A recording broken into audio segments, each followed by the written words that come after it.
Hello, beautiful people. Welcome to Proxima What If. Get comfortable because today's story is what if Harry used Goblin accountants to audit the Hogwarts funds and found Dumbledore's secret stash. If you find joy in these stories, please like, share, and subscribe. Your engagement keeps this channel alive. Without wasting any time, let's start. Chapter 1, The Ledger. The goblin behind the counter didn't look up when Harry walked in. That was the first thing Harry noticed, and appreciated. 8 months after the Battle of Hogwarts, he still couldn't walk through Diagon Alley without drawing a crowd. Witches grabbed his arm. Wizards pumped his hand. Mothers held up babies like he was supposed to bless them. The Daily Prophet ran a front-page feature on what he'd eaten for breakfast at least twice a month, and they were usually wrong. But goblins didn't care about any of that. The marble floors of Gringotts gleamed under the light of 1,000 candles. The bank was quieter than Harry remembered. The damage from the dragon's escape had been repaired, but there was a tension in the air, a wariness. The goblins hadn't forgotten what Harry and his friends had done to their bank. They hadn't forgiven it, either. But they were bankers above all else, and Harry Potter's vaults represented a significant portfolio. Business was business. "I need to see my account manager," Harry said to the goblin at the front desk. The goblin, thin, ancient, with fingers like bundles of twigs, finally looked up. His dark eyes swept over Harry with the warmth of a tax assessment. Name: Harry Potter. Identification. Harry pressed his wand to the verification stone on the counter. It pulsed green. "Third corridor, fourth door." "Griphook will," the goblin stopped. Something flickered across his face. "Apologies. Griphook is no longer with us. Your account has been reassigned to Steelclaw. Third corridor, seventh door." Harry felt a twist of something complicated at the mention of Griphook's name. Guilt. Regret. The goblin had died in the Battle of Hogwarts, killed by Voldemort after the Sword of Gryffindor was taken. Another name on a list that Harry carried in a place deeper than memory. He nodded and walked down the corridor. The door to Steelclaw's office was iron-banded oak, and it swung open before Harry could knock. The goblin inside was younger than most, maybe middle-aged by goblin standards, which meant he'd only been alive for a century or two. He had sharp features even by goblin standards, a nose like a blade, and eyes that tracked Harry with the focus of a predator watching something it hadn't decided to eat yet. "Mr. Potter." "Sit." Harry sat. The chair was deliberately uncomfortable, too low, too hard, angled so he had to look slightly up at the goblin behind the desk. A power play so obvious it was almost charming. "I'm here to consolidate my vaults," Harry said. "The Potter family vault and the Black family vault. Sirius left me everything, but I never got around to merging the accounts." "Understandable. You were busy." Steelclaw's tone was perfectly neutral, but Harry caught the edge in it. "Busy breaking into their bank and escaping on a dragon," he meant. "I was," Harry agreed, meeting the goblin's eyes without flinching. "I'd also like a full accounting. Both vaults. Complete transaction history." Steelclaw's eyebrows rose a fraction. "That's unusual for a wizard your age. Most simply want to know their balance." "I'm not most wizards." "No," Steelclaw said, and something shifted in his expression, not warmth, exactly, but a grudging acknowledgement. "You are not." He snapped his fingers, and a stack of ledgers materialized on the desk between them. They were thick, leather-bound, heavy with the weight of generations of Potter finances. "The Potter Vault has been active since 1287, Steelclaw said, opening the first ledger. "Shall I summarize, or do you prefer to review the records yourself?"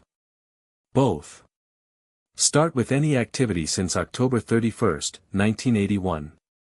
The date hung in the air between them. The night his parents died."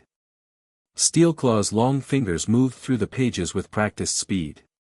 He stopped. Frowned. His fingers moved backward, then forward again. "Is there a problem?" Harry asked. Steelclaw didn't answer immediately. He pulled a second ledger from the stack, a thinner volume with a red spine, and opened it beside the first. His eyes moved between the two documents, and the frown deepened into something Harry hadn't seen on a goblin's face before. Confusion. Mr. Potter, Steelclaw said slowly, are you aware of the standing withdrawal authorization on your vault? The what? A standing authorization for annual withdrawals. Established November 3, 1981, 3 days after your parents' death.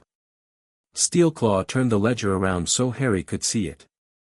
15,000 galleons per year, transferred to an external holding account. Harry stared at the number. He'd been to his vault exactly once before his first year at Hogwarts. Hagrid had taken him, and he'd seen mounds of gold coins and thought he was rich. He'd never questioned it. He'd been 11. 15,000 a year, Harry repeated. For how long? Every year since 1981. The most recent withdrawal was 7 months ago. Harry did the math in his head. 17 years. Over 250,000 galleons. Who authorized it? Steelclaw turned to a different page. The authorization was filed by your magical guardian. Albus Dumbledore. The name landed like a stone dropped into still water. Harry sat very still. He was aware of his own breathing, of the tick of an unseen clock somewhere in the office, of the faint scratch of goblin quills from the rooms beyond the door. And where did the money go? Harry asked. His voice was even. Calm.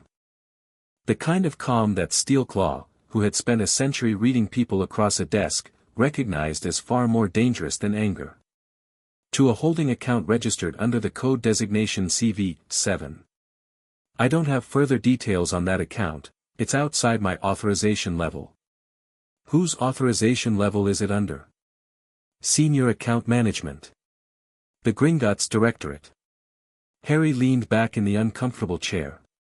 Something cold and precise was moving through his mind, clicking pieces together like a combination lock. I want a full audit, he said. Not just my vault. I want to know where every canute went. I want to trace that holding account.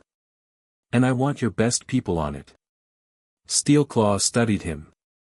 Mr. Potter, what you're describing is a forensic financial audit.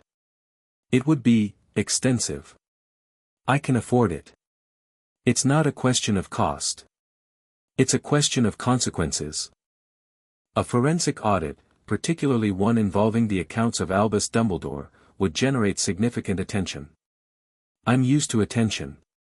For the first time, Steelclaw smiled. It was a thin, sharp expression, like a crack in granite. I'll need to refer you to our senior forensic division. There's one goblin in particular who handles matters of this sensitivity. He paused. His name is Ragnarok. Harry stood. Set up the meeting. The late afternoon sun hit Harry like a wall when he stepped out of Gringotts. Diagon Alley was busy. The post-war reconstruction had brought a strange, manic energy to the wizarding shopping district. New shops jostled against boarded-up old ones. Scaffolding clung to the upper stories of Flourish and Blots. A crew of wizards was repainting the front of Ollivander's, which had been dark since the old wandmaker's kidnapping and had only recently reopened under his tentative return.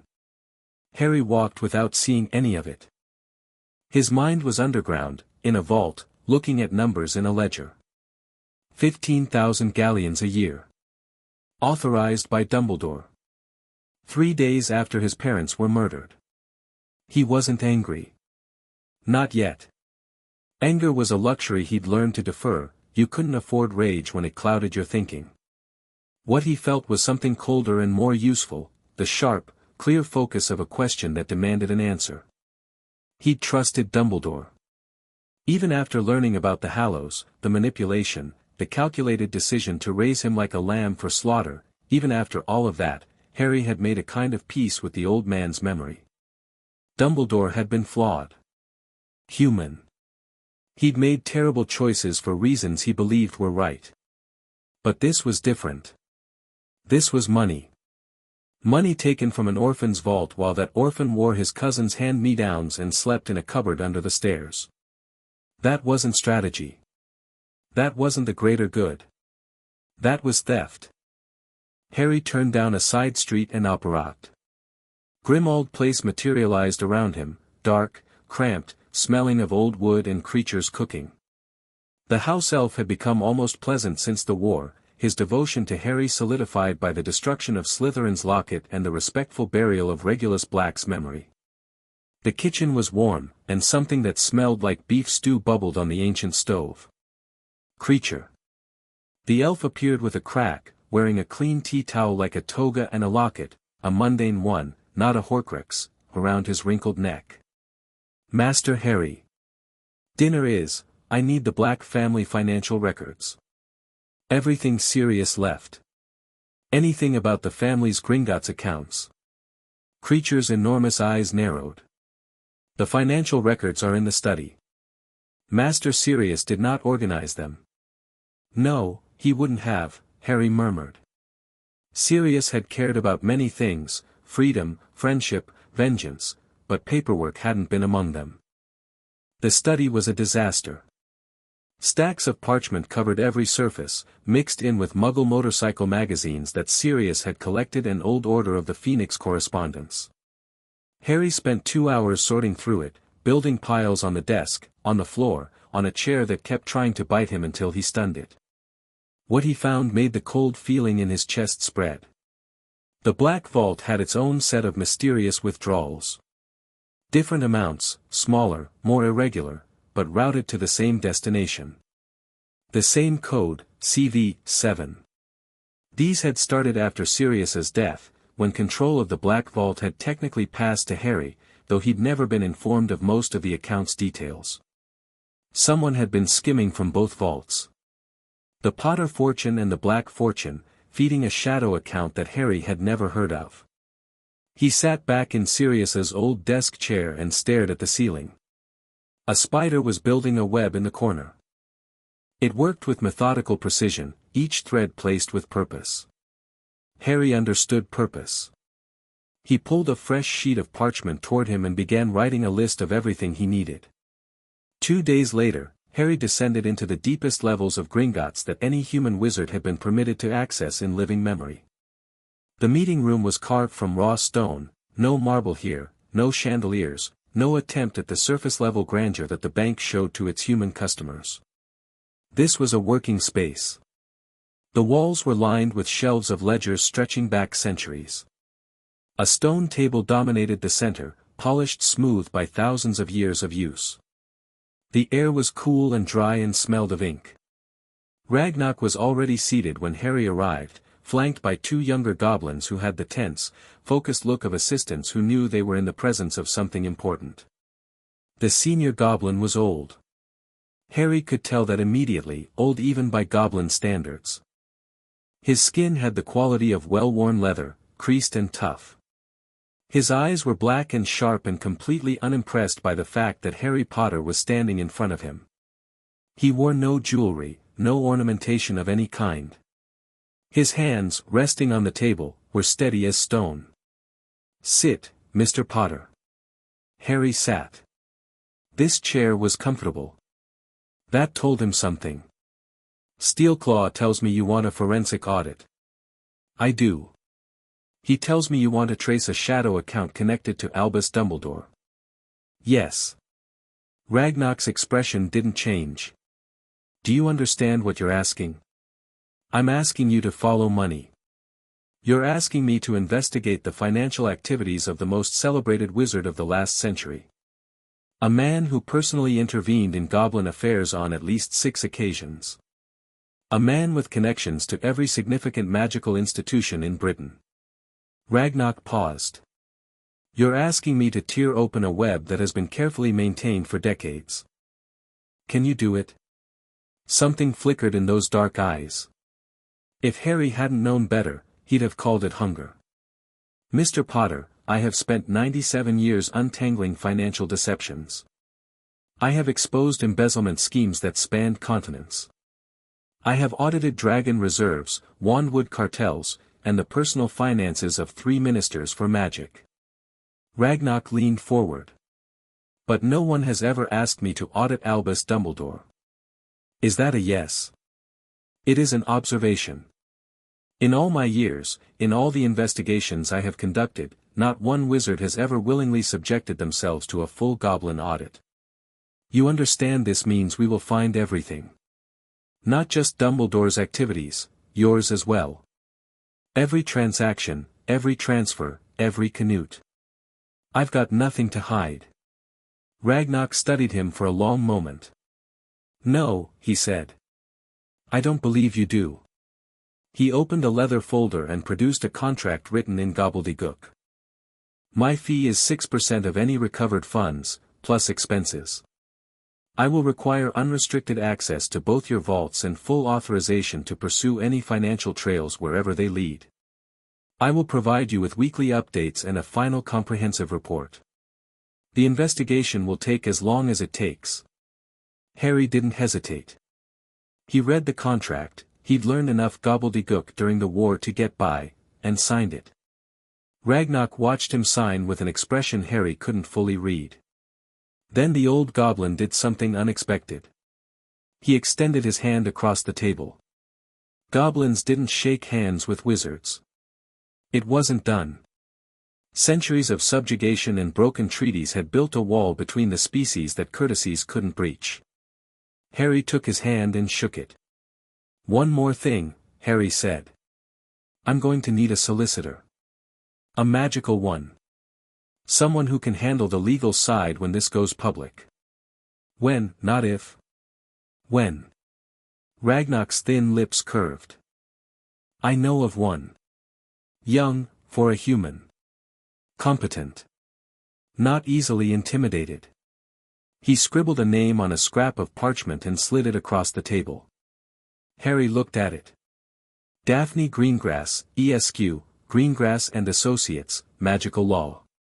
The name was vaguely familiar. Slytherin. His year. He had a dim memory of a dark-haired girl who'd kept to herself, part of the group that orbited Malfoy's circle without ever quite belonging to it. He couldn't remember ever speaking to her. She's good, he asked. She's the best I've worked with, Ragnarok said. And I don't say that about humans. Harry pocketed the parchment. Then let's begin. The office of Greengrass and Associates occupied the top floor of a narrow building on Vertic Alley, a side street off Diagon that most shoppers never noticed. It was the kind of address that said I don't need to be found, the right people know where I am. Harry climbed 3 flights of stairs, no lift, no enchanted escalator, and found a door with a small brass plaque. He knocked. It's open. The office was small, tidy, and ruthlessly organized. Every surface was clear except for the desk, which held a single open file, a self-inking quill, and a cup of tea that was still steaming. The walls were lined with legal texts. Harry recognized some from Hermione's collection, but these were annotated, tabbed, and clearly used. Daphne Greengrass stood up from behind the desk. She was taller than Harry expected, almost his height, with dark hair pulled back in a practical knot and sharp gray eyes that assessed him in about 2 seconds and moved on, unimpressed. She wore professional robes in charcoal, no jewelry, no makeup that he could see. She looked like a person who valued her time and expected others to value it too. Mr. Potter, she said. Not a question. Ms. Greengrass. Ragnarok recommended you. He mentioned you might call. Sit down. He sat. This chair was comfortable too. 2 for 2. Before we begin, she said, settling back into her own chair, let me be clear about a few things. I don't take cases because of who the client is. I take cases I can win. I'm not interested in publicity, I'm not interested in politics, and I'm not interested in whatever personal drama the wizarding world has decided to project onto you this week. If you want a solicitor who'll fawn over the boy who lived, there's a queue on Diagon Alley. If you want someone who'll do the job properly, you're in the right office. Harry looked at her for a moment, and then he laughed. It caught them both off guard, a genuine, surprised laugh that crinkled the corners of his eyes. "What's funny?" she asked, a crease forming between her brows. "Nothing. You're just, not what I expected." "I get that a lot. Usually from people who expected a simpering Slytherin socialite." The faintest ghost of amusement touched her expression. "Now. What's the case?" Harry told her.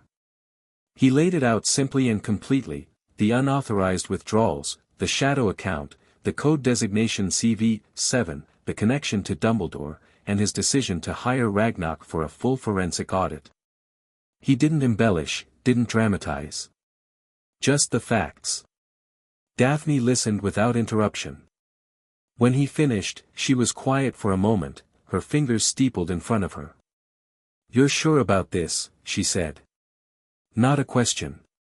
"Yes. Because once this starts, it doesn't stop. An audit of this scope, involving Dumbledore's accounts, connected to Hogwarts, this will be the biggest financial scandal in modern wizarding history. Every person who ever took a canute from Dumbledore's hand will come after you. Every institution he was connected to will circle the wagons. You will be sued, slandered, threatened, and investigated by people who make me look friendly. You're painting a very flattering picture of yourself." That ghost of amusement returned. "I'm serious, Potter." "So am I." She studied him, really looked at him, the way someone reads a contract they're about to sign. Whatever she saw seemed to satisfy her. "My retainer is 500 galleons per month, plus expenses. I'll need full access to everything Ragnarok finds. I'll handle the legal filings, the Wisengamot notifications, any court proceedings. You don't talk to anyone about this case without telling me first.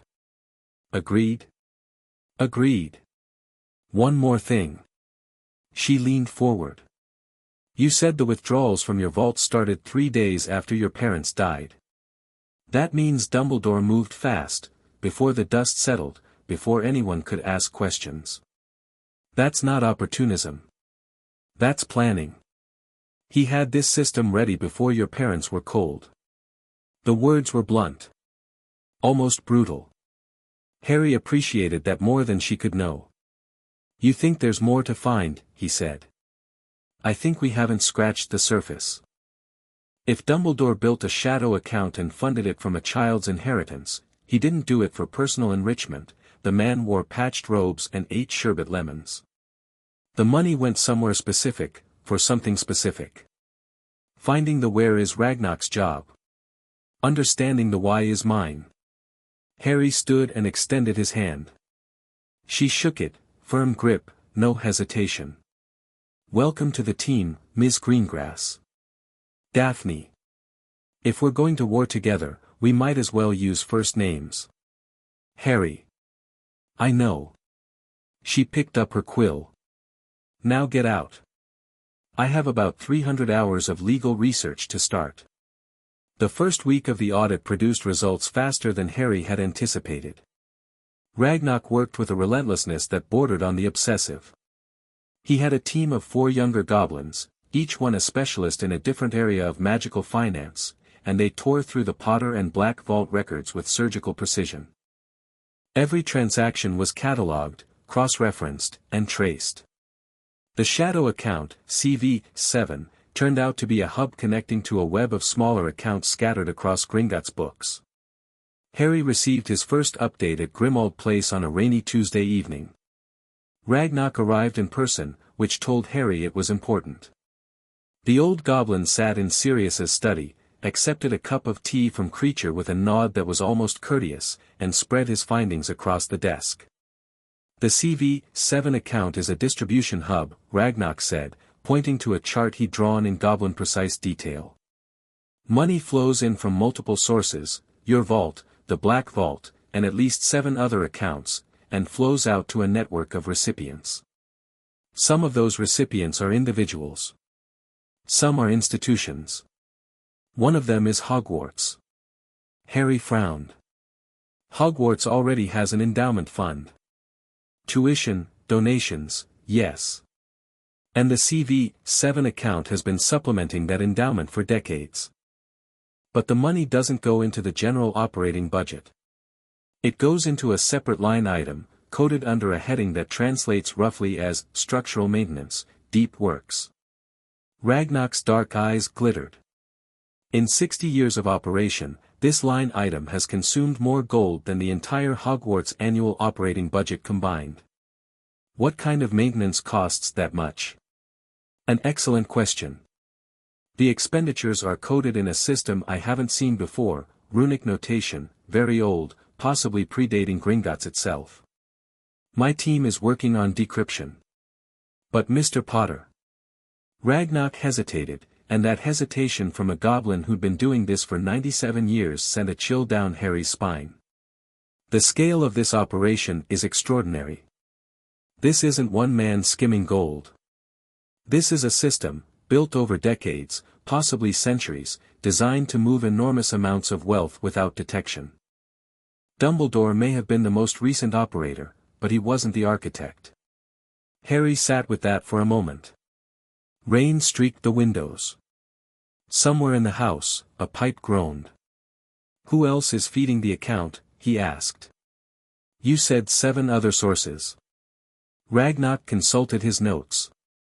2 are personal vaults belonging to now-deceased wizards, both prominent, both connected to Dumbledore. 3 are charitable organizations that appear legitimate on the surface but funnel a percentage of their intake into CV-7. 1 is a ministry discretionary fund that's been dormant since the 1970s. And the 7th? Ragnar met his eyes. The 7th is a Gringotts internal account. Goblin reparation funds, Mr. Potter. Money set aside under the Treaty of 1743 for the maintenance of Goblin cultural heritage sites. Someone has been siphoning from it for decades. The temperature in the room seemed to drop. Harry watched Ragnar's face and saw something he'd never seen in a goblin before, not anger, exactly, but a cold, banked fury that had the weight of centuries behind it. That changes things for you, Harry said quietly. Yes, Mr. Potter. It does. Then we're aligned. Ragnar's fingers tightened on his teacup. We are aligned. They sat in silence for a moment, 2 beings from different species, united by the simple, powerful motivation of having been stolen from. There's one more thing, Ragnar said. I've identified the authorization signature on the CV-7 account's founding documents. It's old, very old. But it corresponds to a Gringotts registration code that translates from gobbledygook. He paused. The account is registered under the name, The Covenant. The Covenant, Harry repeated. What does that mean? I don't know. Yet. Ragnar stood, gathering his documents with careful hands. But I will find out. This I promise you, Mr. Potter. By the gold in our vaults and the blood in our veins, I will follow this trail to its end. After Ragnar left, Harry sat alone in the study for a long time. The house was quiet around him. Creature had gone to bed. The portraits in the hallway were asleep, their subjects snoring in painted frames. He pulled out a sheet of parchment and wrote 2 letters. The first was to Neville Longbottom. Short, direct, I need someone I trust. Can you come to London? Soon. The second was to Minerva McGonagall. Longer, more carefully worded, Professor, I need to discuss something about Hogwarts finances. It's sensitive, and I'd rather do it in person. Can I visit the school? He sent both letters with the owl that Ginny had given him before they'd mutually decided, with more relief than heartbreak, that whatever they'd had during the war wasn't built to survive the peace. The owl, a tawny named Gideon, disappeared into the rainy dark. Harry went to bed but didn't sleep. He lay in the dark, staring at the ceiling of Sirius's old bedroom, and thought about Dumbledore. He'd stood at the man's tomb. He'd mourned him. He'd named his son after him, or he would have, he supposed, if he'd had a son. The Dumbledore he'd known was brilliant, compassionate, and fatally prone to keeping secrets. But stealing from an orphan's vault? Systematically, for 17 years, while that orphan lived in a cupboard and wore rags? Something had to justify it. Something had to make it make sense. Because the alternative, that Dumbledore had simply taken the money because he could, because Harry was a child with no one to speak for him, was too ugly to accept without proof. Harry closed his eyes. He'd get the proof. One way or another. Neville arrived at Grimmauld Place the next morning, looking tanned and strong from his work at the greenhouses. The war had carved the softness out of Neville Longbottom, and what remained was something solid and dependable. He'd grown into his frame, filled out his jaw, and developed a handshake that could crack walnuts. More importantly, he'd developed the quiet confidence of a man who'd faced down Voldemort with a sword and walked away. "You look terrible," Neville said, dropping into a kitchen chair and accepting a plate of eggs from Kreacher. "Didn't sleep. You said you needed someone you trust." "That's either very flattering or very worrying." Harry told him everything. The audit, the shadow account, the covenant, the goblin reparation funds. Neville listened, eating steadily, his expression shifting from surprise to concern to something harder and more focused. "How much are we talking about?" Neville asked when Harry finished. "From my vault alone. Over 250,000 galleons. Total, across all sources. Ragnarok thinks it could be in the millions." Neville set down his fork. "Bloody hell, Harry. Yeah. And you think there's more?" "I know there's more. The money went somewhere, Neville. Not into Dumbledore's pocket, into something called the Covenant. Something at Hogwarts, connected to deep works maintenance that costs more than running the entire school." Neville was quiet for a moment. "What do you need from me?" "I need someone watching my back who isn't being paid to do it. The goblins are thorough, and Daphne Greengrass is handling the legal side, but when this goes public, and it will, I'm going to have enemies. Not Death Eaters this time. Politicians." "Daphne Greengrass?" Neville's eyebrows rose. "She was in our year. She's a solicitor now. Good one, apparently. She always was clever. Kept her head down, stayed out of the mess." He paused. "Slytherin, though.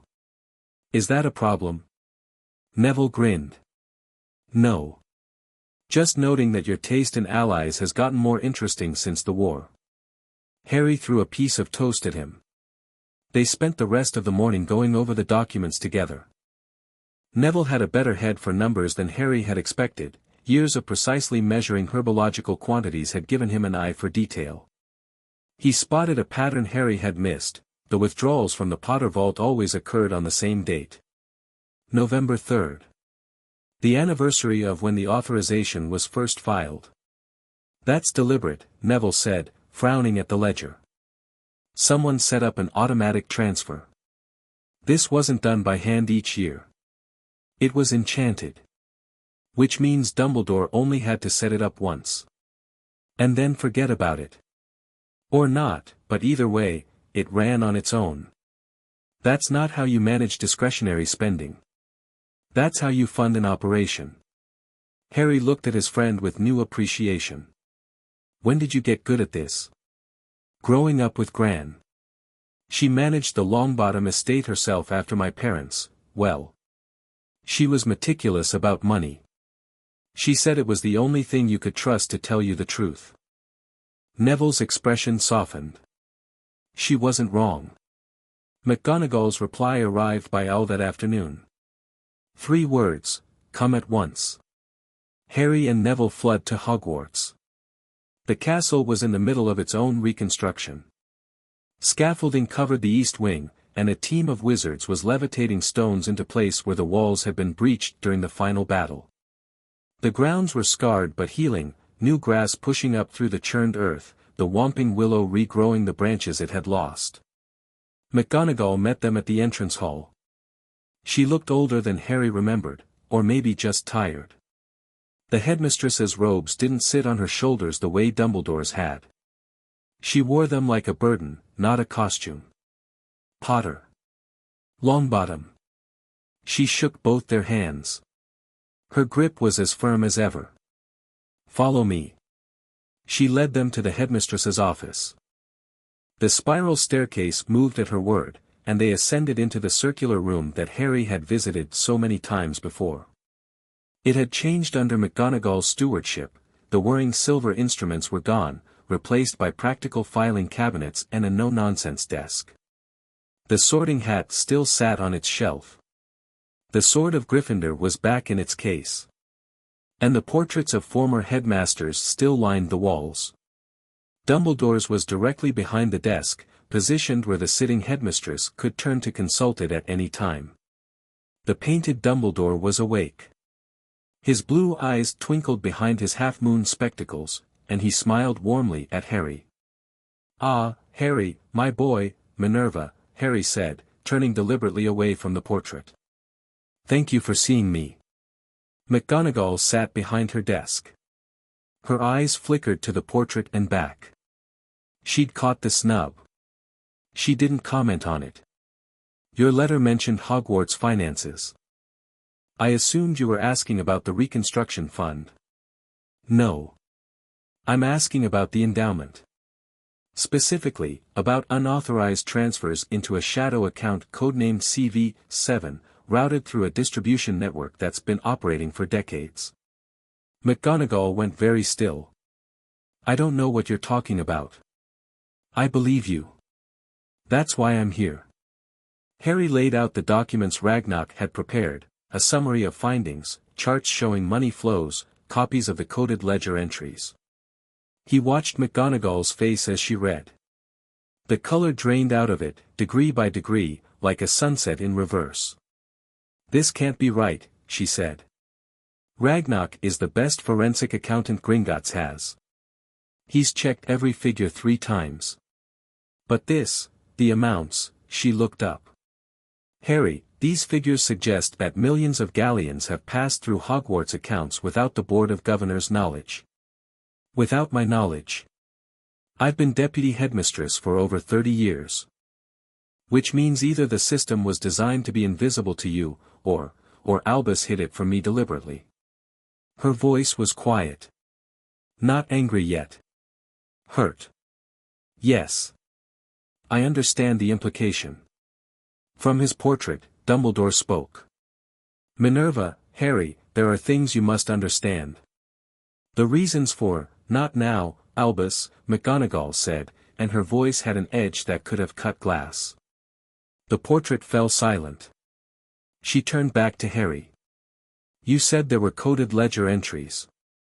In the school's records?"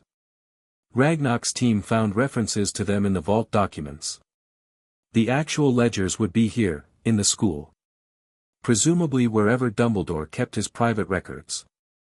McGonagall stood. "Come with me." She led them not to a filing cabinet or a hidden drawer, but to a section of wall behind a tapestry of the 4 founders. She pressed her wand to a stone and spoke a phrase in Latin. The wall shimmered and revealed a narrow door that Harry had never seen in all his years at Hogwarts. "I found this room 3 months ago," McGonagall said, pushing the door open. "I've been reluctant to deal with its contents." The room beyond was small, barely larger than a closet. But its walls were lined floor to ceiling with shelves, and every shelf was packed with journals, ledgers, rolled parchments, and small locked boxes. It was the accumulated private paperwork of Albus Dumbledore, not the things he'd left for his successor, but the things he'd hidden from everyone. Harry felt a complicated surge of emotion looking at it. All these secrets. All this hidden architecture. The man had spent decades building invisible structures, and here was the physical evidence of it, a closet full of lies. "May I?" he asked. "Please," McGonagall said. "I rather think someone should." Harry and Neville spent the next 3 hours going through the room. McGonagall helped, her expression growing grimmer with each discovery. They found what they were looking for in a set of journals with dark blue covers, Dumbledore's personal financial records, kept in the same runic code that Ragnarok had identified in the vault documents. "I can't read this," Neville said, frowning at the pages. Neither can I, Harry admitted. But Ragnarok can.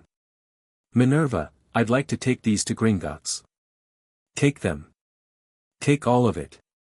McGonagall was standing at the door of the hidden room, looking at the shelves with an expression that was equal parts anger and sorrow. 35 years I served alongside that man. 35 years I trusted him with everything, the students, the school, the war. And all that time, he had a room full of secrets hidden 10 feet from where I Saturday. She turned to face Harry, and her eyes were bright. Not tears, Minerva McGonagall did not cry in front of students, even former ones. But something very close. Find out the truth, Potter. Whatever it costs. I will. As they left the office, Dumbledore's portrait tried once more. Harry, please.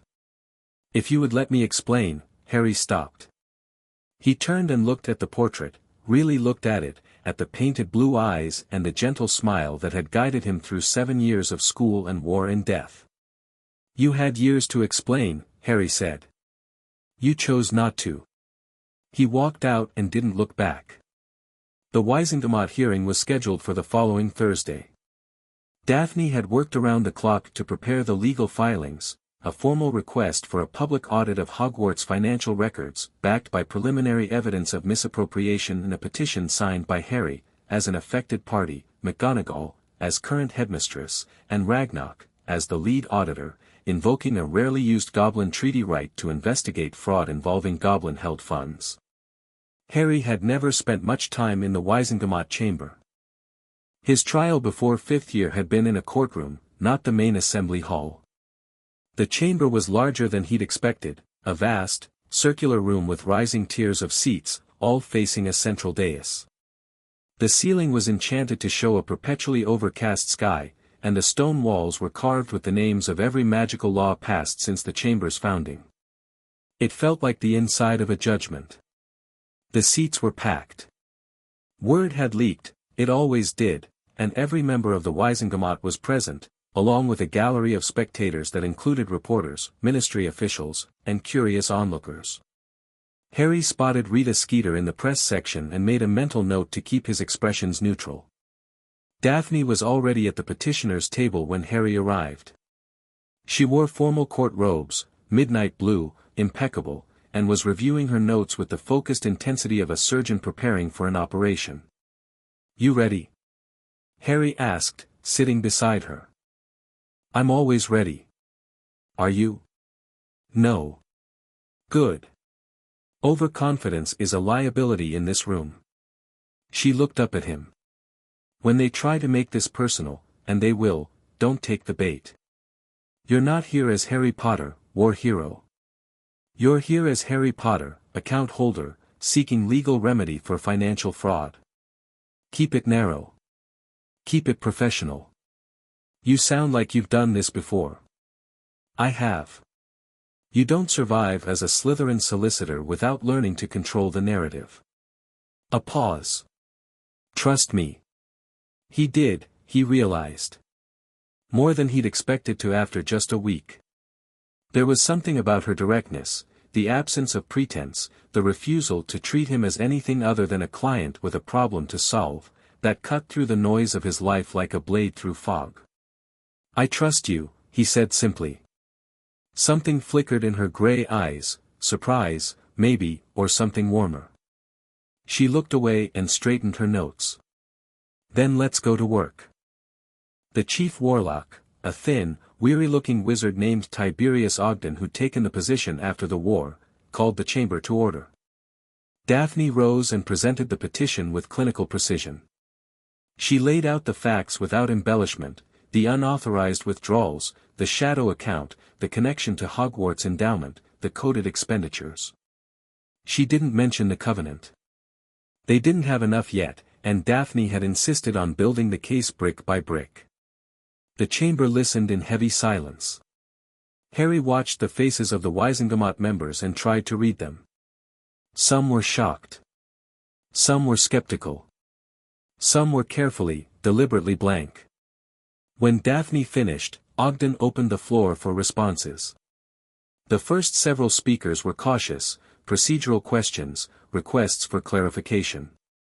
A witch from the Education Committee wanted to know if Hogwarts' current operations were affected.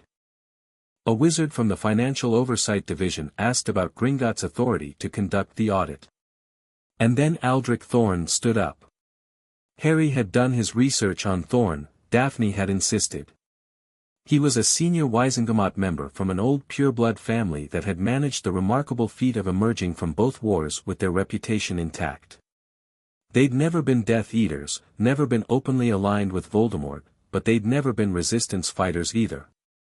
They'd been useful, the kind of family that held the center, managed the money, kept the machinery of magical government running regardless of who sat in the minister's chair. Thorne himself was in his 60s, tall and lean, with silver hair swept back from a face that could have been carved from expensive hardwood. He had the effortless composure of a man who'd never been poor, never been frightened, and never lost an argument he cared about winning. "Chief Warlock," Thorne said, his voice carrying easily through the chamber, "I rise not to oppose the petition, but to counsel patience." He moved from behind his desk and walked toward the center of the chamber, hands clasped behind his back. Every eye followed him. "We have heard a compelling presentation from Ms. Greengrass. The evidence she presents is, on its face, troubling. None of us wish to see financial impropriety go unaddressed. Certainly not in an institution as vital as Hogwarts." He paused, letting the words settle. "But we must ask ourselves, at what cost do we pursue this inquiry?" He turned to face Harry directly. His expression was sympathetic, not condescending, not hostile. Concerned. The kind of concern that made you want to trust the person expressing it. Mr. Potter has endured more than any wizard his age should have been asked to bear. He defeated Voldemort. A murmur ran through the chamber at the name, still, even now. He saved our world. We owe him a debt that can never be repaid. But precisely because of what he has endured, we must ask whether this petition reflects clear judgment or, and I say this with the deepest respect, the understandable pain of a young man who has learned that another trusted authority figure was imperfect. Harry felt Daphne's hand on his arm. A warning. Don't react. Albus Dumbledore is dead, Thorne continued. He gave his life in the fight against darkness. He cannot defend himself. He cannot explain his reasoning. To subject his legacy to a public financial inquisition, based on preliminary findings from a bank whose own relationship with Mr. Potter is, shall we say, complicated, would be to destabilize public confidence in our most sacred institution during a time when that confidence is all that holds us together. He returned to his seat. "I propose we table the petition pending a private review by the Wizengamot's Internal Auditing Committee. A measured, responsible approach. Not a witch hunt." The chamber buzzed. Harry could feel the room tilting. Thorne's argument was reasonable, moderate, and perfectly pitched to an audience that was still healing from war and wanted stability above all else. Daphne rose. Her voice cut through the noise like a knife through butter. "Chief Warlock, may I respond?" Ogden nodded. "Mr. Thorne speaks of patience and stability. Admirable qualities.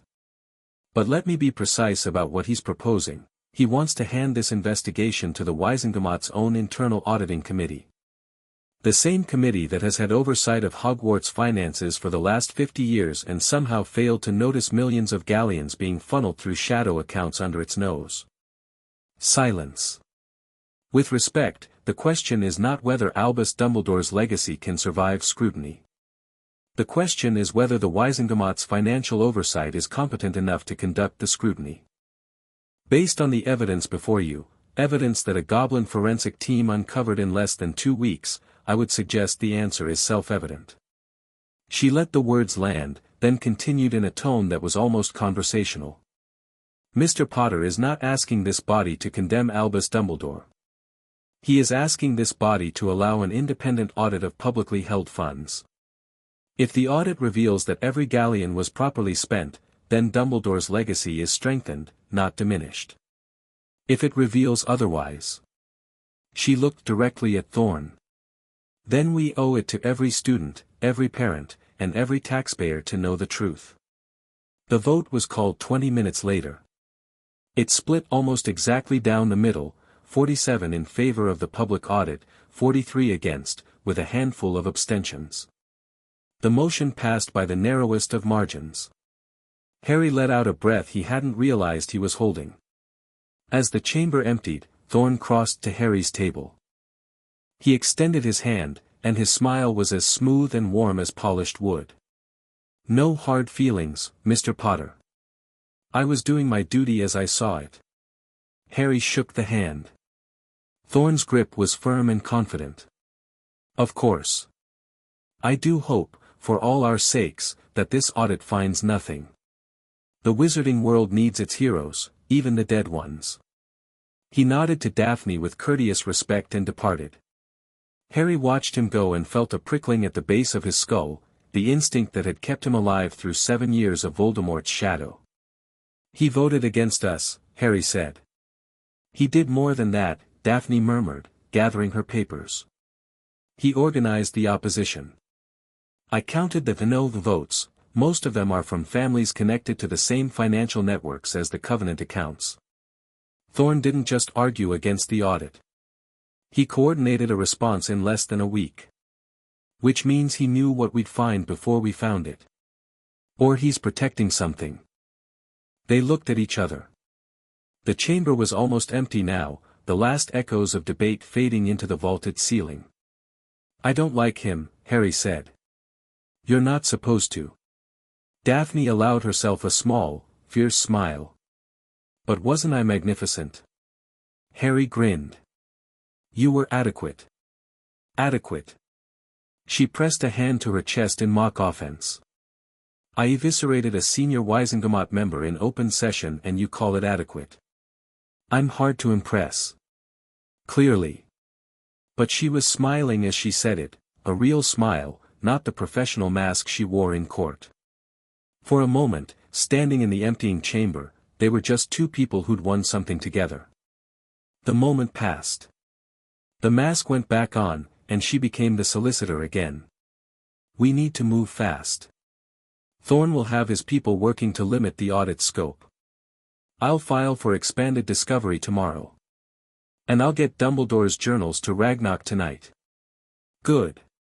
She picked up her case and headed for the door. At the threshold, she paused and looked back. "Potter?" "Yeah. Don't get killed before the hearing. Good clients are hard to find." She was gone before he could respond. The evening after the Wisengamot vote, Harry met Kingsley Shacklebolt in a private room at the Leaky Cauldron.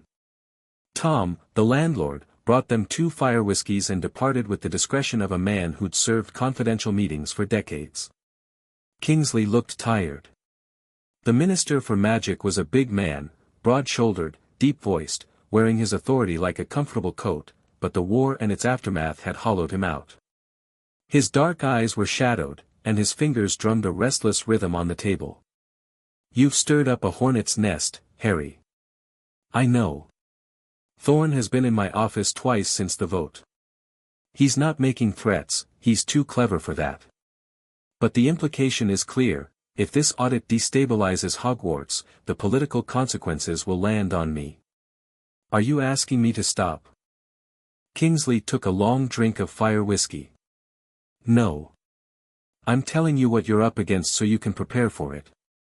I know Albus Dumbledore was not a saint. I served in his order. I saw how he operated, the secrets, the manipulation, the chess moves with people's lives. But the public doesn't know that Dumbledore. They know the hero. The grandfather figure. The twinkling eyes and the wise words. The public can learn. Can they? 8 months after a war. When people are still burying their dead and rebuilding their homes. Kingsley set down his glass. "I'm not saying you're wrong, Harry. I'm saying your timing is brutal. The timing isn't my choice. The money is gone. The accounts are compromised. Whatever those funds were maintaining, and I think they were maintaining something important, is now at risk because the financial infrastructure collapsed when Dumbledore died. If we don't figure out where the money was going and why, we won't know what's falling apart until it's too late. Kingsley studied him. You've changed. Everyone who survived the war changed. No, I mean, you've gotten good at this. The argument you just made isn't an emotional appeal. It's a strategic assessment. Kingsley's lips quirked. You sound like a politician. Don't insult me. Kingsley laughed, a real, full laugh that shook some of the tension from his shoulders. Fine. Here's what I can offer, official ministerial support for the audit, but quiet. Not public. If Thorne's people try to use ministry channels to interfere, I'll block them. But I can't be seen taking sides until you have conclusive evidence. Fair. Fair. And Harry, be careful with Thorne. I've known him for 20 years. He's not a Death Eater, he's not a fanatic, and he's not stupid. He's a pragmatist who believes in order above all else. That makes him more dangerous than any dark wizard, because he'll do whatever he thinks is necessary and sleep perfectly well afterward. Harry drained his fire whiskey. I'll keep that in mind. It was past midnight when Harry returned to Grimmauld Place. The house was dark except for a lamp in the kitchen, where Creature had left a plate of sandwiches and a note that said, in the elf's cramped handwriting, "You must eat, Master Harry. You are too thin." Harry ate a sandwich standing at the counter and thought about everything he'd learned in the past 10 days. The money. The shadow account. The covenant. Thorne's smooth opposition. The coded expenditures at Hogwarts that cost more than the entire school budget. Structural maintenance, deep works. What was under Hogwarts that required that kind of investment? He thought about the Chamber of Secrets, buried deep beneath the castle. He thought about the Room of Requirement, a space that the castle itself seemed to generate from raw magic. He thought about the Forbidden Forest, and the centaurs who lived there and spoke of stars and fate. He thought about the Black Lake, and the creatures in its depths. Hogwarts was the most magical place in Britain. Everyone said so. But no one ever asked why. A school was a school. You could teach magic anywhere. But Hogwarts wasn't just a school, it was a nexus. A place where magic was thicker, stronger, more present than anywhere else. The founders hadn't chosen the location at random. They'd built on this specific spot for a reason. And someone, Dumbledore, the Covenant, whoever came before, had spent centuries and millions of galleons maintaining something deep beneath the foundations. Something so important that it justified stealing from orphans and goblins alike. Harry finished his sandwich, washed the plate. Creature always fussed when he did that, but Harry had spent enough of his childhood cleaning other people's messes to be uncomfortable leaving his own, and went upstairs. He stopped outside the study. Something had changed. The door was open. He was certain he'd closed it. His wand was in his hand before the thought fully formed. 12¼ inches, holly, phoenix feather, an extension of his arm and his will. He moved silently to the doorframe and looked inside. Nothing was disturbed. The desk was as he'd left it, covered in documents and ledgers. The stacks of parchment on the floor were untouched. Even the biting chair was in its place, dozing. But there was something on the desk that hadn't been there before. A single sheet of parchment, folded once, sealed with wax that bore no sigil. Harry checked for curses. Nothing. He checked for tracking charms, portkey enchantments, compulsion spells. Clean. He picked up the parchment and opened it. The handwriting was unfamiliar, precise, angular, written with the kind of formality that suggested either age or training. The message was short: Mr. Potter, stop pulling threads. Some tapestries hold back the dark. You have been warned. No signature. No identifying marks. Just the message, and the faintest lingering scent of something Harry couldn't place: old stone, cold water, and something electric, like the air before a lightning strike. Someone had been in his house. Had bypassed the Fidelius charm, bypassed the wards he'd strengthened after the war, bypassed Creature, who should have detected any intruder, and left a message on his desk. Harry read the note again. Some tapestries hold back the dark. It wasn't a threat, exactly. It was a warning. From someone who knew what the Covenant was protecting. Someone who believed that Harry's investigation was putting something at risk. He should have been frightened. Instead, he felt the cold focus sharpen into something almost like excitement. He was close. Close enough that someone had come out of the shadows to tell him to stop. That meant there were shadows. And someone living in them. Harry pocketed the note, checked every ward in the house, doubled the security enchantments on the study, and went to bed. He slept better than he had in weeks. The next morning, he received an owl from Ragnarok. The message was characteristically brief. Mr. Potter, decryption of the coded ledger entries is progressing. Initial findings are significant. Every shell account traces back to a single authorization code. The code belongs to a Gringotts vault that should not exist, it is not in our current registry, not assigned to any living account holder, and predates our modern filing system by at least 300 years. The vault is registered under a name that translates from gobbledygook as, the Covenant. I believe it is time we opened it. Ragnarok. Harry set down the letter. Outside the window, London was waking up, muggle traffic, pigeons, the ordinary sounds of a city that had no idea what lived underneath its streets. The Covenant. A vault that shouldn't exist. A shadow network spanning centuries. And somewhere at the end of the trail, the answer to a question that Harry was only beginning to understand how to ask: what was Albus Dumbledore really paying for? Harry picked up his quill and wrote 4 words back to Ragnarok: set up the meeting. Then he wrote to Daphne: we need to talk. Breakfast? Then he wrote to Neville: pack for a trip underground. Bring your wand and something sturdy to wear. He sealed all 3 letters, sent them with Gideon, and went to take a shower. When he looked in the mirror, the face that looked back was lean, scarred, and awake in a way it hadn't been for months. The war was over. Harry had thought that meant the fighting was done. He was starting to realize it meant the real work was just beginning. Chapter 2, The Vault Beneath the Vault. Breakfast with Daphne Greengrass turned out to be a working meal in every sense of the word. She arrived at Grimmauld Place at 7:30, carrying a leather case stuffed with legal documents and wearing an expression that suggested she'd been awake for hours. Creature, who had developed an inexplicable fondness for the solicitor after she'd complimented his silver polishing, served her tea exactly the way she liked it: strong, no sugar, a splash of milk, without being asked. Someone broke into my house last night, Harry said, sliding the anonymous note across the kitchen table. Daphne read it while eating toast. She didn't flinch, didn't gasp, didn't do any of the things a normal person might do upon learning that her client's supposedly impregnable home had been breached by an unknown party.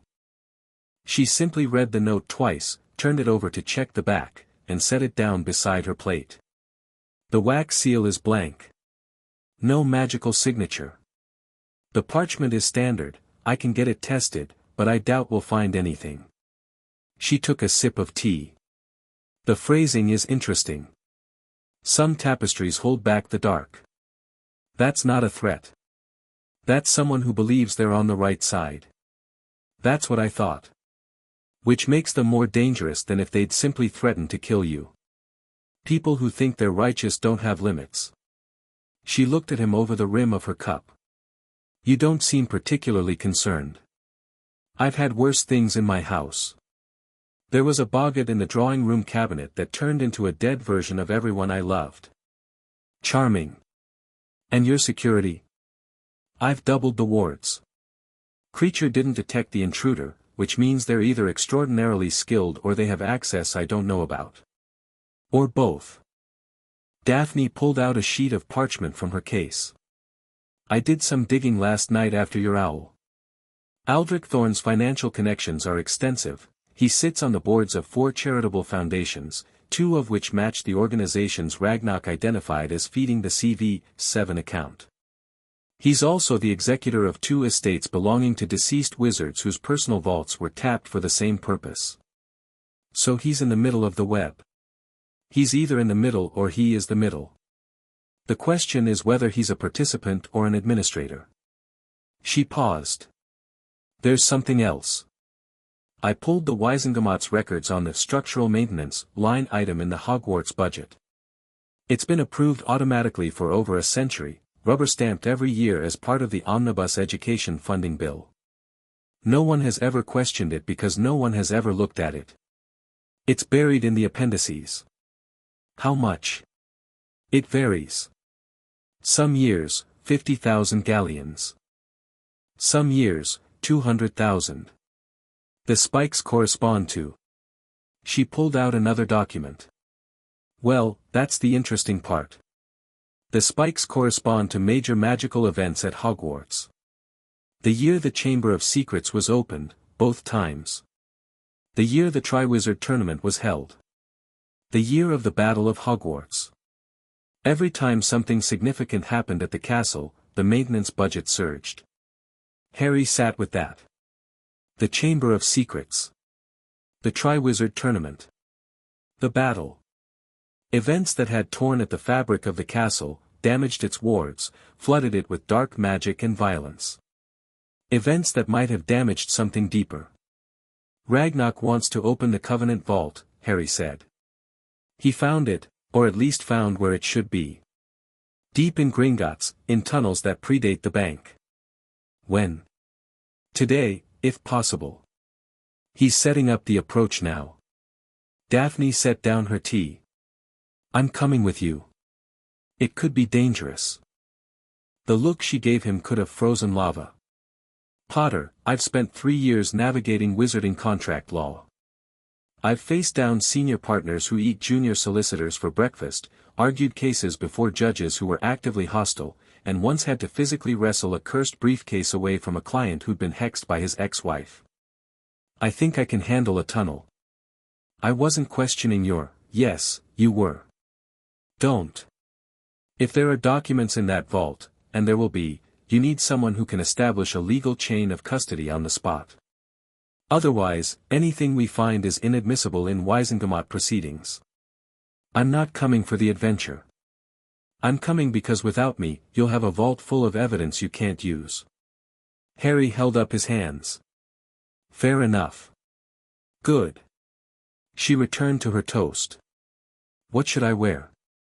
Neville arrived at 9, dressed in heavy-duty work robes and carrying a wand holster on his hip that looked like it had seen serious use. He'd also brought a small pouch of herbs that he clipped to his belt. Emergency healing supplies, he explained when Harry raised an eyebrow. Didn't he? Murtlap essence, and a few things Sprout taught me that aren't in any textbook. Figured if we're going underground, we should be prepared. Always the practical one. Someone has to be. You have a talent for finding trouble. I have a talent for patching up whatever the trouble does to you. They fled to the leaky cauldron and walked to Gringotts.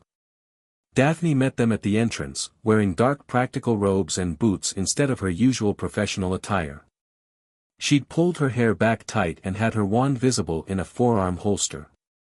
She looked, Harry thought, like someone who'd made a careful assessment of the risks and prepared accordingly. Longbottom, she said, nodding to Neville. Greengrass. It's been a while. 7 years, give or take a war. You look well. I look prepared, which is better. She turned to Harry. Ragnarok? Waiting for us inside.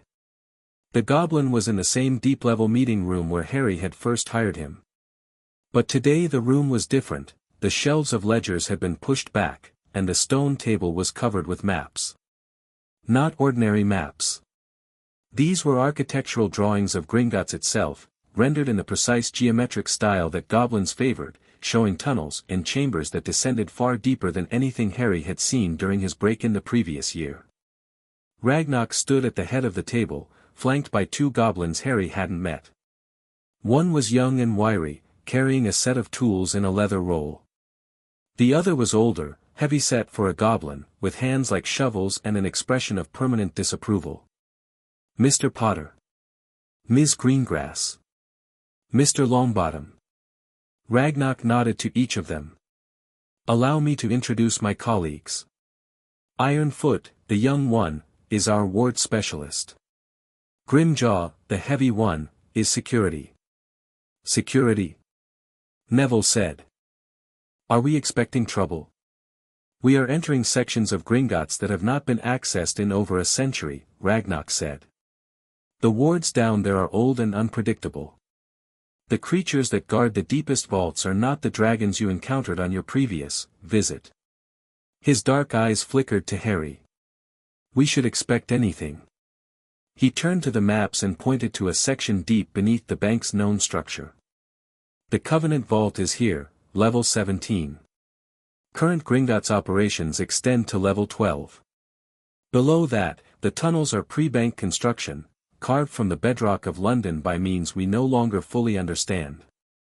Our records indicate that these deeper levels were incorporated into Gringotts architecture when the bank was founded in 1474, but they were already ancient then. How ancient? Daphne asked. The stonework is consistent with construction dating to approximately the 10th century. The same era as the founding of Hogwarts. Silence around the table.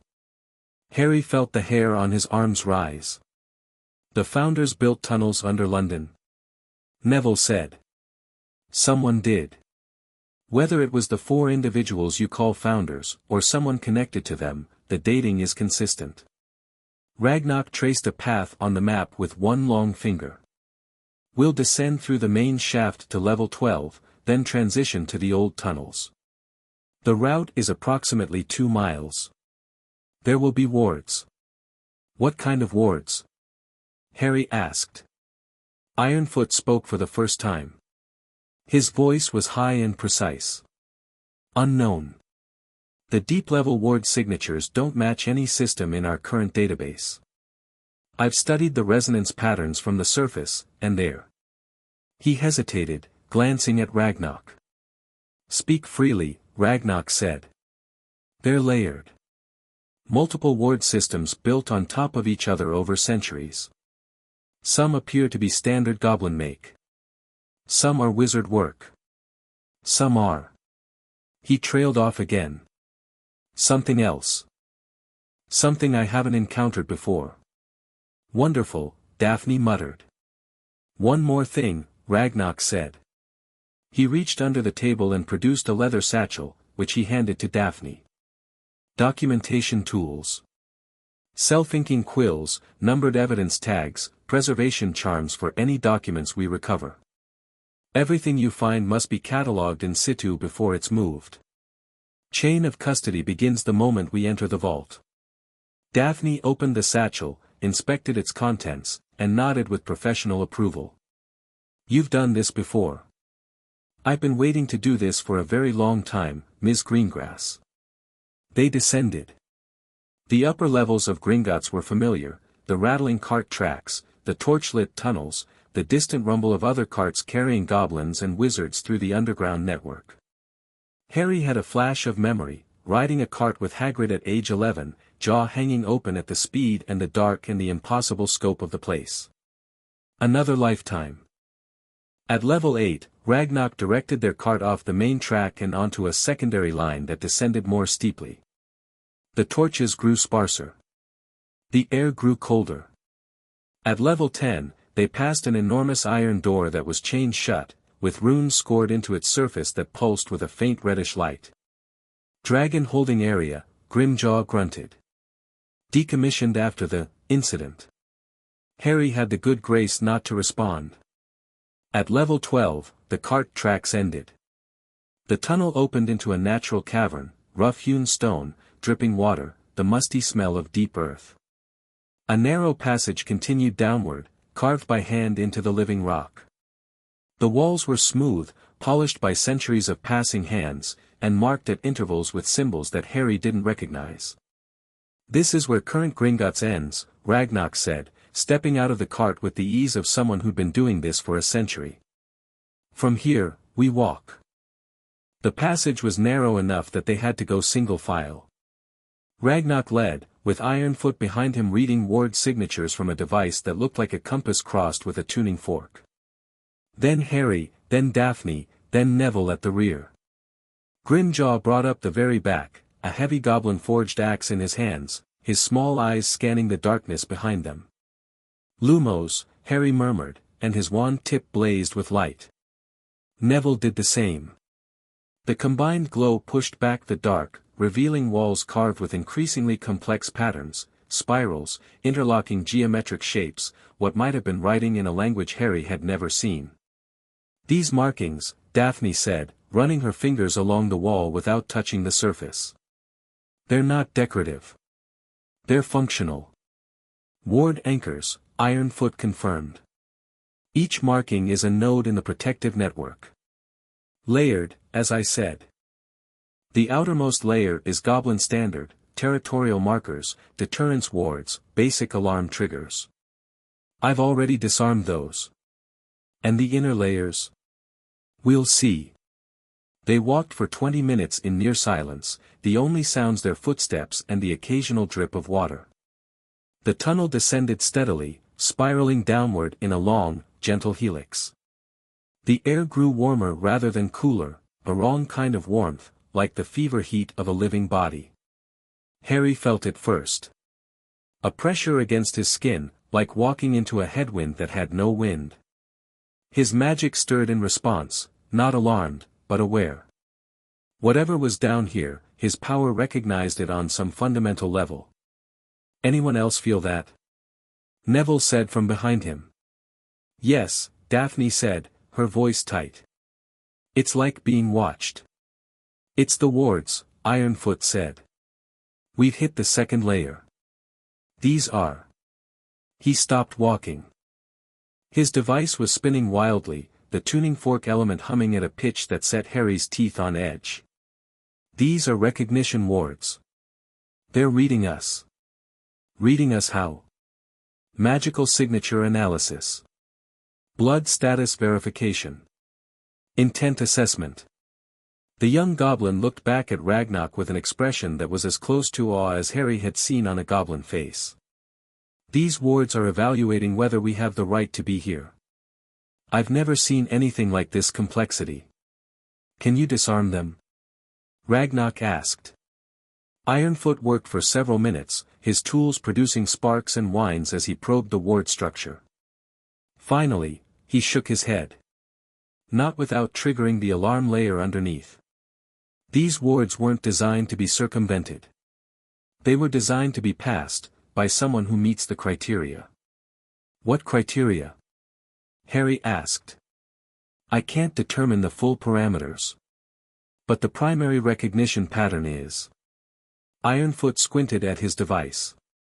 "Bloodline. Specifically, it's looking for a bloodline connection to the ward casters. Multiple bloodlines, overlapping. As if the wards were keyed to the descendants of several specific individuals." Harry looked at Ragnarok. Ragnarok looked at Harry. "The founders," Harry said. "If these tunnels were built in the 10th century, by the same people who built Hogwarts." Ragnarok's eyes narrowed. "Mr. Potter, you are the heir of the Peverell line through your father. The Peverells were contemporaries of the Hogwarts founders. There may be enough bloodline resonance, only one way to find out." Harry stepped forward, past Ironfoot, and pressed his palm flat against the nearest ward marker on the wall. The reaction was instantaneous. The carved symbols blazed with golden light, racing along the walls in both directions like fire along a fuse. The pressure against Harry's skin intensified, it felt like the tunnel itself was gripping him, squeezing, reading every cell of his body. His magic surged in response, raw and hot, pushing back against the assessment. For 3 heartbeats, nothing happened. Then the light changed color, from gold to a deep, resonant green, and the pressure vanished. The tunnel ahead seemed to exhale, the air shifting, the warmth receding to something almost comfortable. "It accepted you," Ironfoot whispered. "It didn't just accept him," Ragnarok said, staring at the green-lit walls. "It welcomed him. I've studied ward theory for longer than any of you have been alive. Green resonance means the wards recognize a legitimate heir. Harry pulled his hand back. His palm tingled, and there was a faint mark on his skin, a circle with 4 lines radiating from it, like a compass rose. It faded after a few seconds, but the sensation lingered. "Will it let the rest of you through?" he asked. Ironfoot checked his device. "The wards have shifted to permissive mode. Your recognition has created a temporary passage for your companions. We should move quickly, I don't know how long it will last." They moved. The tunnel widened as they descended deeper. The walls were no longer rough stone but worked masonry, enormous blocks fitted together with a precision that rivaled the best goblin construction. The carved symbols grew more elaborate, more purposeful. Harry could feel the magic in them humming against his skin, a constant low vibration that was almost musical. At the bottom of the helix, they emerged into a space that stopped all of them in their tracks. It was a chamber. Enormous, cathedral-sized, with a vaulted ceiling that disappeared into shadow above them. The walls were lined with columns carved from the living rock, each one covered in spiraling text that Harry recognized, with a jolt, as Parseltongue script. He could read it, or rather, he could feel the meaning, even though Voldemort's Horcrux and the ability to speak Parseltongue were gone. Some deeper recognition remained. The Keepers of the Deep. The Guardians of the Well. The Covenant of the Four. In the center of the chamber stood a door. Not a vault door, not the heavy, mechanized barriers of Gringotts' upper levels. This was a single slab of black stone, twice Harry's height, set into a frame of the same material. It was covered in carvings, and unlike everything else they'd seen, these carvings were moving, shifting slowly across the surface of the stone like living things. Serpents. Lions. Eagles. Badgers. The symbols of the 4 houses, dancing in an endless pattern. "There it is," Ragnarok breathed. "The Covenant Vault." Ironfoot approached the door and stopped abruptly. "There's a ward here I can't identify. It's not aggressive, it's more like a question. The door is asking something." Harry stepped up beside the goblin. The moving carving seemed to react to his presence, flowing toward him, gathering at eye level. The serpent was closest, and it opened its carved mouth. He couldn't speak Parseltongue anymore. But he didn't need to.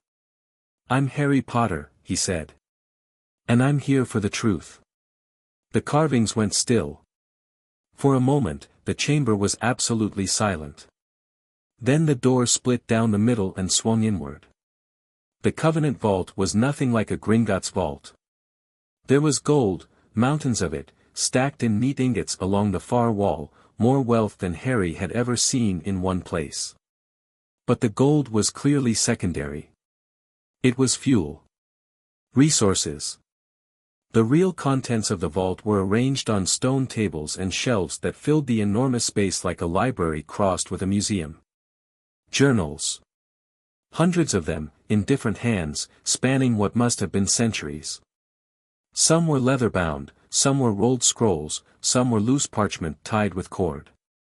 They were organized chronologically, and the oldest ones were written on material that Harry was fairly sure was vellum, real animal skin, the way documents were made before paper became common. Artifacts. Harry recognized some of them from his studies: runic focus stones, ritual implements, warding tools. But others were unlike anything he'd seen. Spheres of crystallized something that pulsed with inner light. Flat discs of dark metal etched with concentric circles. And, placed with obvious reverence on a separate table near the center of the room, a set of 4 objects that drew Harry's eye like magnets. Stones. 4 of them, each about the size of a man's fist. Each one was a different color: deep red, forest green, bright gold, dark blue. They were carved with symbols that matched the ones on the vault door: lion, serpent, eagle, badger. And they radiated magic. Not subtly, not in the way that enchanted objects usually did. These stones blazed with power, a tangible warmth that Harry could feel from across the room. Seal stones, Ragnarok said, approaching the table with an expression of professional fascination. These are ward anchors, but of a magnitude I've never encountered. Each one must contain enough magical energy to power a ward system the size of Hogwarts, Harry finished.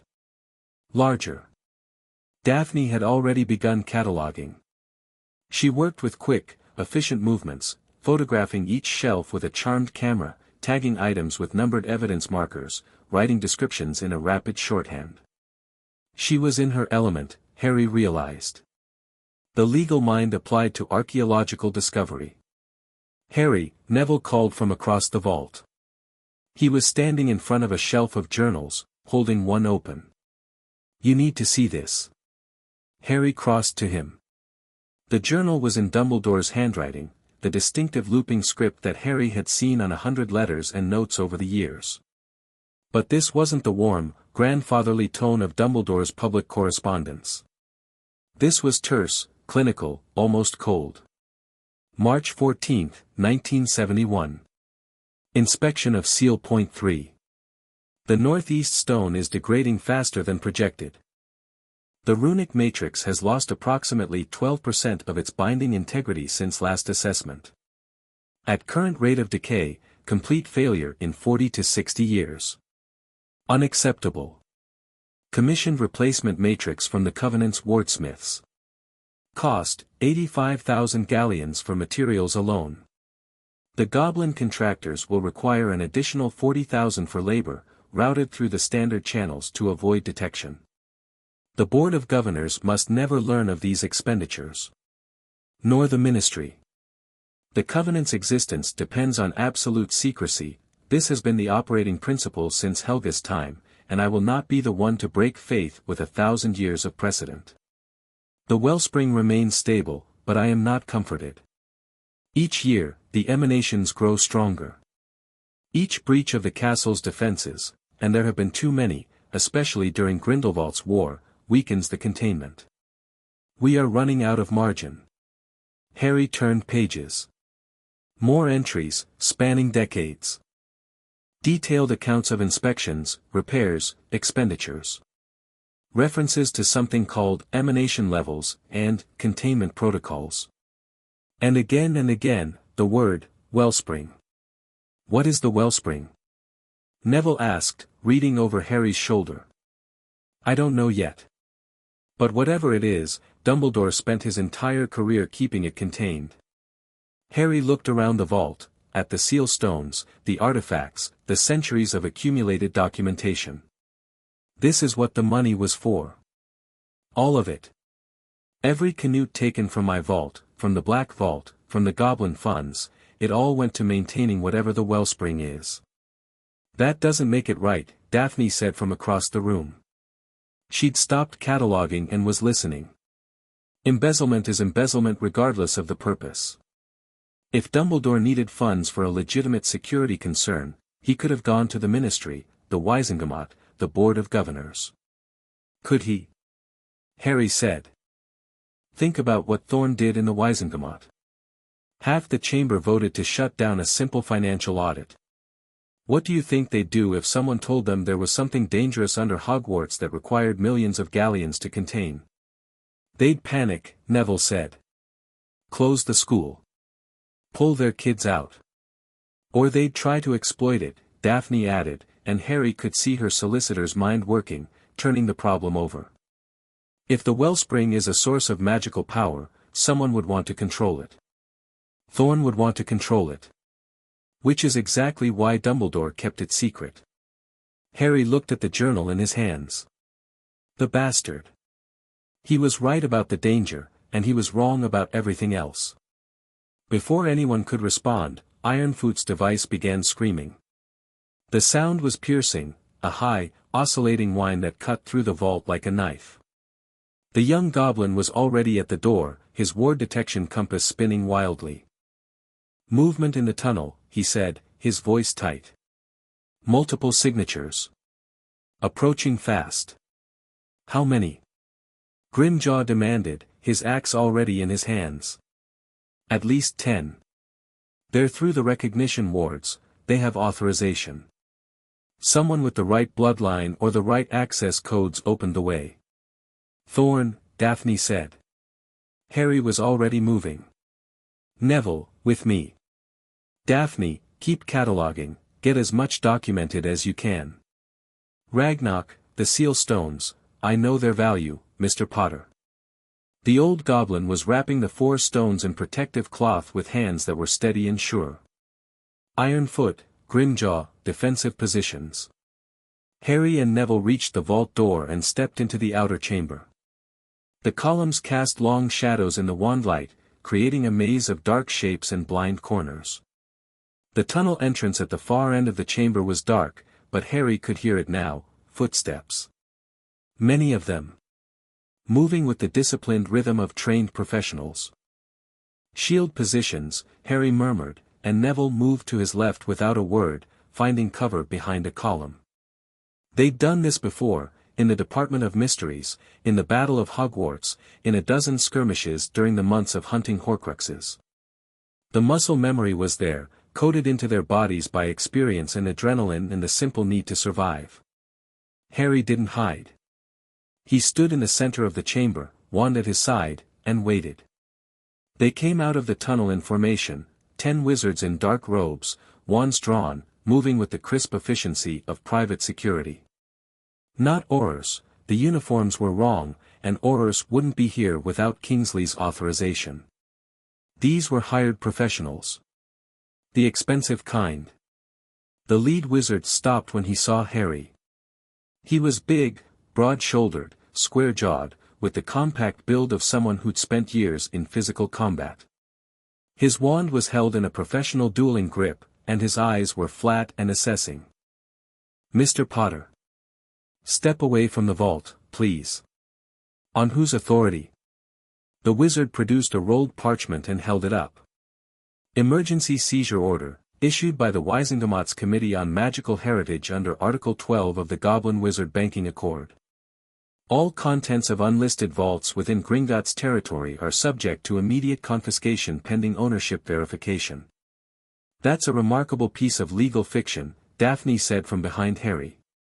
She'd emerged from the vault, evidence satchel over her shoulder, wand in her hand.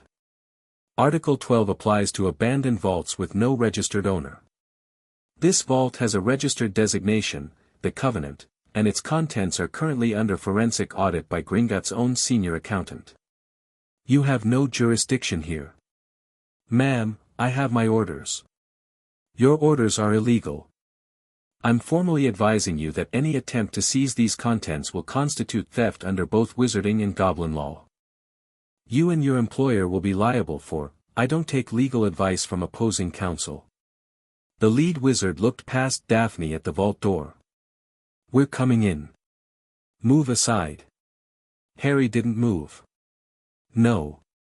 The word was quiet, but it carried. The security wizards shifted, subtle adjustments to their stances, wands coming up a degree. They were professionals. They recognized the tone of someone who meant what he said. Mr. Potter, we don't want a confrontation. Then leave. We have our orders. And I have a vault full of evidence that someone wants to disappear. I'm not going to let that happen. Harry's wand hand was relaxed at his side. He wasn't in a dueling stance. He wasn't braced for combat. He was standing the way a man stands when he's already decided what he's going to do and is simply waiting for the world to catch up. You've got 10 men. I respect that.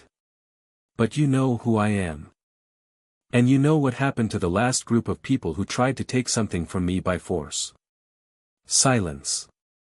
The security team leader stared at Harry, and Harry watched the calculation happen behind his eyes, the professional assessment of risk versus reward, the weighing of his employer's instructions against the reality of trying to fight the wizard who'd killed Voldemort in a confined underground space. The calculation came out wrong. Or rather, it came out the way Harry had hoped it wouldn't. Take them, the leader said. The first curse was a stunner, fast, well-aimed, fired by the wizard on the far left while the leader's words were still hanging in the air. A distraction. The real attack came from 3 directions simultaneously, coordinated spellfire designed to overwhelm a single defender through volume and angles. Harry didn't block the stunner. He sidestepped it, a minimal movement, a shift of weight, his body flowing out of the spell's path with the ease of long practice. The 3 follow-up curses met a shield charm that Harry cast without speaking, a shimmering dome of energy that absorbed the impacts and dispersed them in a shower of sparks. Then Harry moved. He'd fought Death Eaters. He'd fought Voldemort. He'd fought in a war where hesitation meant death and mercy was a luxury you couldn't always afford. These security wizards were good, professional, trained, disciplined. But they weren't soldiers. They were contractors. And there was a difference between someone who fought for money and someone who fought because the alternative was unthinkable. Harry's first spell was a disarming charm, fired so fast it was invisible, just a flicker of red light and the lead wizard's wand was spinning through the air. His second was a banishing hex that caught 2 wizards who'd been standing too close together and hurled them backward into the tunnel entrance, where they hit the stone wall and slid down in a heap. His third was a binding curse that wrapped conjured ropes around a 4th wizard's arms and legs before the man could complete his own spell. 4 down in 3 seconds. Neville came out from behind his column like a thunderstorm. He didn't have Harry's speed or instinct, but he had something equally valuable, an utter, bone-deep refusal to give ground. He planted himself between the remaining attackers and the vault door and fought like a wall. His shield charms were immovable. His counterattacks were heavy, powerful, the magical equivalent of a hammer blow. A stunner from Neville didn't just knock you out, it lifted you off your feet and put you through whatever was behind you. 2 more security wizards went down. Then a third, caught by a joint spell from Harry and Neville that collapsed his shield and dropped him in a single motion. The remaining 3 retreated into the tunnel entrance, firing over their shoulders. Harry let them go. He wasn't interested in pursuit, he was interested in the vault. "Everyone all right?" he called. "Fine," Daphne said. She was standing just inside the vault door, wand raised, looking like she was almost disappointed she hadn't had to use it. "Intact," Ragnarok confirmed from inside the vault. "Grimjaw is securing the unconscious ones." Harry looked at the 7 down security wizards. Professional, well-equipped, well-coordinated. Someone had spent serious money on this team. "Neville, search them. I want to know who they work for." Neville went through their pockets with methodical thoroughness while Harry stood guard at the tunnel entrance. The 3 who'd escaped were gone, he could hear their footsteps receding into the upper levels, running fast. "Private security firm," Neville reported, holding up an identification badge. "Ironclad Solutions. Licensed with the Ministry's Department of Magical Law Enforcement." He checked another badge. "They all carry the same client reference code." "I can't read it, it's encrypted." "Ironclad Solutions," Daphne repeated, emerging from the vault. "I know them. High-end security contractors. Their client list is confidential, but they're known to work for old families and Wisengamot members." She took the badge from Neville and studied the encrypted code. "I can break this with the right legal tools. Give me a day." "We might not have a day," Harry said. "The 3 who got away will report back. Whoever sent them will try again with more people. Then we take what we can carry and get out," Ragnarok said from the vault door. He had the 4 seal stones wrapped and tucked into a reinforced case. In his other hand, he carried a thick sheaf of journals, Dumbledore's records, plus several older volumes. "Ms. Greengrass, how much have you documented?" "The central tables and the journal archive. Maybe 40% of the vault's contents. It will have to do. We seal the vault and return with proper security." Harry nodded. "Let's move." They moved fast, gathering the most critical items, sealing them in charmed evidence bags, loading everything into expanded satchels. Grimjaw bound the unconscious security wizards with goblin shackles that would resist any finite incantatum. They'd wake up eventually, but they wouldn't be going anywhere. Harry took one last look around the vault before they left. The gold glittered in the wand light. The remaining artifacts pulsed with contained energy. Centuries of secrets, warehoused in the dark. He sealed the vault door behind them and pressed his palm to it. The carved animals flowed back into motion, and the stone sealed itself with a sound like a heavy book closing. They were halfway back up the tunnel when Ironfoot's device went off again. Another signature, the goblin said, his voice sharp with alarm. Single individual. Moving fast. Very fast. There, she came out of the dark like a blade. Harry barely got his shield up in time. The spell hit it with enough force to crack the shimmering barrier and drive him back 3 steps. He felt the power behind it, precise, focused, a cutting curse of extraordinary sophistication that would have taken his arm off if it had connected. A figure materialized from the shadows at the edge of his wand light. A woman, mid-30s, lean and angular, with short dark hair and a face that was more fierce than beautiful. She wore no robes, just practical combat clothing, dark jacket, boots, a holster with 2 wands. Her exposed forearms bore scars, lots of them, old and new, a map of violence that suggested she'd spent years fighting things that fought back. Her eyes locked onto the case in Ragnar's hands. The seal stones. Give me the stones, she said. Her voice was low and controlled. The voice of someone who was used to being obeyed. The rest of it I don't care about. But the stones come with me. Who are you? Harry demanded. She was already moving. Not toward Harry, toward Ragnar, with a speed that caught even Grimjaw off guard. The security goblin swung his axe, and she ducked under it like water flowing around a rock, firing a spell over her shoulder that caught Grimjaw in the chest and sent him staggering. It wasn't a lethal spell, Harry recognized a modified impediment jinx, but it was cast with a precision that spoke of years of combat experience. Neville! Harry shouted, and they moved together, flanking the woman, cutting off her approach to Ragnar. She spun to face them, both wands drawn now, one in each hand, a dueling style Harry had only read about in advanced combat texts. Dual wand combat was theoretically possible but practically almost impossible to execute. You needed to split your magical focus, channel power through 2 conduits simultaneously, and maintain separate spell sequences with each hand. She made it look easy. Her left wand sent a chain of stunners at Neville, rapid fire, forcing him to shield and retreat.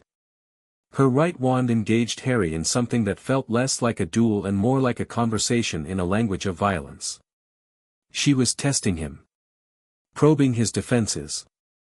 Each spell was slightly different, different angles, different intensities, designed to map his reflexes and find weaknesses. Harry responded in kind. He fired back with the instinctive creativity that had always been his greatest strength in combat, mixing standard spells with improvised ones, using the environment, bouncing curses off the stone walls to attack from unexpected angles. A reductor curse shattered a section of wall beside her head, forcing her to dodge into the path of a disarming charm that she deflected at the last instant with a wandless shield. She was good.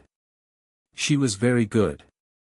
Better than any Death Eater he'd fought, better than Bellatrix, possibly as technically skilled as Voldemort himself, though she lacked his sheer magical weight. Where Voldemort had been a sledgehammer, this woman was a scalpel.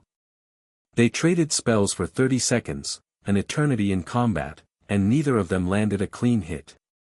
Harry was breathing hard. She wasn't.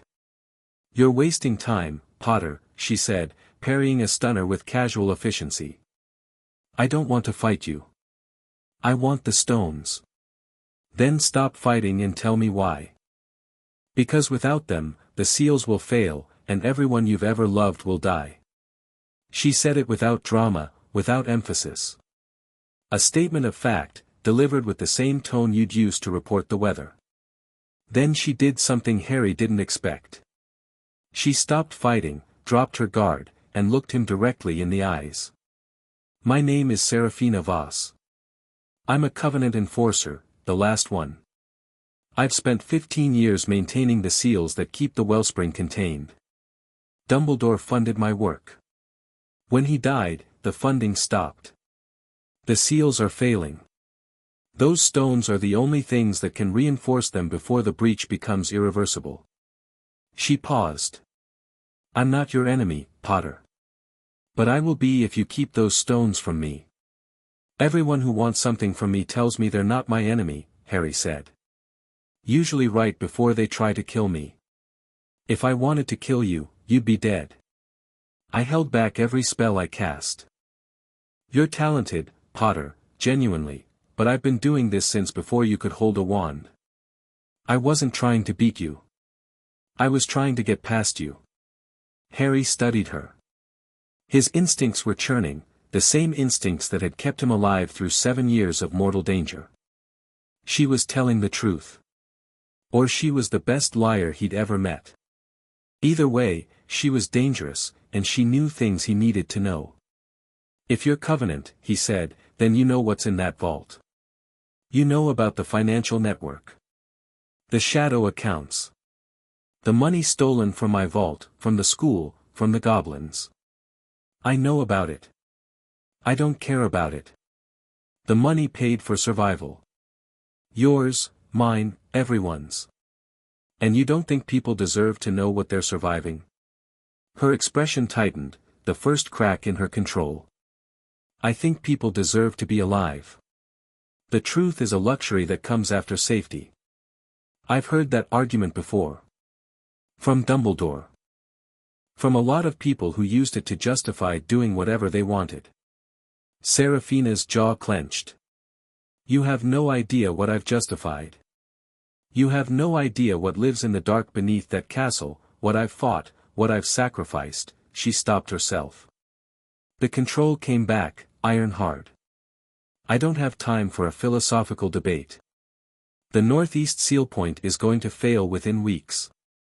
If I don't reinforce it, the wellspring's emanations will breach the castle foundations and start affecting anyone within range. Students. Children. Then help us understand what we're dealing with. Stop skulking in the shadows and, she moved. Not toward Harry, past him, a blur of speed and precision that caught everyone off guard. She hit Ragnarok's case with a targeted summoning charm that ripped it from the old goblin's grip, caught it in midair, and twisted. 2 of the 4 seal stones flew free of the case and into her hands.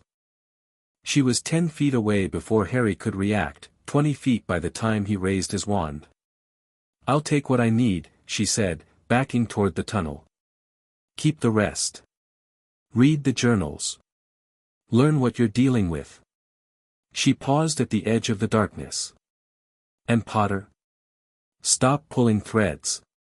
Some tapestries, hold back the dark. Yeah, I got your note. The faintest flicker of surprise crossed her face. Then she was gone, melting into the shadows with a speed that no apparition or portkey could explain. She simply moved, and the darkness swallowed her. Harry lowered his wand. His hand was steady, but his heart was pounding. Well, Neville said, she was terrifying.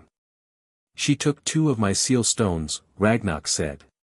He was on his knees, gathering the remaining 2 stones from where they'd fallen when the case was ripped from his grip. His hands were shaking, not with fear, but with something closer to outrage. She stole from me. In my own bank. She stole from all of us, Harry said. But she also told us more than she meant to. She's Covenant. She's maintaining the seals. And she's desperate enough to fight through all of us to get what she needs. That doesn't excuse, no. It doesn't. But it tells us the clock is ticking on whatever the wellspring is. If she's right about the seals failing. Harry looked at the 2 remaining stones in Ragnarok's hands. How much can you tell me about these? Ragnarok held one up to the wandlight. The red stone, the lion stone, Harry thought, pulsed with inner fire, warm even through the protective wrapping. These are ward anchors of extraordinary power, Ragnarok said, his professional fascination overriding his anger.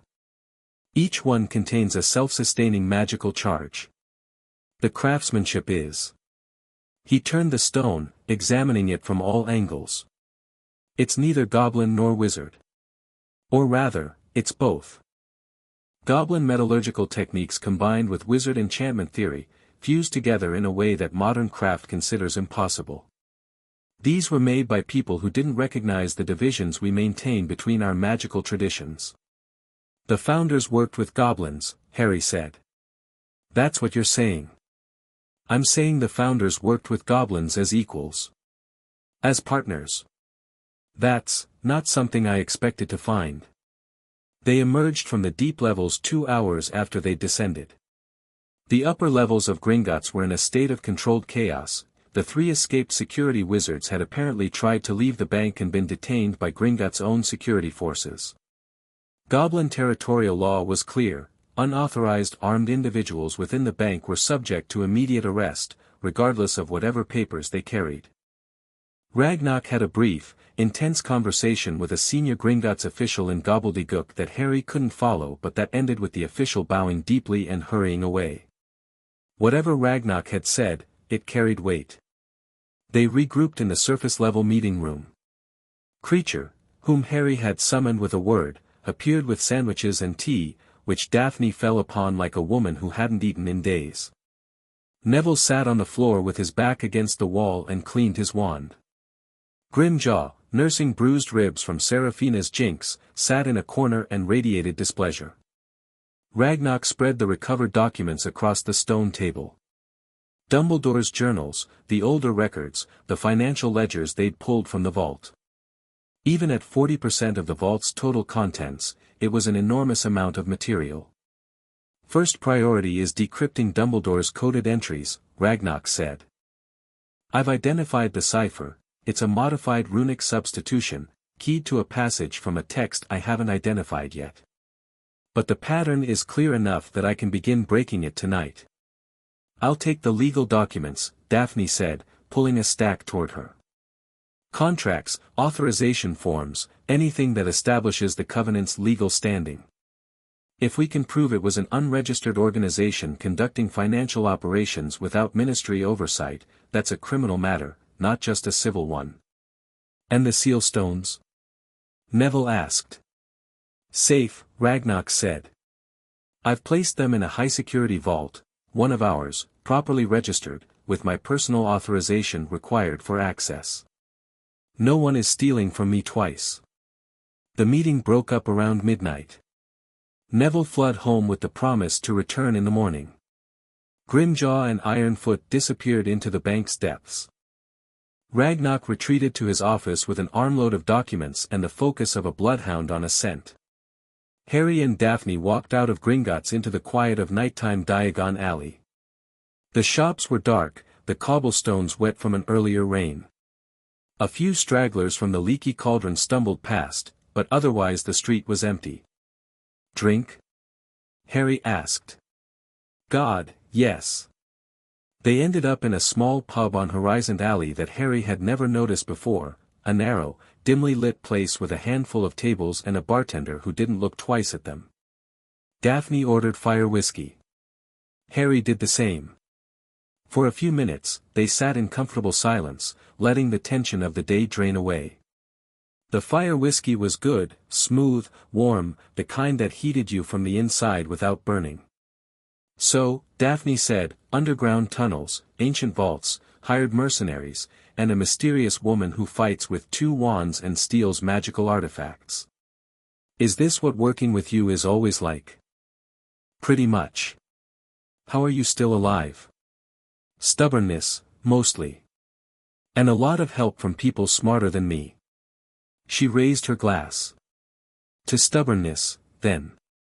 They drank. Something in the air between them had shifted, the professional distance was still there, but it was thinner, worn down by shared danger and the peculiar intimacy of having fought side by side in a tunnel a mile beneath London. Can I ask you something? Harry said. You can ask. Why did you really take this case? You said it wasn't about who I am. So what is it? Daphne turned her glass in her hands, watching the amber liquid catch the low light. After the war, I thought things would change. The old power structures were broken. Voldemort was dead. The Ministry was in shambles. It was supposed to be a new beginning. She took a sip. It wasn't. The same families, the same networks, the same invisible agreements, they all snapped back into place like nothing had happened. The faces changed, but the architecture didn't. And I realized that the problem was never Voldemort. Voldemort was a symptom. The problem is that the wizarding world runs on secrets and favors and nobody ever holds anyone accountable. She looked at him. When Ragnarok told me what you'd found, I thought, this is it. This is someone actually pulling back the curtain. Not to get revenge, not to seize power, but because the curtain shouldn't be there. A pause. That's why I took the case. Harry held her gaze. That's a good reason. I know. You're very confident. I'm very right. There's a difference. But she was smiling again, that real smile, the one that cracked the professional mask and showed something warmer underneath. Your turn. Why are you really doing this? And don't say, because it's the right thing to do.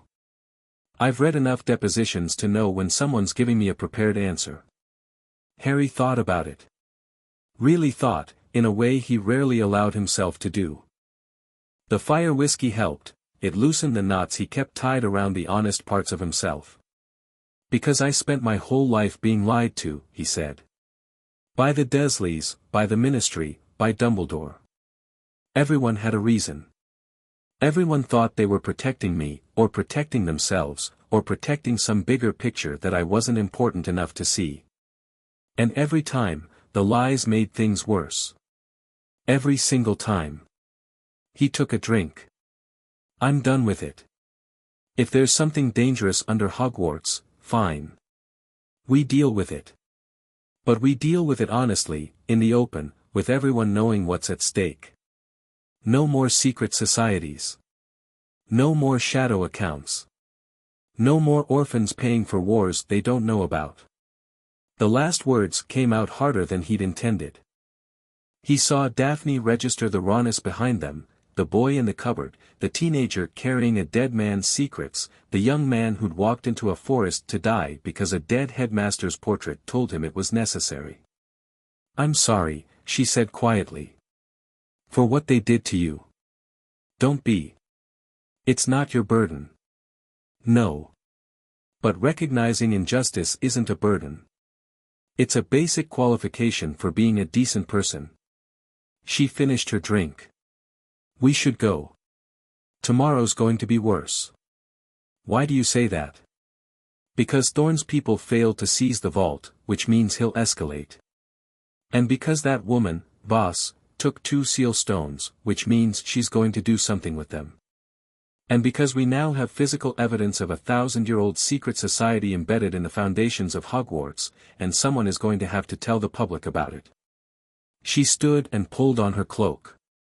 I love my job, but some days it loves me back harder than I'd like. Harry laughed. A real, full laugh, the kind that surprised him, that came from somewhere he'd forgotten existed. Daphne looked at him with an expression of mild curiosity, as if he were a document she hadn't finished reading. What? She said. Nothing. You're just, not what I expected. You said that before. It's still true. She pulled her cloak tighter and headed for the door.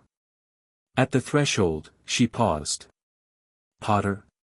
Harry. Harry. She tested the name like she was tasting it. Get some sleep. You look terrible. So I've been told. She disappeared into the night.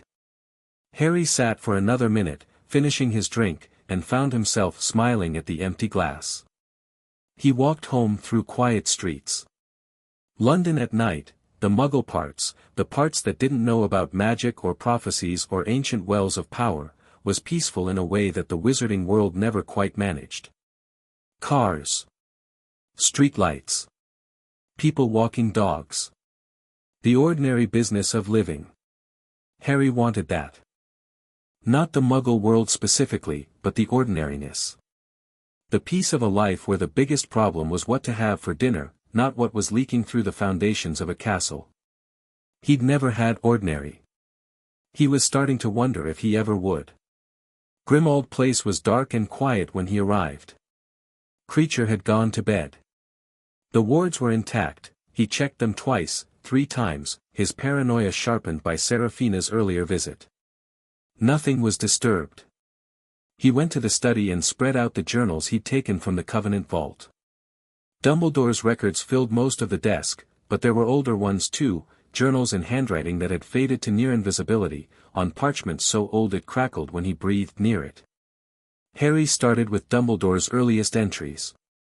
The first was dated 1945, the year Dumbledore defeated Grindelwald. November 2nd, 1945. Dip Pet has briefed me on the Covenant. I confess myself astonished. The existence of the wellspring, a primary source of raw magical energy, sealed beneath Hogwarts by the 4 founders, is the most significant magical discovery I have encountered. Its implications are staggering. Dip Pet is dying. He knows it, and he has chosen me as his successor, not as headmaster, that will come in time, but as Covenant leader. The responsibility is enormous. The wellspring must remain sealed. Its emanations, if uncontrolled, would warp magical fields across Britain. The seals require constant maintenance, funded through channels that must remain invisible to the wider wizarding world. I have accepted. What choice do I have? The alternative is entropy, the slow degradation of the seals, the eventual breach, the catastrophe that follows. Someone must carry this burden. I will carry it as I have carried others, alone, in silence, for as long as I am able. Harry set the journal down. His hands were steady, but something was churning in his chest, a complicated mixture of anger and pity and the exhausting recognition that nothing about Albus Dumbledore was simple. The man had known about the wellspring since 1945. For over 50 years, he'd managed the Covenant's operations, funded the seal maintenance, kept the secret. And he'd done it alone, or nearly alone, with only a handful of Covenant members who knew the full picture. It was, Harry had to admit, impressive. And it was wrong. Not the goal, the method. Dumbledore had built a shadow empire to maintain the seals, and in doing so, he'd stolen, manipulated, and deceived everyone who trusted him. He'd treated the wizarding world like children who couldn't handle the truth. He'd treated Harry like a resource to be exploited. And the worst part was that it had worked. The seals had held. The wellspring had stayed contained. 50 years of deception had bought 50 years of safety. But at what cost? And for how much longer? Harry turned pages, skipping ahead through decades of meticulous record-keeping. Dumbledore's entries became more urgent in the later years, references to increased emanation levels, accelerating seal degradation, the rising costs of maintenance. The entries from the 1990s were particularly grim, September 1, 1992. The chamber has been opened again. The basilisk's presence in the deep tunnels is disrupting the southwestern seal point. Emanation levels are up 8%. I have dispatched Covenant repair teams, but the damage is significant. If only I could tell Minerva. If only I could tell anyone. But the Covenant's mandate is clear, absolute secrecy, maintained since Helga Hufflepuff's time. The founders understood that the wellspring's existence would be the most dangerous secret in the wizarding world. They were right. And then, the entry that Harry had been dreading. Dated the summer before his first year at Hogwarts. July 15, 1991. The Potter boy will come to Hogwarts in September. I have insured it, the letters, Hagrid, the carefully managed introduction to our world. He must attend. The prophecy demands it, and the war that is coming will not wait. But there is another consideration. The boy's vault contains significant resources that could fund Covenant operations for years. His parents' contributions were substantial, and the vault has been growing since their deaths. The boy has no guardian who would notice the withdrawals. The Dursleys know nothing of our finances. I do not like what I am about to do. But the seals are failing faster than projected, and the Covenant's reserves are depleted. Grindelwald's war, Voldemort's first rise, each conflict damages the containment, and each repair costs more than the last. The boy's gold will save lives. His gold will maintain the barriers that keep the wellspring sealed and the world safe. The boy must never know about the wellspring. If he survives the prophecy, he will be too important to risk. If he doesn't, it won't matter. Either way, he pays for the war he doesn't know he's fighting. Harry read it 3 times. Then he closed the journal, set it carefully on the desk, and sat in the dark for a very long time. The words burned in his mind like brands. The boy has no guardian who would notice. The clinical assessment of an orphan's vulnerability, reduced to a line item in a cost-benefit analysis. His gold will save lives. The justification that made every theft a noble sacrifice, as long as someone else was making it. The boy must never know. Of course not. Because knowing would make Harry a person instead of a resource. Knowing would give him the right to object, to question, to refuse. And Dumbledore couldn't afford that. Dumbledore needed a weapon, a boy shaped by suffering, hardened by neglect, desperate for belonging and approval.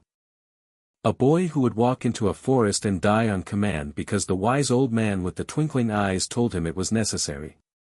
Harry had made peace with the Horcrux. With the sacrifice. With the calculated cruelty of being raised for slaughter. He'd even managed a kind of forgiveness, not for Dumbledore's sake, but for his own, because carrying that anger was a weight he couldn't afford. But this was new. This was fresh. This was the confirmation that Dumbledore's manipulation wasn't limited to the war against Voldemort. It was systemic. Total. Every aspect of Harry's life, his placement with the Dursleys, his ignorance of the wizarding world, his financial exploitation, was part of a machine designed to serve Dumbledore's vision of the greater good. And the machine hadn't stopped when Dumbledore died. The Covenant was still out there. Thorn was still operating. Serafina Voss was still maintaining seals with stolen money and stolen artifacts. The whole apparatus kept grinding forward, chewing up lives and spitting out safety, and nobody, had ever been given the chance to say no. Harry picked up a quill. He wrote a single note, addressed to Ragnarok, Daphne, and Neville simultaneously. The same message to all 3, I've read the journals. I know what the wellspring is. I know what Dumbledore did and why. Meeting tomorrow morning. Grimmauld Place. 8 a.m. We need to talk about what happens next. All of it. No more secrets, not even from each other. Harry he sent the notes with Gideon, checked the wards one final time, and went to bed. Sleep came slowly. When it finally arrived, it was dreamless and deep, the sleep of someone who'd found the answer to a question they'd been carrying for years. The answer was worse than the question. But at least it was the truth. Chapter 3, The Covenant of For the morning meeting at Grimmauld Place started with silence and ended with an argument. They gathered in the kitchen because it was the warmest room in the house and because Creature had made breakfast for 5 without being asked, eggs, bacon, toast, tea, and a platter of scones that he set in front of Daphne with the reverence of a knight presenting tribute. The elf had decided that Daphne Greengrass was a worthy human, and once Creature made up his mind about someone, there was no changing it. Ragnarok arrived first, carrying a leather portfolio that bulged with decoded documents. He looked like he hadn't slept, his eyes were deeper set than usual, and his fingers had ink stains that went past his second knuckle. But he was vibrating with the energy of a man who'd found what he was looking for. Neville came second, bringing a box of potion supplies and a particular expression of calm determination that Harry had learned to trust more than anyone else's confidence. Daphne arrived last, exactly at 8, carrying 2 briefcases and a look that suggested she'd been working since 4 in the morning. Harry set Dumbledore's journal on the table, open to the entry about the wellspring. He didn't say anything. He just let them read. Neville read it first, his lips moving slightly. When he reached the passage about Harry's vault, his jaw tightened. Daphne read it with the rapid, focused attention of someone processing evidence. She finished, went back, and read the key paragraph again. Ragnarok read it last. His reaction was the most contained and the most telling, a slight narrowing of his eyes, a single slow exhalation through his nose. "The boy must never know," Ragnarok quoted. "That phrase. I've seen it before." "Where?" Harry asked.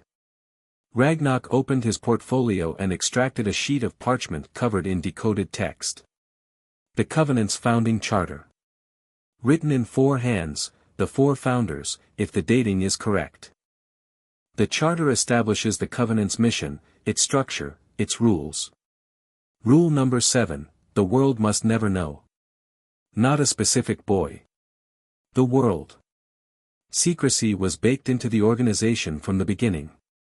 "Tell us everything," Harry said. "From the start." Ragnarok spread his documents across the table, pushing aside plates and teacups with the practiced disregard of someone who valued information above breakfast. The Covenant of the Four was established in approximately 993 AD by the 4 founders of Hogwarts. Its purpose was singular, the containment and maintenance of an entity or phenomenon they called the Wellspring. He held up a decoded passage. The founders described the Wellspring as, and I'm translating from a very archaic form of magical notation, a wound in the fabric of magic itself, through which raw power bleeds into the mortal world. They discovered it when they were constructing the castle. It was, in fact, the reason they chose that location. They built the school on top of it. Neville said.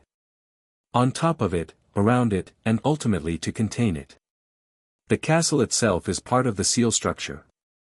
The walls, the foundations, the wards, everything that makes Hogwarts Hogwarts is designed, at least in part, to keep the wellspring contained. That's why the castle is so magical, Daphne said. It's not just centuries of enchantment layering on top of each other. It's the wellspring's energy bleeding through the seals. Precisely. In small amounts, the emanations are benign, even beneficial. They amplify magical ability, sustain enchantments, create phenomena like the moving staircases and the sentient rooms. Hogwarts is the most magical place in Britain because it's built on a wound that leaks raw power. Ragnarok paused. But in large amounts, uncontrolled, the emanations are dangerous. The founders' journals describe experiments during the construction period, exposing objects to concentrated wellspring energy. The objects became unstable. Enchantments warped and twisted. Living creatures exposed to high levels of emanation developed unpredictable magical abilities, went mad, or simply, changed. Became something other than what they were. Changed how? Harry asked. The descriptions are imprecise. But the implication is clear, uncontrolled wellspring energy doesn't just amplify magic. It transforms it. Rewrites the fundamental nature of whatever it touches. The founders recognized this as an existential threat. If the wellspring breached the surface, the magical contamination would spread across Britain. Every enchantment, every ward, every magical creature within range would be affected. So they sealed it, Neville said. They sealed it. For seal stones, one for each founder, placed at cardinal points around the fissure, anchoring a ward matrix of extraordinary complexity. The seal required their combined magical power and, according to the charter, a sacrifice of blood and memory from each of them. They literally gave parts of themselves to create the containment. Ragnarok set down the decoded passage and picked up another. The seal was never meant to be permanent. The founders understood that the wellspring's pressure would erode any containment over time. So they created the Covenant, a secret organization tasked with maintaining the seals, funded through hidden channels, passing from generation to generation. The founding charter establishes a leadership structure, a treasury system, and a set of rules governing the covenant's operations. Rule 1, the seals must be maintained at all costs.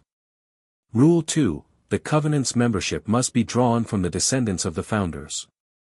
Rule 3, the covenant's leader must be the headmaster or headmistress of Hogwarts. And Rule 7, the one that matters most, the world must never know. The kitchen was quiet. Rain tapped against the window. Creature moved silently at the edges of the room, clearing plates. How many people have been in the covenant? Harry asked. Based on the documents we recovered, the membership at any given time has been small, usually no more than 10 to 15 individuals. The leadership has always been the sitting headmaster. Dip-Pet preceded Dumbledore. Before Dip-Pet, a wizard named Phineas Nigellus Black. Ragnarok's eyes glinted. A Black. Which may explain why the Black family vault was tapped for funding. And Thorn. Aldrich Thorn's family has been connected to the Covenant for at least 3 generations. His grandfather, Caspian Thorn, served as the Covenant's financial administrator in the early 1900s. Aldrich appears to have inherited the role. Harry looked at Daphne. That's why he reacted so fast when we filed the audit petition. He wasn't just protecting Dumbledore's legacy. He was protecting the Covenant. Which means he's either trying to preserve the status quo or positioning himself for something else, Daphne said. The question is which? There's another question, Neville said. Everyone looked at him. He was leaning back in his chair, arms crossed, with the thoughtful expression he wore when he was working through a problem. If the seals require maintenance, and the maintenance requires money, and the money has been frozen by the audit, what's happening to the seals right now? The question hung in the air like smoke. Voss said the northeast seal point was failing, Harry said. Weeks, she said. And she took 2 of the seal stones to reinforce it. Then we have a timeline, Ragnarok said. Weeks before the first seal point fails. After that, emanation levels will increase, and the other seal points will come under greater pressure. It's a cascade, once one point fails, the others follow faster. How long until complete failure? Without the full Covenant maintenance apparatus? Based on the degradation rates described in Dumbledore's journals. Ragnarok calculated silently for a moment. Months. Perhaps 6. Perhaps fewer, depending on what happens at Hogwarts. Every significant magical event at the castle, every battle, every dark magic incursion, every surge of power, damages the containment. The Battle of Hogwarts alone may have shortened the timeline by years. Silence again. Harry felt the weight of it settle on his shoulders, the familiar pressure of being the person in the room who had to decide what to do next. So we have 2 problems, he said. The financial and legal investigation, which is necessary, which will hold the people who stole and deceived accountable, and the physical reality of the wellspring, which needs the kind of maintenance that the investigation has disrupted. 3 problems, Daphne corrected. Thorn. He's not just blocking the investigation. He's connected to the Covenant's infrastructure. If he controls the maintenance apparatus, he controls access to the wellspring. And based on what we know about him, pragmatic, power-oriented, convinced he knows best, I don't think he wants to just maintain the seals. I think he wants to use the wellspring. That's a significant assumption, Ragnarok said. It's an inference based on 40 years of his political behavior. He's spent his career accumulating influence. He sits on every committee that matters. He controls financial networks that span the entire pureblood establishment. Why? Not for personal wealth, his family is already rich. Not for political power, he already has it. He's building towards something, and the wellspring is the biggest something I can think of. Harry turned to Ragnarok. Can we fund the seal maintenance ourselves? Separate from the Covenant's infrastructure? Ragnarok considered. Technically, yes. The recovered vault contains enough gold to fund repairs for several years. But the maintenance isn't just financial, it requires specialized knowledge. Wordsmiths who understand the seal architecture. Materials that can only be sourced from specific locations. And physical access to the seal points, which are deep beneath Hogwarts. He paused. In short, Voss knows how to do the work. We have the money. But without cooperation between us, neither party can act effectively. Then we need Voss, Harry said. The argument started there. You want to negotiate with someone who attacked us, stole from us, and broke into your home? Daphne's voice was controlled but sharp. She's a Covenant operative. Her loyalty is to the organization, not to us. Her loyalty is to the seals. That's not the same thing. You're trusting a woman you've spoken to for approximately 3 minutes, during which she tried to kill you. She didn't try to kill me. She tried to get past me. There's a difference. That's a thin distinction to stake our strategy on. It's not about trust. It's about necessity. We need what she knows. She needs what we have. That's the basis for a functional alliance, not a friendship. Neville cut in. He's right, Daphne. I don't like it either, but the seals are the priority. If they fail, everything else we're doing is meaningless. Daphne looked between them, her jaw tight. Harry could see the solicitor's mind working, weighing risks, calculating probabilities, mapping outcomes. She didn't like it. But she was too smart to let dislike override logic. Fine, she said. But I set the terms. Any meeting happens on neutral ground, with documentation, and she agrees to a magical oath of non-hostility for the duration. Standard legal protections. Agreed. And I want to be clear about something. Daphne leaned forward. We are not becoming the next Covenant. We are not running a secret society. Whatever we do about the wellspring, we do it transparently. That's the whole point of this exercise. That's the whole point, Harry agreed. No more secrets. Ragnarok made a small sound that might have been a laugh. No more secrets. In the wizarding world. You may be the most optimistic human I've ever met, Mr. Potter. I prefer stubborn. I've noticed. Finding Serafina Voss turned out to be easier than expected. Harry didn't have to find her at all. She found him. He was walking through Hogsmeade that afternoon. He'd operate to check on the village, which sat within range of Hogwarts' magical influence and would be the first place to show signs of increased emanation. The village looked normal enough. Shops open, people moving, the 3 broomsticks doing its usual trade. But Harry noticed things that an ordinary visitor might have missed, a weather vane on the post office that was spinning slowly in still air. A display of enchanted candles in a shop window that were burning with an unusual blue tinge. A cat sitting on a wall, watching Harry with an intensity that felt more than feline. Small things. Barely noticeable.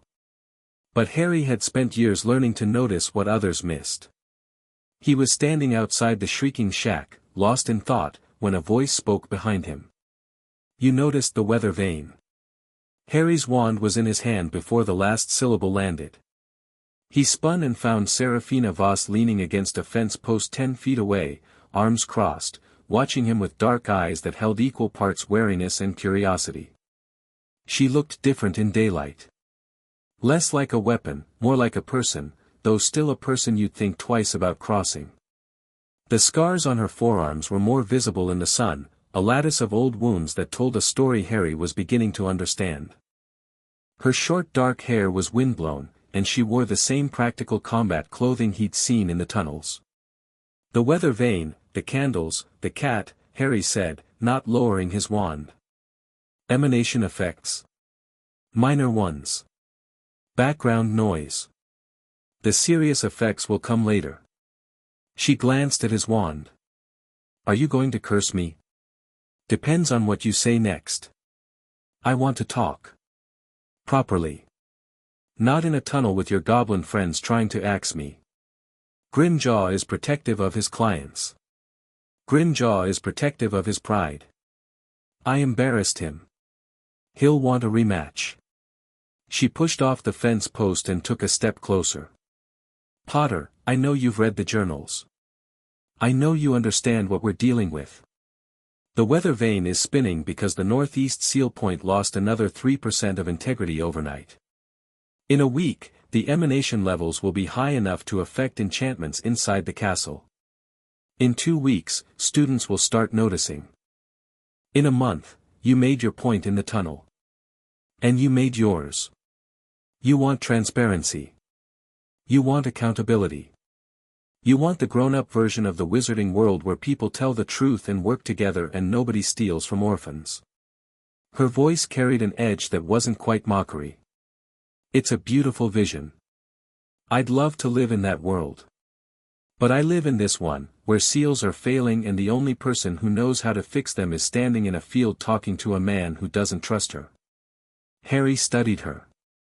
The instinct that had kept him alive, the one that lived below conscious thought, that read people in the spaces between their words, was speaking clearly. She was angry. She was frightened. And she was telling the truth. I have a proposal, he said. Neutral ground. Formal terms. You share what you know about the seal architecture and the maintenance protocols. We provide funding and political protection. Everything is documented. Everything is transparent. Transparent, she repeated, like the word was foreign. You want me to hand over 1,000 years of Covenant operational knowledge and make it public? I want you to stop pretending that secrecy is the same as security. She stared at him. The wind picked up, carrying the smell of pine and cold stone from the mountains. The shrieking shack creaked behind them, its boards groaning in the gusts. You know what I've done for the last 15 years? Serafina said. I've maintained 4 seal points. I've repaired ward matrices that were older than the ministry. I've fought things, Potter, not people, things, that seeped up from the wellspring through cracks in the containment. Manifestations of raw magic that don't think, don't feel, don't negotiate. They just consume. I've done this alone, funded by stolen money, answering to no one but a dead man's ghost. She held up her scarred forearms. Every mark is a fight. Every scar is a seal that held because I was there to hold it. I didn't choose this life. I inherited it from my mother, who inherited it from hers, who inherited it from a line of Covenant enforcers stretching back to the 12th century. We gave everything, our families, our safety, our normal lives, to keep the world safe from something it didn't know existed. Her voice didn't break. It didn't waver. But something in her eyes shifted, a crack in the iron control, showing the exhaustion underneath. And now you come along. Harry Potter. The chosen one. 8 months out of a war, and you decide that the system that kept the world safe for a millennium isn't good enough. That the sacrifices my family made were wrong because they were made in secret. That the money Dumbledore took from your vault, money that paid for the seals that kept you safe while you slept in your bed at Hogwarts, was theft. It was theft, Harry said. Not harshly. Just clearly. It was survival. It can be both. That stopped her. She looked at him with something that might have been surprise, the look of someone encountering an argument they hadn't prepared for. My proposal stands, Harry said. Neutral ground. Formal terms. No hostility, no theft, no secret operations. You work with us, not for us and not against us. In return, we fund the seal maintenance properly, through legal channels, with public oversight. Public oversight of the wellspring. Do you have any idea how dangerous that is? Less dangerous than one person maintaining it alone with stolen money and no backup. You just told me you've been doing this for 15 years by yourself. What happens when you die, boss? Who takes over? Who even knows the seals exist? She opened her mouth. Closed it. The crack in her control widened. I don't have an answer to that, she said quietly. I know. That's why you need us. A long silence. The wind blew. The shrieking shack groaned. Where? Seraphina said finally. Hogwarts. McGonagall's office. Tomorrow morning. The castle will know I'm there. The wards, I'll clear it with McGonagall. And Thorn? Thorn doesn't get to know. Not yet. She nodded once, sharply. Tomorrow morning. And Potter, if this is a trap, I'll collapse the northeast seal point myself before I let anyone use it as leverage. The resulting emanation burst would make the Battle of Hogwarts look like a fireworks show. It's not a trap. Then I'll see you tomorrow. She turned and walked away, heading toward the mountains with the long, ground-eating stride of someone used to traveling on foot. At the edge of the tree line, she paused and looked back. The cat, by the way. That's not an emanation effect.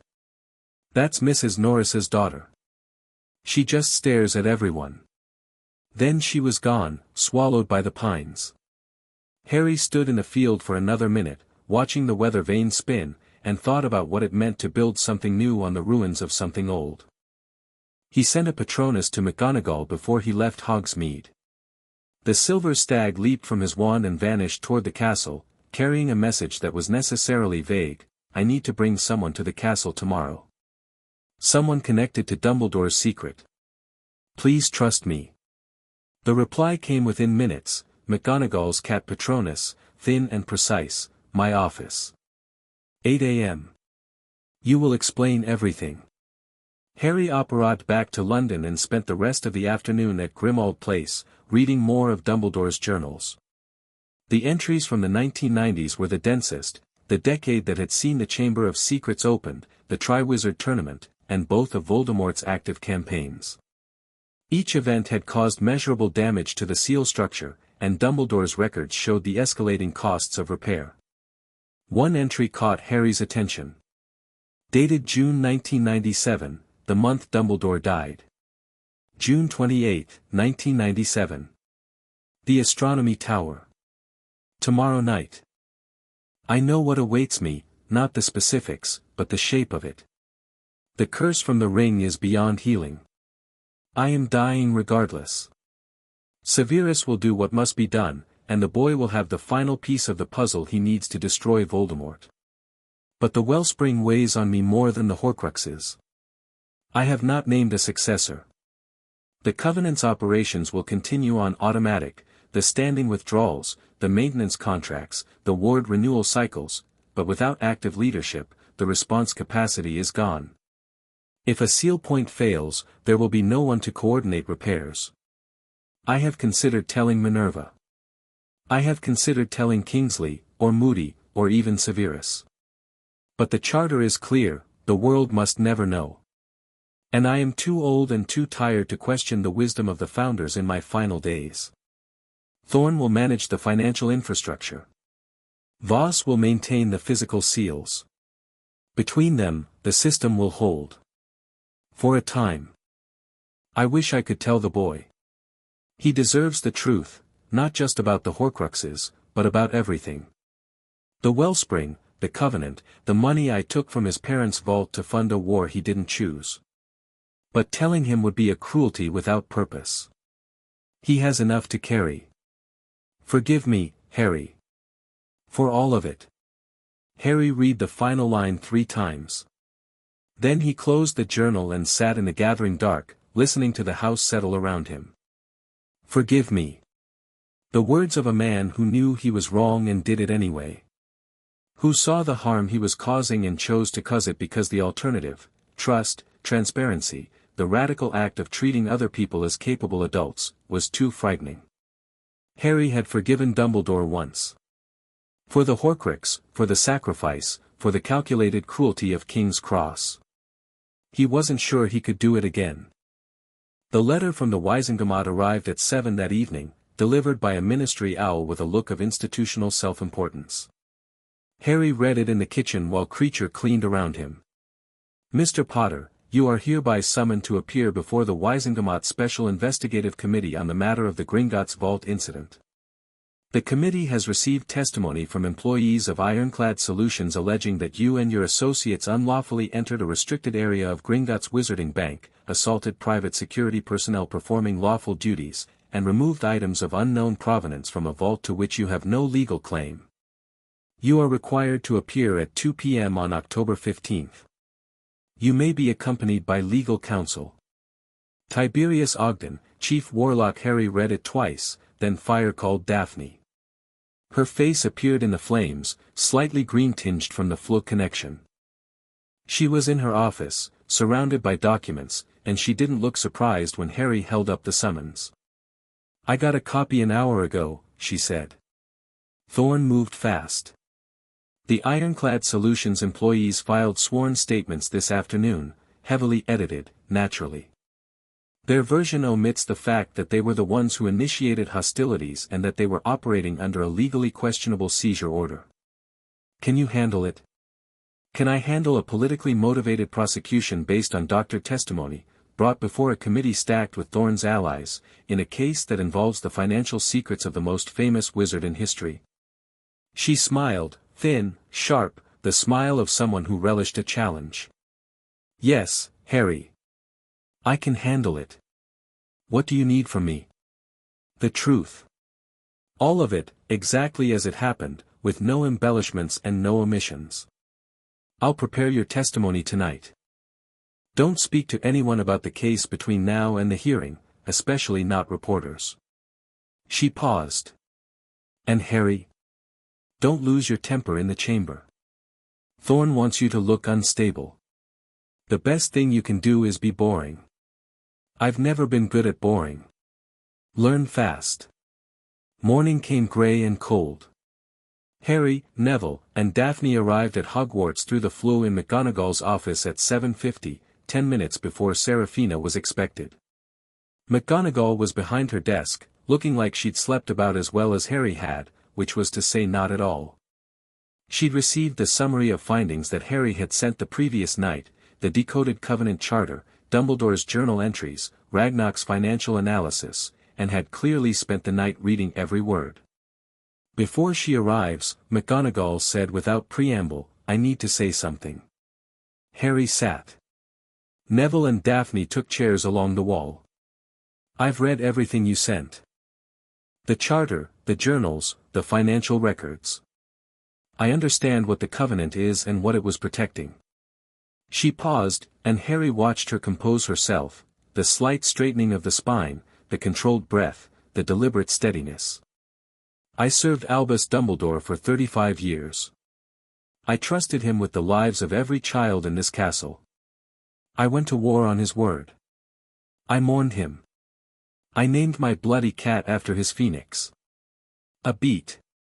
The faintest tremor in her voice, controlled before it could spread. "And he didn't trust me. Not with this. Not with the single most important secret about the school I gave my life to. He let me worry about leaking roofs and budget shortfalls and staffing problems while millions of galleons flowed through hidden accounts beneath my feet. He let me believe that the castle's peculiarities were charming quirks, not symptoms of a fundamental magical instability that could endanger every student under my care." She took off her glasses and cleaned them, a gesture Harry had never seen her make, and he understood it for what it was, a moment of vulnerability, brief and fierce, before the armor went back on. "I am not angry," she said. "Anger is too simple for what I feel. I am diminished by the knowledge that the man I respected most considered me unworthy of the truth." She replaced her glasses. "But I am the headmistress of this school. The students are my responsibility. And I will not, allow another generation of children to attend Hogwarts without knowing that the ground beneath them is safe." She looked at Harry. "Whatever it takes. Whatever it costs. We fix this properly." Harry nodded. There was nothing to say that wouldn't have cheapened the moment. At 8 o'clock exactly, the gargoyle at the base of the headmistress's tower reported a visitor. Seraphina Voss came up the spiral staircase with the careful, alert tread of someone entering potentially hostile territory. She took in the room in one sweep, the people, the exits, the portraits on the walls. Her eyes lingered on Dumbledore's portrait, which was watching her with an expression of deep discomfort. "Ms. Voss," McGonagall said. "I'm told you've been maintaining structures beneath my castle for 15 years without my knowledge." "Yes, headmistress. And that my predecessor funded this maintenance through embezzlement and fraud." "Yes. And that the structures in question are the only thing preventing a catastrophic magical event that would endanger every person in this school." "Yes." McGonagall's expression could have etched glass. "Sit down." Seraphina sat. Daphne produced a document, the terms of engagement she'd drafted the previous night, and placed it on the desk. "Before we begin," Daphne said, "Ms. Voss will agree to a magical oath of non-hostility toward everyone present, the return of the 2 seal stones she took from the Covenant Vault, and full disclosure of her knowledge of the seal architecture and maintenance protocols. In return, we guarantee her legal immunity for any actions taken in service of the Covenant, provide funding for emergency seal repairs, and include her as a full partner in whatever response we develop." Seraphina read the document. Her eyes moved fast. She was used to scanning for threats, Harry realized, whether they came in the form of spells or fine print. "The immunity clause is important," she said. "I've done things in the course of my duties that would constitute serious crimes under wizarding law. Ward breaking. Unauthorized entry into restricted areas. Assault on magical creatures guarding seal points." She looked up. "I've killed manifestations. They're not technically alive, but they look alive, and the legal distinction is unclear. The immunity covers all actions taken in direct service of seal maintenance," Daphne said. "Past, present, and future, subject to ongoing oversight." "And the seal stones?" "Return to joint custody. Yours and ours. Neither party can access them unilaterally." Seraphina looked at Harry. "You trust her?" "With my life." The words came out without hesitation, and Harry realized as he said them that they were true.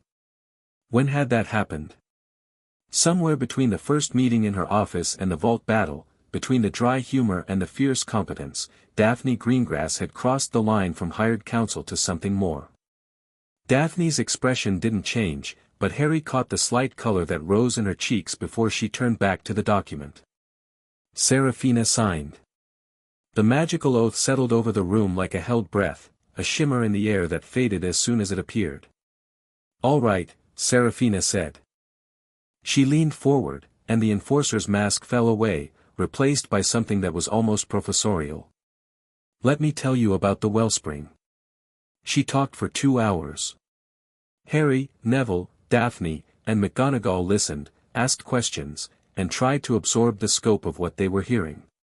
The wellspring was not a thing. Not exactly. It was a place, a point in the fabric of magical reality where the barrier between the mundane world and whatever existed beyond it was thin. Raw magical energy bled through the thinning, pooling beneath Hogwarts like groundwater beneath a well. "Think of it as a spring," Seraphina said, using a metaphor that she'd clearly refined over years of trying to explain the inexplicable. "Water comes from somewhere underground. You can cap it, contain it, channel it. But the water is always there, always pushing. The wellspring is the same, except what's pushing through isn't water. It's raw magic, unformed, unchanneled, potent beyond anything you've ever experienced." "Where does it come from?" Neville asked. "We don't know. The founders didn't know. Their journals describe it as the breath of the deep and the blood of the world, but those are metaphors, not explanations. Some Covenant scholars theorized it was a natural phenomenon, a geological feature of the magical landscape, like a ley line convergence. Others believed it was artificial, that something or someone created the breach deliberately, long before the founders arrived. And others?" Harry prompted, because her tone suggested there was a third option she wasn't offering. Seraphina hesitated. "Others believed there was something on the other side. Not just energy, intelligence. A presence that was trying to push through. The room was very quiet. The seal structure consists of 4 anchor points arranged in a square around the fissure, Serafina continued. Each anchor is keyed to one of the founder's bloodlines and reinforced by a seal stone, the artifacts you recovered from the Covenant Vault. The stones act as magical batteries, providing the sustained energy that keeps the wards active. Without them, the wards would degrade within months. 2 of the stones are with you, Harry said. 2 are with Ragnarok. And all 4 need to be in place for the seal to function at full capacity. Right now, I've placed my 2 stones at the northeast and northwest anchor points, the most degraded. The southeast and southwest points are holding, but they're weaker than I'd like. She pulled out a folded piece of parchment and spread it on McGonagall's desk. It was a map, hand-drawn, detailed, showing a cross-section of Hogwarts and the structures beneath it. The map showed the familiar features of the castle, the Great Hall, the towers, the dungeons, the Chamber of Secrets. But below the chamber, below everything Harry had ever seen or heard about, was another layer. Tunnels, chambers. And at the center, marked with a symbol that looked like 4 interlocking circles, the fissure itself. The access points are here, here, here, and here, Serafina said, pointing. 1 in the dungeons, 1 beneath the astronomy tower, 1 in the foundations of the Whomping Willow, and 1 through the Chamber of Secrets. Dumbledore used the dungeon access most frequently. I prefer the Willow, it's the most isolated. These tunnels aren't on any map I've ever seen, Harry said. Not the Marauder's map, not the castle schematics in the headmistress's records. The founders designed the tunnels to be undetectable. The wards don't just protect the wellspring, they hide it. From mapping spells, from detection charms, from casual discovery.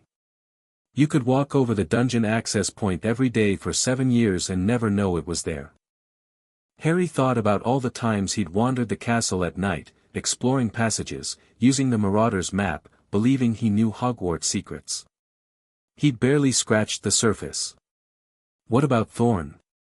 Daphne asked. How much does he know? Everything I know. Probably more, he has access to the Covenant's full archives, which are separate from what was in the vault. He's been the financial administrator since his father died 20 years ago. Serafina's expression darkened.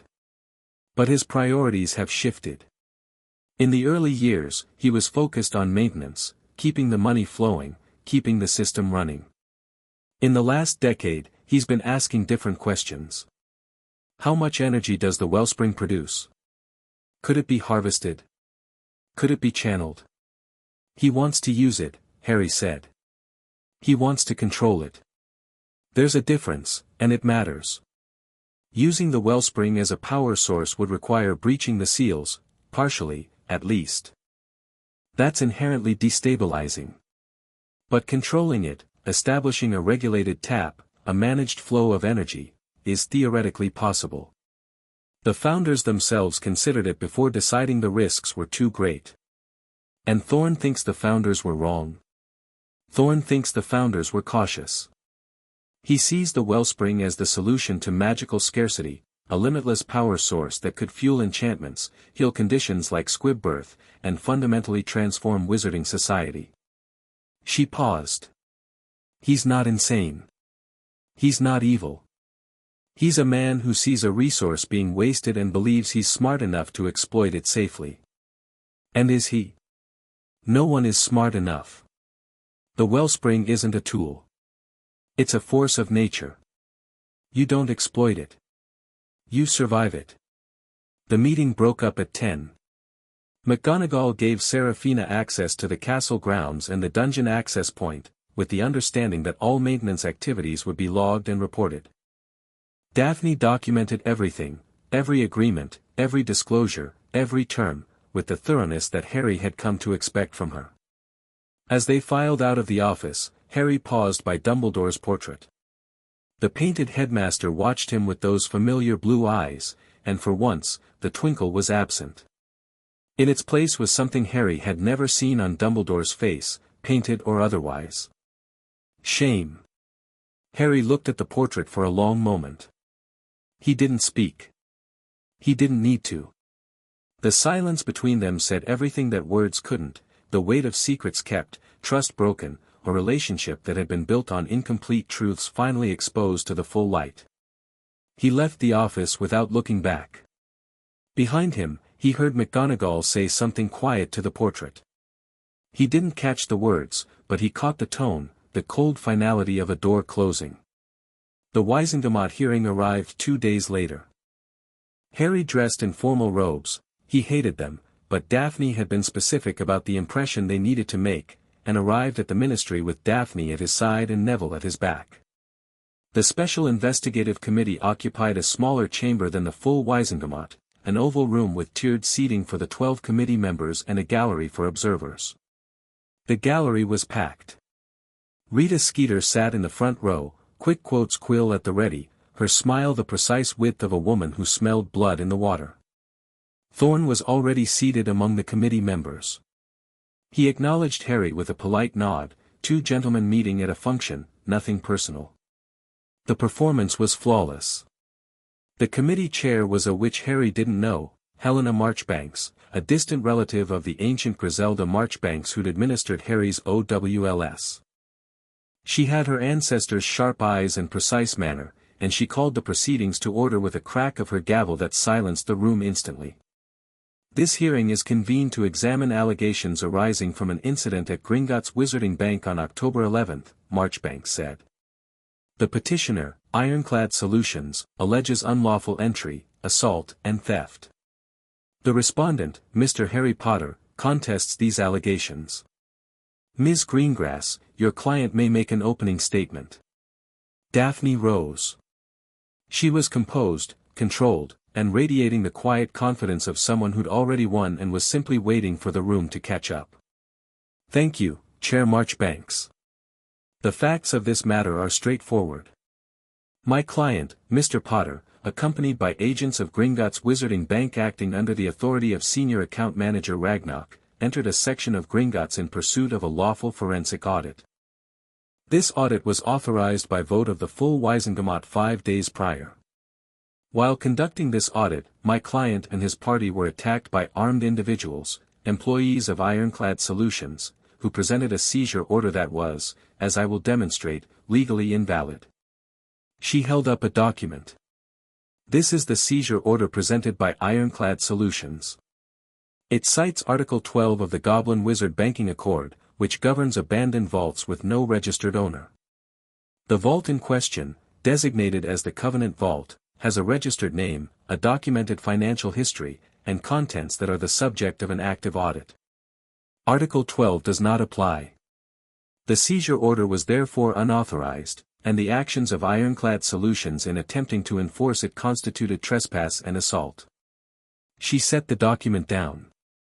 Furthermore, the individuals who attacked my client were private security contractors, not law enforcement officers.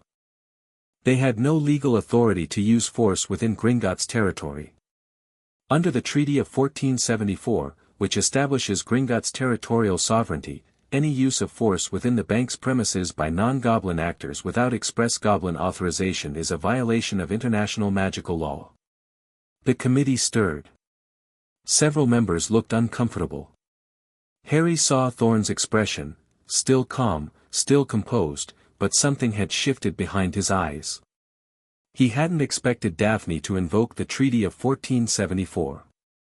It elevated the incident from a domestic dispute to an international one. The Ironclad Solutions representative, a nervous wizard in expensive robes who looked like he wished he were anywhere else, presented his case. It was thin, the seizure order had been issued in good faith, his employees had acted under orders, they'd only used force when refused entry. Under cross-examination by Daphne, the story fell apart in pieces. Who issued the seizure order? Daphne asked. The Wizengamot's Committee on Magical Heritage. On whose recommendation? The wizard hesitated. I believe it was a committee decision. A committee decision. Made in less than 24 hours, without a formal vote, without notification to the parties involved in the active audit. That's remarkably efficient for a body that typically takes 6 weeks to approve a letterhead change. Daphne let the laughter in the gallery subside. Who requested the seizure order, Mr. Flint? The wizard's eyes flickered to Thorn. Just for a second. But the gallery saw it, and so did the committee. I'm not at liberty to, you're under oath, Mr. Flint. A long pause. The request came from a senior committee member. I don't recall, the request came from Aldrich Thorn, Daphne said. Not a question. A statement, delivered with the calm certainty of someone holding a document that proved it. She was, in fact, holding exactly that, a copy of the internal committee correspondence that she'd obtained through a discovery motion filed at 6 that morning. Thorn's composure didn't crack. But something in his posture shifted, a subtle recalibration, the body language of a man adjusting his strategy in real time. Mr. Thorn is a respected member of this body, the ironclad representative said. Any request he made would have been entirely proper. Mr. Thorn requested an emergency seizure order targeting the specific vault that is the subject of a Wisengamot-authorized audit. An audit that Mr. Thorn publicly opposed. He then directed a private security firm to execute that order using force, in territory where they had no jurisdiction, against individuals, including a Gringotts senior officer, who were conducting lawful business. Daphne turned to face the committee directly. I submit that this was not a good faith exercise of committee authority. It was an attempt to interfere with a lawful investigation by seizing the evidence before it could be catalogued. The gallery erupted. Marchbanks hammered her gavel. Skeeter's quill was moving so fast it was a blur. Order! Order! Marchbanks looked furious, whether at Thorn, at Daphne, or at the situation in general, Harry couldn't tell. Mr. Thorn, you will address these allegations. Thorn rose.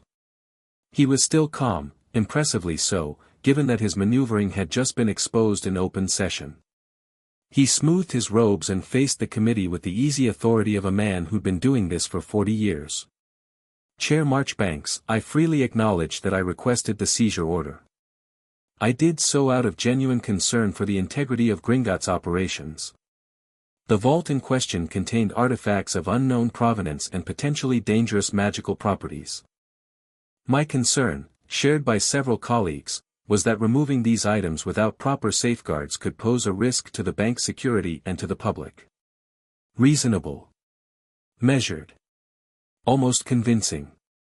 I did not intend for my request to interfere with Mr. Potter's audit, Thorn continued. If the timing created that impression, I regret it.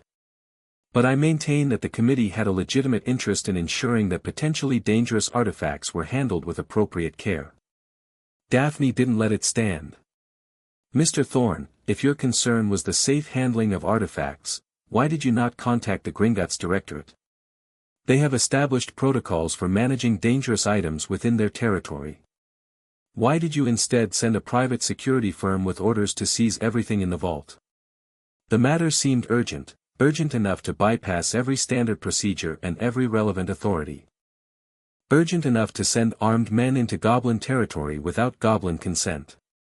Daphne paused. Let the silence do its work.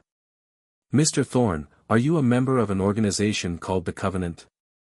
The question hit the room like a thunderclap. Harry saw Thorn's hands, until now perfectly still, tighten slightly on the railing in front of him. A micro-expression. Over in less than a second. But Harry saw it, and Daphne saw it. I'm not familiar with any organization by that name, Thorn said. Daphne let the answer hang. She didn't challenge it, didn't press. Just let it sit there, in front of a room full of witnesses, a denial that they both knew was a lie. No further questions, she said, and sat down. The committee deliberated for 40 minutes. When they returned, Marchbanks read the findings with the crisp authority of someone who'd had enough of everyone's nonsense. The charges against Harry were dismissed. The seizure order was voided. Ironclad Solutions was referred to the Department of Magical Law Enforcement for investigation into their actions within Gringotts territory. And, this was the part that made Harry's day, the committee formally censured the Committee on Magical Heritage for issuing the seizure order without proper authorization or notification. The censure didn't name Thorn specifically. But everyone in the room knew who it was aimed at. As the hearing adjourned, Thorn crossed to Harry's table. His smile was unchanged, warm, courteous, impenetrable. But his eyes were different. Something behind them had hardened, like water turning to ice. "Well played, Mr. Potter. Miss Greengrass." He nodded to Daphne. "You have a remarkable solicitor." "I know," Harry said. "I wonder, though. In your enthusiasm for transparency, have you considered what happens when you succeed? When the public knows everything? The wellspring, the seals, the source of Hogwarts magic." Thorn lowered his voice, just enough that only Harry and Daphne could hear. "Some knowledge, once released, cannot be contained. And there are people far less scrupulous than me who would do far worse things with it. I'll take my chances with the public over my chances with you," Harry said. Thorn's smile didn't waver. "I admire your faith in people, Mr. Potter. I truly do. I hope it survives what's coming." He walked away. Harry watched him go and felt, for the first time, the full weight of what they were up against. Not a single man, a system. A network of power and influence built over generations, with Thorn at its center, patient and confident and absolutely certain that he knew best. Daphne touched his arm. "Harry. We won today." "I know. Then stop looking like you lost." He managed a smile. "You were magnificent. I was adequate." She grinned, a real, warm, brilliant grin that transformed her face entirely. "Come on. I think we've earned a drink." They didn't go to the pub this time. Daphne came back to Grimmauld Place, and Creature, whose devotion to her had reached almost alarming proportions, served them dinner in the study, roast chicken, potatoes, a bottle of wine that had been in the Black family cellar since the 1940s. It was, Harry had to admit, the best meal he'd eaten in months. They sat on opposite ends of the old sofa, the one that didn't try to eat you, with their shoes off, wine glasses in hand, documents and responsibilities set aside for the first time in days. The fire crackled. Rain drummed against the windows.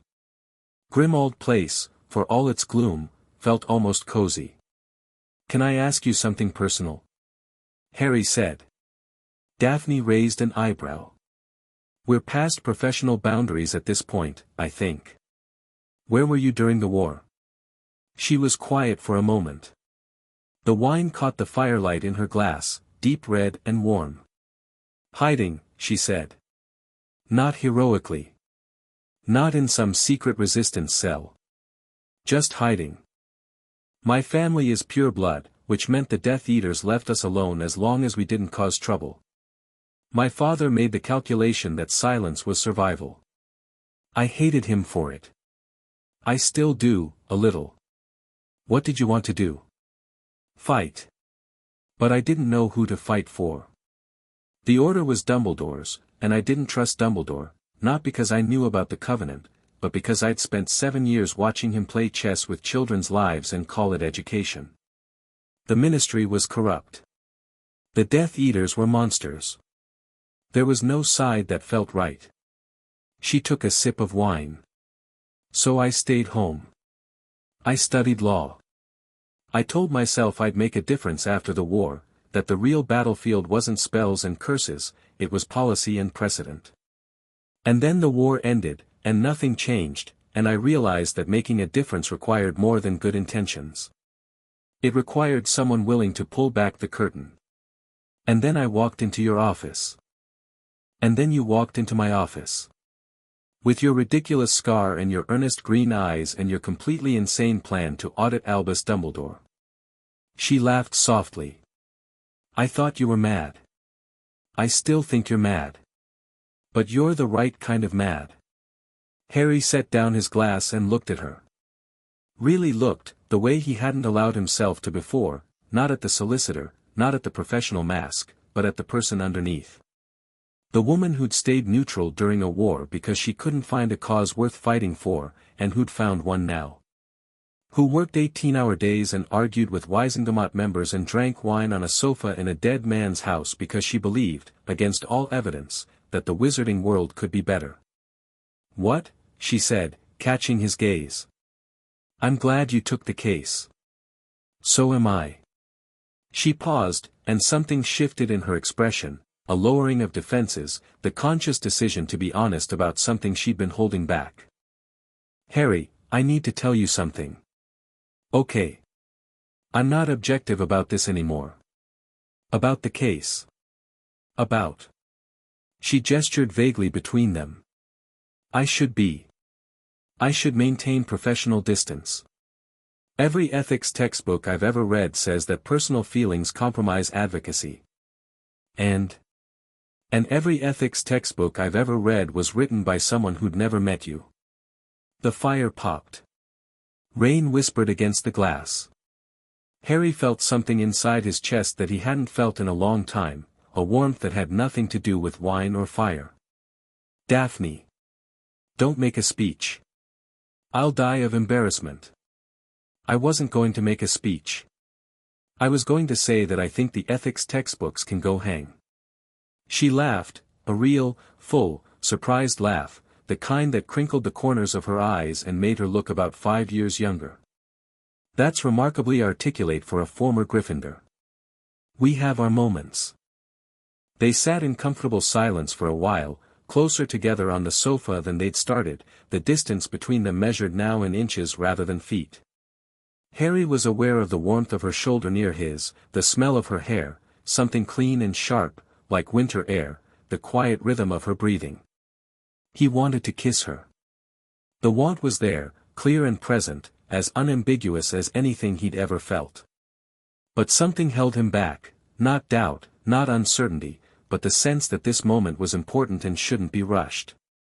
That some things were worth building slowly, brick by careful brick, the way you built a case or a castle or a life. Daphne reached over and took his hand. Her fingers laced through his, cool, precise, certain. She didn't look at him. She looked at the fire, and she held on. "Tomorrow is going to be terrible," she said conversationally. "Probably. Thorn will retaliate. The censure humiliated him." "I know. And the Wellspring situation is getting worse." "I know that too. And I should probably go home and get some sleep." "Probably." She didn't move. Neither did he.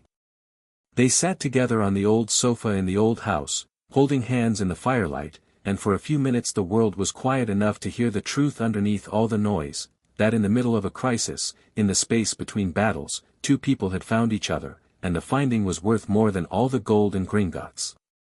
Eventually, reluctantly, Daphne stood. She squeezed his hand once, hard, and let go. "Get some sleep, Harry. You too." She paused at the door. "For the record, I charge extra for hand-holding. Bill me." She smiled, that real smile, the one that was just for him, and was gone. Harry sat in the study for another hour, letting the fire burn down, thinking about everything and nothing. Then he checked the wards, fed Gideon, and went to bed. He fell asleep with the ghost of her fingers still warm against his. The owl from Hogwarts arrived at 3 in the morning. Harry was out of bed before the sound fully registered. Years of living in danger had given him the ability to go from deep sleep to full alertness in the space of a heartbeat. Gideon was at the window, agitated, carrying a scroll sealed with McGonagall's crest. Harry opened it. The message was short, the handwriting unsteady, not McGonagall's usual precise script, but something written in haste. "Harry, come immediately. Something has happened in the dungeons." A third-year student, Marcus Whitfield, touched the wall near the Slytherin common room and collapsed. When he woke, he was speaking in a language that none of us recognize. Pomfrey thinks it might be Old English. He's been speaking continuously for 3 hours. He describes the light beneath the stones, and the breath of the deep. He seems unaware of his surroundings. And Harry, there is light. Visible, pulsing, golden light, bleeding up through cracks in the dungeon floor. Please hurry. Minerva. Harry was dressed and at the fireplace in 90 seconds. He threw flow powder into the flames and shouted for Hogwarts. The castle was different at 3 in the morning. Not just quiet, tense. The corridors thrummed with a low vibration that Harry felt in his teeth, a subsonic hum that hadn't been there during his visit 2 days ago. The torches in the walls burned with an unusual intensity, their flames slightly too bright, slightly too blue. McGonagall met him at the entrance to the dungeons. She was in a dressing gown, her hair down. Harry had never seen her hair down, and her expression was controlled in the way that told him she was actively preventing herself from panicking. "This way," she said, and led him down. The Slytherin dungeon corridor was lined with students in pajamas, held back by Professors Slughorn and Flitwick, who had formed a barrier with their wands. The students were scared, some crying, some whispering to each other, all of them staring at the same thing. The floor was glowing. Not brightly, not the blazing light of a lumos or a fire. This was subtler, deeper, a golden luminescence that seeped through the cracks between the flagstones like dawn light pushing through curtains. It pulsed, slowly, rhythmically, with a heartbeat cadence that was almost organic. And it was warm, not uncomfortably, not dangerously, but distinctly. The stone floor of the dungeon, which should have been cold and damp, was warm to the touch. In the center of the corridor, sitting on the floor with his back against the wall, was a boy of about 13. Marcus Whitfield. He was small for his age, sandy-haired, and his eyes were open but unfocused, looking at something no one else could see. His mouth moved continuously, and from it came a stream of words in a language that sounded old and heavy and strange. Harry crouched beside the boy. The words washed over him, unintelligible at first, but as he listened, patterns emerged. Not Parseltongue, something older, less structured, more primal. The sounds carried meaning the way music carried emotion, not through definition but through resonance. The light beneath the stones. The breath of the deep. The seal that cracks. The water that rises. The four who bound and the one who frees. The light beneath the stones. The breath of the deep. The boy wasn't speaking in Old English. He was translating. Whatever the wellspring was communicating, and it was communicating, Harry was suddenly certain of that, was passing through Marcus Whitfield like light through a prism, refracted into human language. "How long has he been like this?" Harry asked. "Since 11 o'clock, McGonagall said. He was walking back to his dormitory after detention. He'd been in Slughorn's office, and he put his hand on the wall." Slughorn said. The boy's eyes went white and he dropped. "When he woke, he was speaking like this. Has Pomfrey examined him? She can't find anything physically wrong. His vitals are normal. He's not in distress, not in pain. He just speaks." Harry looked at the glowing floor, at the boy channeling words from something deep beneath the castle, at the frightened students and the bewildered professors. The seals were failing. Not in weeks, as Seraphina had predicted. Now. He pulled out his wand and sent 3 patron uses into the night, silver stags that bounded through the castle walls and out into the dark, carrying messages to Neville, Daphne, and Seraphina Voss. The same message to all 3, Hogwarts. Now. The wellspring is waking up. Then he knelt beside Marcus Whitfield and listened to the voice of something ancient speaking through a child's mouth, describing light and breath and the cracking of seals that had held for 1,000 years. The golden light pulsed in the floor. Above them, somewhere in the castle, a suit of armor turned its empty head toward the dungeons and began to walk. Chapter 4, The Price of Secrets. The suit of armor reached the dungeon corridor before anyone noticed it. Harry heard it first, the rhythmic clank of metal feet on stone, too steady, too purposeful. He stood from beside Marcus Whitfield and turned just as the armor rounded the corner at the far end of the corridor. It was a full-plate harness, 15th century, the kind that had lined Hogwarts hallways for as long as anyone could remember. Decorative. Inert. Part of the furniture. This one was walking. Not the charmed shuffle that the armors sometimes performed at Christmas, animated by staff enchantments to sing carols and wave at students. This was something else entirely. The armor moved with fluid, organic grace, each joint articulating smoothly, its empty visor turned toward the golden light seeping through the dungeon floor. It walked past the line of students as if they weren't there, past Slughorn and Flitwick, past McGonagall, heading directly for the spot where Marcus Whitfield sat speaking in tongues. Harry stepped into its path. The armor stopped. Its visor tilted down, the gesture of something looking at him, though there was nothing behind the metal to look with. For a moment they stood like that, the wizard and the empty suit, and Harry felt the wellspring's energy thrumming through the floor beneath his feet, warm and steady as a pulse. Then the armor raised its gauntlet hand and pointed at the floor. At the cracks where the golden light bled through. At the source. "I know," Harry said quietly. "I know it's down there." The armor stood motionless for 3 heartbeats. Then it turned, walked to the wall, and resumed its position, just another piece of decoration in a castle full of them. But its visor remained pointed at the floor, and Harry could have sworn the metal fingers were clenched slightly tighter around nothing. "That's never happened before," Flitwick said, his voice pitched higher than usual. "It's happening now," Harry said. "Professor, I need this corridor cleared.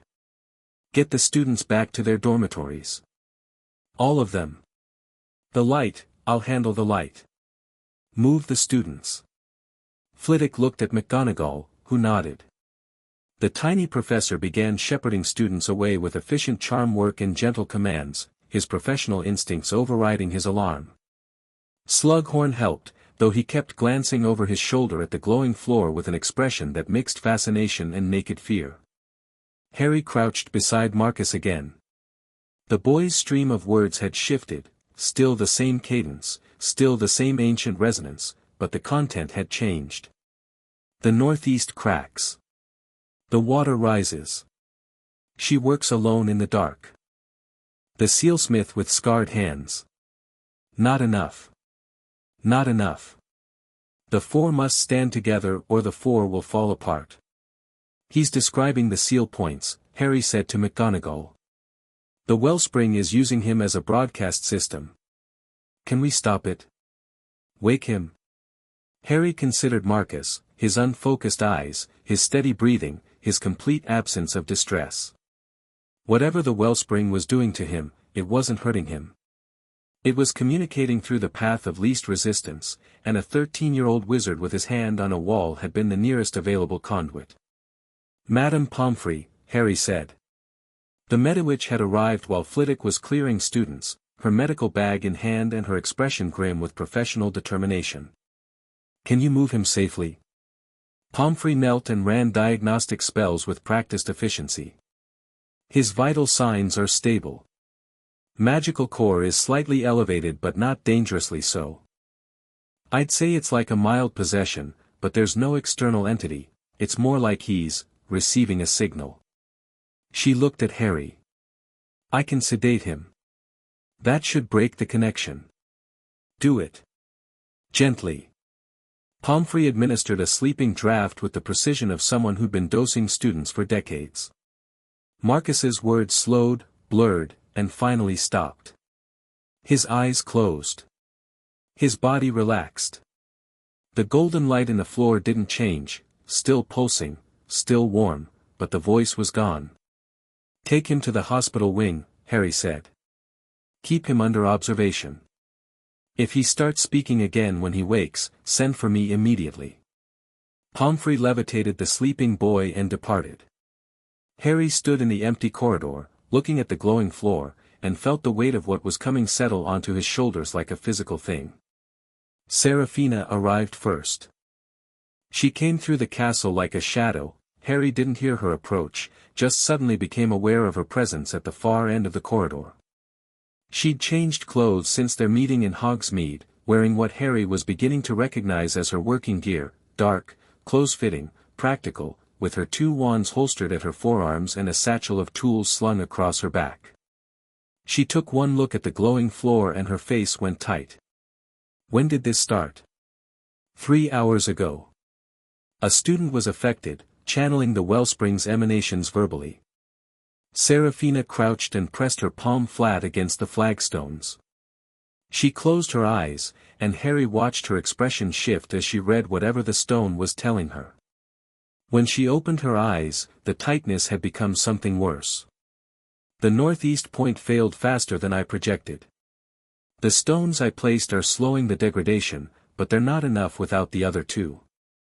The emanation level in this section of the castle has increased by roughly 40% since yesterday. She stood. This is still the early stage.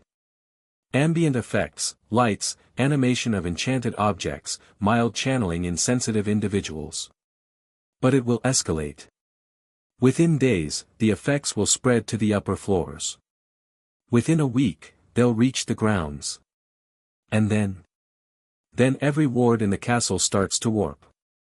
Enchantments behave unpredictably. Magical creatures in the forest become agitated. Students with strong magical cores start experiencing involuntary surges. She looked at him. And if we do nothing, eventually the emanations reach a level where the remaining seal points can't compensate. Complete breach. Uncontrolled release. How long until complete breach?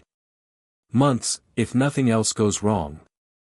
Weeks, if there's another significant magical disturbance in the castle. Neville and Daphne arrived within minutes of each other, Neville through the flue, Daphne by side-along apparition from the gates. They found Harry and Serafina in the dungeon corridor, standing over the pulsing light, looking like 2 generals surveying a battlefield. The other 2 seal stones, Serafina said without preamble. I need them. Now. They're in Ragnar's secure vault at Gringotts, Harry said. Joint custody, remember? Joint custody is a luxury we can't afford. Potter, look at that floor. The wellspring isn't waiting for us to sort out our legal arrangements. Then we go to Ragnar and get the stones together. As agreed. Serafina's jaw tightened. Harry saw the enforcer's instinct warring with the pragmatist's calculation, the part of her that wanted to act alone, immediately, the way she'd done for 15 years, versus the part that recognized she couldn't do this without help. Fine, she said. But we go now. Tonight. It's 4 in the morning. Ragnar doesn't sleep. Neither do I. Harry sent a Patronus to Ragnar. The reply came in minutes, not a Patronus but a Gringotts message sprite, a tiny construct of silver and ink that spoke in Ragnar's precise voice, I am in my office. The stones are accessible. Come. Harry turned to McGonagall. Minerva, I need you to do something you're not going to like. At this point, Potter, everything I do is something I don't like. What is it? Close the dungeon levels. All of them. No students below the ground floor until we've stabilized the seal points. That means relocating the entire Slytherin house. Yes. McGonagall's lips thinned. The logistics of relocating an entire house, dormitories, common room, possessions, in the middle of the night were formidable. But she didn't argue. She'd seen the glowing floor. She'd heard a 13-year-old speak with the voice of something ancient. I'll handle it, she said. Go. They went. Harry, Neville, Daphne, and Serafina, moving through the sleeping castle with the urgency of people who understood that time was a resource they were running out of. At the gates, Harry paused. One more thing. Before we deal with the stones and the seals, there's something I need to do. It won't take long. Harry, Daphne started. 5 minutes. I need 5 minutes. He turned and walked back into the castle, heading for the headmistress's office. The spiral staircase moved at McGonagall's password, and Harry climbed it alone. The office was empty, McGonagall was in the dungeons, organizing the Slytherin evacuation. The portraits of former headmasters lined the walls, most of them dozing in their frames.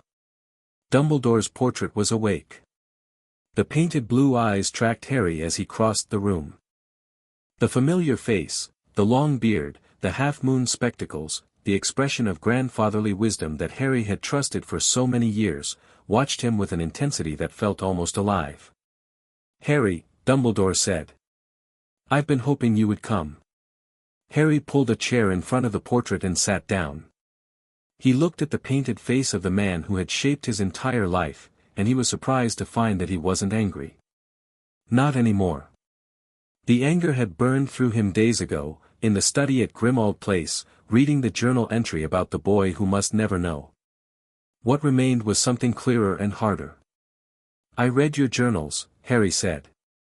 "All of them. The Covenant, the Wellspring, the financial network. Everything. I expected you would, in time. In time. That's the thing, isn't it? There was always more time. More time before I needed to know, more time before the truth was necessary, more time before you had to treat me like a person instead of a piece on your board." Harry kept his voice level. Controlled. He wasn't performing, he was speaking. "I understand why you did it. The seals, the maintenance, the need for secrecy. I understand the logic. I even understand why you took the money from my vault. You needed funding, I was an orphan with no one to advocate for me, and the gold was just sitting there." "Harry, I'm not finished." The words were quiet, but the portrait fell silent. "You wrote that I must never know about the Wellspring. That if I survived the prophecy, I'd be too important to risk. If I didn't survive, it wouldn't matter." Harry leaned forward. "Do you understand what that means? Not the strategic calculation, the human reality of it. You decided, 3 days after my parents were murdered, that I was a resource. A line item. You placed me with the Dursleys, where I slept in a cupboard and wore rags, and you took 15,000 galleons a year from my vault while I had nothing." The portrait's expression shifted. The twinkle was long gone. In its place was something raw and complicated: regret, guilt, the particular anguish of a man confronting the consequences of choices he can no longer change. "I could have made other arrangements," Dumbledore said.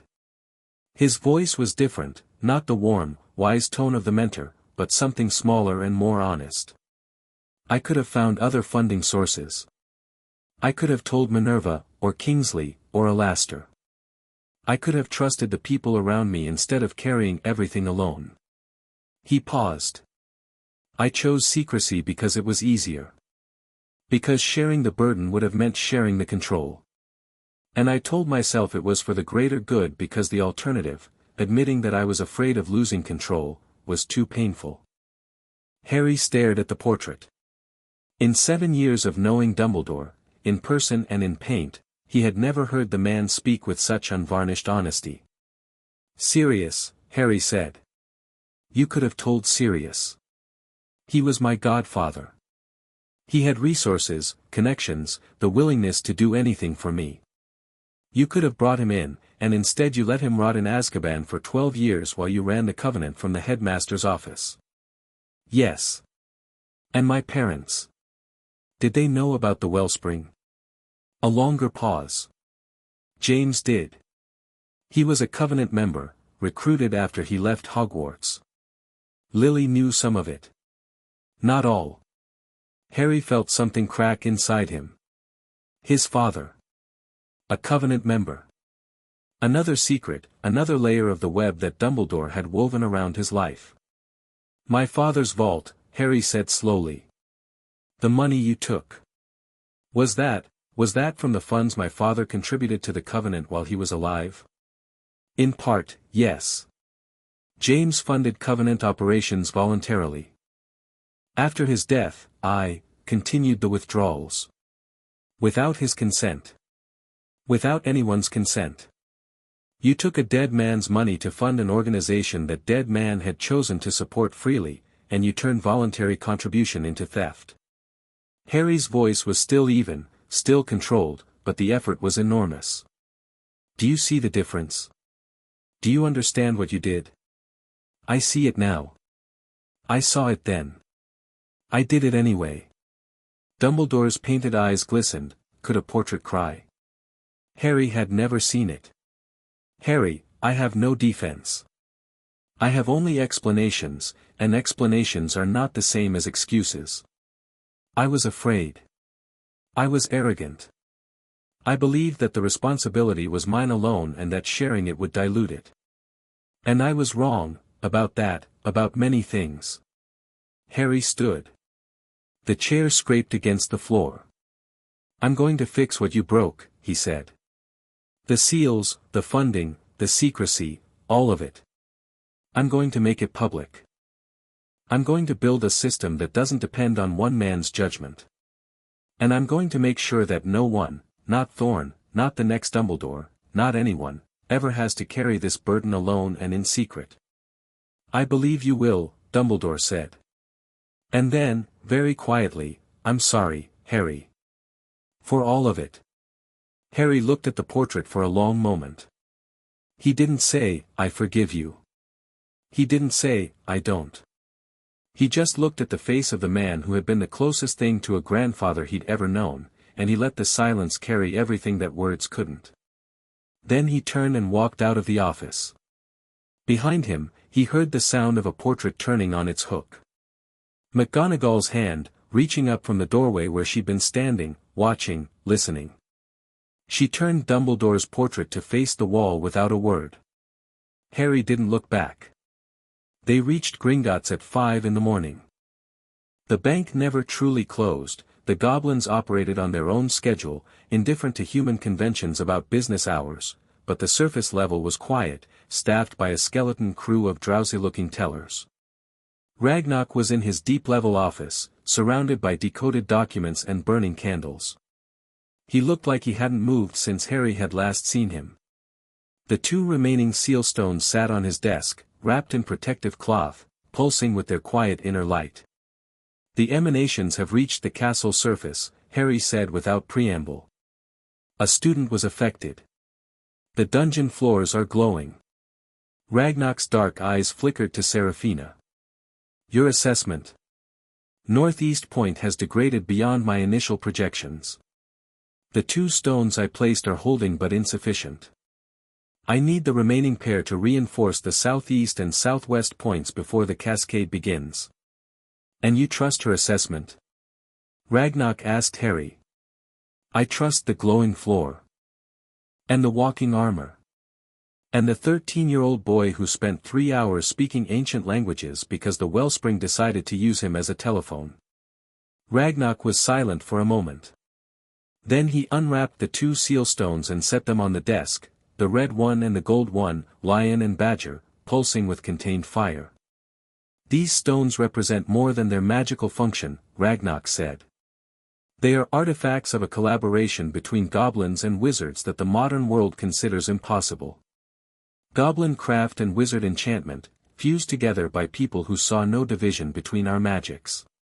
He touched the red stone with one long finger, gently, the way you'd touch something sacred. My people have a cultural memory of that time. Before the wars, before the treaties, before the subjugation. A time when we worked as equals. He looked up at Harry. Mr. Potter, you asked the goblins for help. Not as servants. Not as tools. As partners. That is why I took this case. That is why I've invested everything I have in this investigation. Not for the gold, though the gold matters. For the principle. I know, Harry said. Ragnarok pushed the stones across the desk. Take them. Do what must be done. But understand, these stones are goblin heritage as much as wizard heritage. When this is over, we will discuss their disposition properly. As equals. As equals, Harry agreed. He took the stones. They were warm in his hands, not just physically warm, but magically warm, resonating with a power that hummed against his palms like a living heartbeat. The red stone seemed to respond to his touch, its internal glow brightening. I'm coming with you, Ragnarok said. He stood, and Harry noticed for the first time how much smaller the old goblin was, barely 4 feet tall, thin as a rail, his ancient body held upright by nothing but will and stubbornness. The seal architecture involves goblin craft. If there's damage to the ward matrix, you'll need someone who can repair it. Ragnarok, the descent is dangerous. The physical demands alone, I have walked deeper tunnels than anything beneath Hogwarts, Mr. Potter. I have survived cave-ins, dragon fire, and 97 years of wizarding bureaucracy. I will survive your castle's plumbing. His expression allowed no further argument. Grimjaw and Ironfoot will accompany us. They assembled in the pre-dawn dark outside Hogwarts gates. Harry, Neville, Daphne, Seraphina, Ragnarok, Grimjaw, Ironfoot. 7 of them, standing in the mist, looking up at the castle that loomed above them like a sleeping giant. Hogwarts looked wrong. Harry couldn't have pointed to a specific change, the towers were still there, the windows still glowed with distant candlelight, the familiar silhouette was unchanged. But something in the quality of the castle's presence had shifted. The ancient magic that permeated every stone was restless, agitated, like water before a boil. Harry could feel it against his skin, the same warm pressure he'd felt in the Gringotts tunnels, but stronger now, more insistent. The emanation field extends to the gates, Seraphina said, her hand raised as if testing the air. It spread since I was here 2 days ago. She looked at Harry. We need to move. The dungeon access point is the fastest route to the seal chamber. They entered through the main doors. The castle was awake, not in the normal sense of students and teachers moving through corridors, but in a deeper, more fundamental way. Torches burned brighter than they should.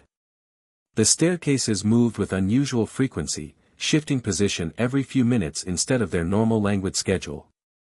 Portraits whispered among themselves, their painted occupants pressing against their frames, watching the group pass with expressions of unease. In the entrance hall, a suit of armor turned its head to track them. Then another. Then a third. One by one, every suit of armor in the hall rotated its visor to follow Harry's group as they crossed toward the dungeons. That's deeply unsettling, Neville said. They're resonating with the wellspring's energy, Seraphina said. Enchanted objects are the most sensitive to emanation changes. The armor, the portraits, the staircases, they're all responding to the increased magical field. Are they dangerous? Not yet. But if the emanation level continues to rise, the enchantments that animate them will become unpredictable. They descended into the dungeons. The Slytherin students had been relocated. McGonagall's efficiency was evident in the empty corridors, the bare dormitories visible through open doors. The dungeon was silent except for the low hum that Harry had felt since arriving, the subsonic vibration that set his teeth on edge. And the golden light. It was brighter now than when he'd left, no longer seeping through cracks but actively glowing through the flagstones, as if the stone itself were becoming translucent. The warmth was palpable, rising from the floor like heat from sun-baked rock. Seraphina led them to a section of wall near the Slytherin common room entrance. It looked like every other section of dungeon wall, rough stone, slightly damp, unremarkable. She pressed her palm against a specific stone and spoke a word that Harry didn't recognize, not Latin, not Parseltongue, something older. The wall shimmered. A doorway appeared, narrow, steep, descending into darkness. This is the dungeon access point, Seraphina said. The passage drops about 200 meters and connects to the Founder's tunnel network. From there, it's a 20-minute walk to the seal chamber. She looked at the group. What we're going to see down there, some of you haven't seen it before. The wellspring it affects people. The closer you get, the stronger your magic responds. Stay focused. Don't touch anything unless I tell you to. What kind of effects? Daphne asked. Enhanced magical sensitivity. Emotional amplification. In some cases, involuntary magic, spells casting themselves without your conscious intent. She paused.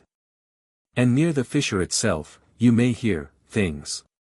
Voices, sounds, impressions. The wellspring communicates, after a fashion. Not intelligently, at least, we've never been certain it's intelligent, but it broadcasts. Feelings, images, fragments of something that might be language. Don't listen. Don't engage. You said, we've never been certain, Harry said. What do you think? Serafina looked at him steadily. I think something knows we're here. I think it's been aware of us since the founders built the first seal. And I think it wants out. She turned and descended into the passage. The others followed. The passage was old. Older than the castle above it, older than the dungeons, older than anything Harry had encountered except possibly the Chamber of Secrets. The walls were rough-hewn stone, unworked, natural, as if the passage had been carved by water or magic rather than tools. The air grew warmer as they descended, and the golden light that had seeped through the dungeon floor was here too, embedded in the stone itself, a faint luminescence that made their wandlight seem cold by comparison. They walked in single file. Serafina led, her movements sure and practiced, she'd done this hundreds of times. Harry was behind her, then Daphne, then Ragnock flanked by Ironfoot and Grimjaw, with Neville bringing up the rear. The passage opened into wider tunnels, the same kind of worked masonry Harry had seen beneath Gringotts, enormous blocks fitted together with mathematical precision. But where the Gringotts tunnels had been cool and dark, these were warm and alive with light. The golden luminescence grew stronger as they descended, shifting from a faint glow to a steady radiance that cast soft shadows. Emanation levels are climbing, Ironfoot reported, his ward detection device humming steadily. We're at roughly twice the ambient level I measured in the Gringotts tunnels. Normal for this depth, Serafina said. It'll get stronger. They passed through a series of chambers, antechambers, Harry realized, like the rooms before a cathedral's nave. Each one was larger than the last, and each showed signs of use, old campsites where someone had slept, tool marks where repairs had been made, shelves carved into walls holding supplies, replacement ward stones, runic scribing tools, containers of what looked like powdered silver. Covenant maintenance stations, Serafina said, noting Harry's gaze. I stock them between repair cycles. The work can take days, sometimes weeks. You need somewhere to sleep. You've been living down here, Daphne said. It wasn't a question. Partly. The cottage in Hogsmeade is for appearances. The real work happens here. They walked for another 10 minutes. The golden light intensified until Harry could have read by it, a warm, sourceless glow that came from everywhere and nowhere, turning the ancient stone into something that looked like captured sunset. His magic was responding, stirring in his chest like a second heartbeat. He could feel it reaching toward the light, drawn by some fundamental resonance.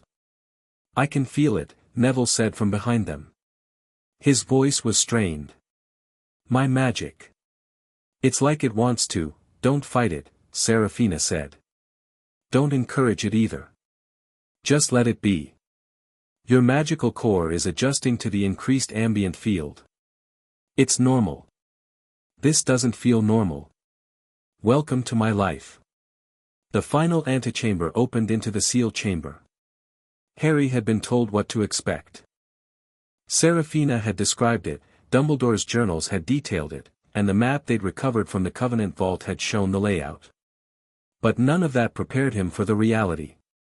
The seal chamber was a natural cavern, vast, cathedral-sized, with a vaulted ceiling that disappeared into shadows above them despite the golden light.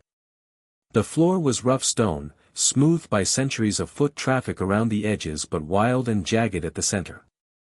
And at the center, the 4 runestones, each one the height of a person, carved from different materials, placed at the cardinal points around something that made Harry stop walking and stare. The wellspring. It was a fissure in the floor of the cavern, a crack in reality itself, perhaps 20 feet long and 5 feet wide. And from it rose light. Not the diffuse golden glow that permeated the tunnels, but pure, concentrated, liquid luminescence that climbed from the crack like an inverted waterfall, rising toward the ceiling in a column of slow, undulating brilliance. It was the most beautiful thing Harry had ever seen. It sang, not with sound, not really, but with a vibration that his magic translated into something close to music. A low, resonant harmonic that seemed to come from everywhere, that filled his chest and made his heart beat in time with its rhythm. "Don't look at it too long," Seraphina said sharply. "It's hypnotic. The beauty is part of the danger. Your magical core will try to synchronize with the emanation frequency. If it does, you'll lose the ability to distinguish your own magic from the wellspring's output." Harry tore his gaze away with effort. It felt like pulling his hand out of warm water in winter. The runestones drew his attention next. He could see the damage Seraphina had described. The northeast stone, the green serpent stone, was visibly cracked, a fracture running from base to apex like a wound.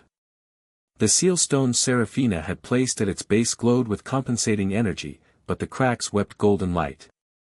The northwest stone, the blue eagle stone, was better but still degraded. Its carved runes were faded, their edges blurred, their magical charge diminished. The southeast and southwest stones, badger and lion, were intact but showed the strain of compensating for their damaged counterparts.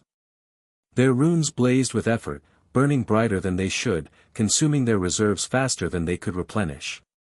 "The northeast point is critical," Seraphina said, moving to the cracked green stone with professional urgency. She pulled tools from her satchel, runic scribes, powdered silver, a set of crystals that hummed with stored energy. "I need to reinforce it before we can do anything else." "Where do the new seal stones go?" Harry asked. "One at the southeast point, one at the southwest. They'll take the compensatory load off the primary runestones and allow me to focus my repair work on the northeast." She pointed to the two intact runestones.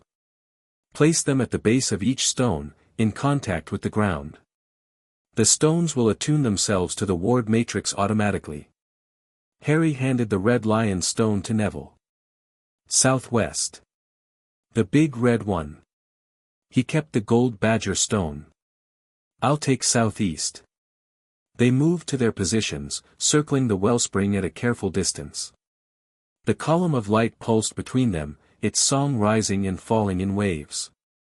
Harry could feel it pulling at his magic, a gentle, insistent tug, like a current in deep water. He gritted his teeth and focused. The southeast runestone was carved from pale yellow stone, sandstone, maybe, or something more exotic. Its surface was covered in interlocking runes that glowed with steady amber light. Harry crouched at its base and placed the gold seal stone against the ground. The reaction was immediate. The seal stone flared with light and Harry felt the ward matrix shift, a sudden, vertiginous adjustment, like the world's foundation moving beneath his feet.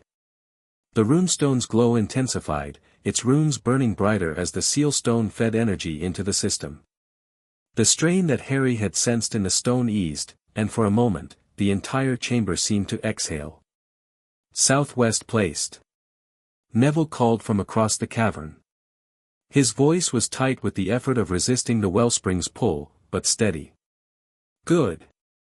Seraphina was working at the northeast stone, her hands moving with the speed of long practice, tracing runes in powdered silver, pressing crystals into the cracked surface.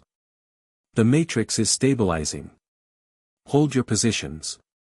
Ironfoot was at the edge of the chamber, his ward detection device producing a continuous stream of readings. "Emanation levels are dropping. Down 12%. 15.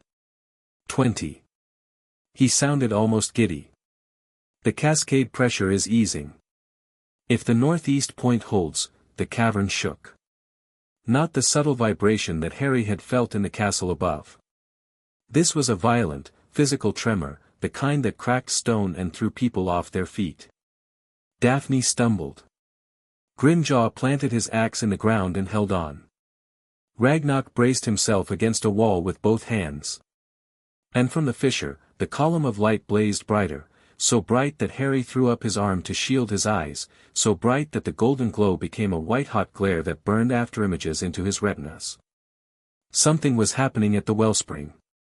The light was changing, pulsing faster, the harmonic rising in pitch, the pull on Harry's magic shifting from gentle to urgent. And through the light, through the music, through the overwhelming sensory onslaught, Harry heard something. Not words. Not language. Just a sound, a vast, deep, resonant sound, like something enormous drawing breath. Something was on the other side. And it was paying attention. Seraphina. Harry shouted over the roar. I see it. She was working faster now, her hands a blur, her wands casting reinforcement charms at a speed that bordered on impossible. The fissure is responding to the new seal stones. The increased containment pressure is pushing back against the wellspring, and the wellspring is pushing back. Is that supposed to happen? Not like this. The cavern shook again. A crack ripped across the ceiling, showering dust and loose stone. A stalactite the size of a person broke free and plunged toward the floor. Neville blasted it apart with a reductor curse from 40 feet away, the debris scattering harmlessly. And then, from the tunnel entrance behind them, came the sound of footsteps. Many footsteps. Moving with disciplined precision. Aldrich Thorne walked into the seal chamber like a man coming home. He was dressed impeccably, dark robes, polished boots, silver-headed cane that Harry instinctively recognized as a wand in disguise. Behind him came a team of wizards, not the ironclad solutions contractors from the vault, but a different group. Better equipped. Calmer. They moved with the easy confidence of people who'd been here before. Covenant members. Or what was left of them. Thorne stopped at the edge of the chamber and surveyed the scene with the expression of a property owner finding squatters on his land. Mr. Potter. I see you found the basement. Harry's wand was in his hand. How did you get in? The same way I've always gotten in. I've been maintaining the Covenant's infrastructure for 20 years, Mr. Potter. Did you think there was only one entrance? Thorne looked past Harry at the wellspring, and something changed in his expression, something hungry and reverent, the look of a man seeing something he'd been dreaming about for years. Magnificent, isn't it? All that power. All that potential. Sealed away for 1,000 years because 4 people decided the world couldn't handle it. The world can't handle it, Seraphina said from her position at the northeast stone. She'd stopped working. Her wands were in her hands. Thorne, what are you doing here? Finishing what Dumbledore was too afraid to start. Thorne walked forward, his team fanning out behind him. The seals don't need to be reinforced, boss. They need to be opened. Carefully, methodically, under controlled conditions. The wellspring's energy can be harvested, channeled through a modified ritual framework into a distribution network. Clean, safe, limitless magical power for every witch and wizard in Britain. You're insane, Seraphina said. I'm practical. Look at us, a civilization of thousands, dependent on individual magical cores that vary wildly in strength. Squibs born to magical families. Muggleborn struggling to catch up. Magical creatures suffering because there aren't enough competent practitioners to maintain their habitats. And all the while, beneath our feet, an ocean of raw power sits unused because 1,000 years ago, 4 people decided to build a dam. They built a dam because what's on the other side of that fissure isn't just power, Harry said. Something's there. Something alive. Thorne waved a dismissive hand. Manifestations. Byproducts of uncontrolled emanation. In a managed system, with proper channeling, they'd be harmless. You don't know that. I know that maintaining the status quo is no longer viable. Your own audit proved it, Potter, the financial infrastructure is collapsing. The seals are failing anyway. In 5 years, maybe 10, the breach will happen regardless of what we do. The question isn't whether the wellspring opens. It's whether it opens on our terms or on its own. Thorne's voice was reasonable, measured, persuasive. The voice of a man who'd thought about this for decades and believed, absolutely, that he was right. On your terms, Harry said. With you controlling the channeling mechanism. Someone has to. And you've decided it should be you. Who else? You. You're 19 years old. You've been a wizard for 8 years. You know nothing about ward theory, nothing about ritual magic, nothing about the political infrastructure required to manage a resource of this magnitude. Thorn's tone shifted, not angry, but pitying. You're brave, Potter. You're capable. But you're a soldier, not a statesman. This isn't a war. It's an engineering problem. And I've been engineering solutions while you were learning to cast lumos. Engineering solutions, Neville said from his position at the southwest runestone. Is that what you call stealing from orphans and goblins? I call it funding essential infrastructure through the only channels available. Do you think I enjoyed the deception? The shadow accounts, the manipulation. Dumbledore built that system because no one would have funded the maintenance willingly. I maintained it because the alternative was catastrophe. Thorn spread his hands. But now, thanks to Mr. Potter's admirable, if inconvenient, transparency crusade, the system is exposed. The old way is dead. So we build something new. Something you control. Something managed. By people with the knowledge and the will to do it properly. Harry looked at Thorn's team, 8 wizards, well positioned around the chamber, wands not yet drawn but hands near holsters.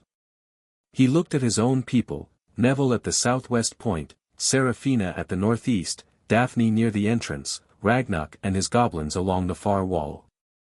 Outnumbered, but not outmatched. Not by a long shot. What's your plan, exactly? Harry asked, buying time. How do you open the seals without causing the cascade that Seraphina just spent 15 years preventing? A modified ritual. Based on the Founder's original sealing protocol, but reversed. The runestones are retuned to channel the wellspring's energy outward instead of containing it inward. The fissure widens in a controlled manner, and the energy is directed through a prepared framework. Thorn produced a scroll from his robes, a diagram showing a complex runic array centered on the fissure. I've been developing this for 12 years. It's been checked by the best ward theorists in Europe. Ward theorists who knew what they were checking. Ward theorists who were given the theoretical parameters. The details were compartmentalized. Of course they were. More secrets. Thorn's patience, which had been remarkable, showed its first crack. Potter, I am trying to save the wizarding world. I am trying to take the most significant magical discovery in human history and use it to end suffering, end scarcity, end the fundamental inequality that has plagued our society since its inception. And you stand there, 19 years old, 7 years of formal education, and you tell me that transparency is more important than transformation? I'm telling you that you don't get to decide for everyone. That's what Dumbledore did. That's what Voldemort did. That's what every person who's ever stood where you're standing has done, decided that they knew best, that the rest of us couldn't be trusted with the truth, that one man's vision was worth more than a world's consent. The chamber was very quiet. The wellspring's column of light pulsed between them, casting their faces in sharp relief, gold and shadow, truth and darkness. Thorn shook his head. Slowly. Almost sadly. Then I'll do it without your consent. He raised his cane. Everything happened at once.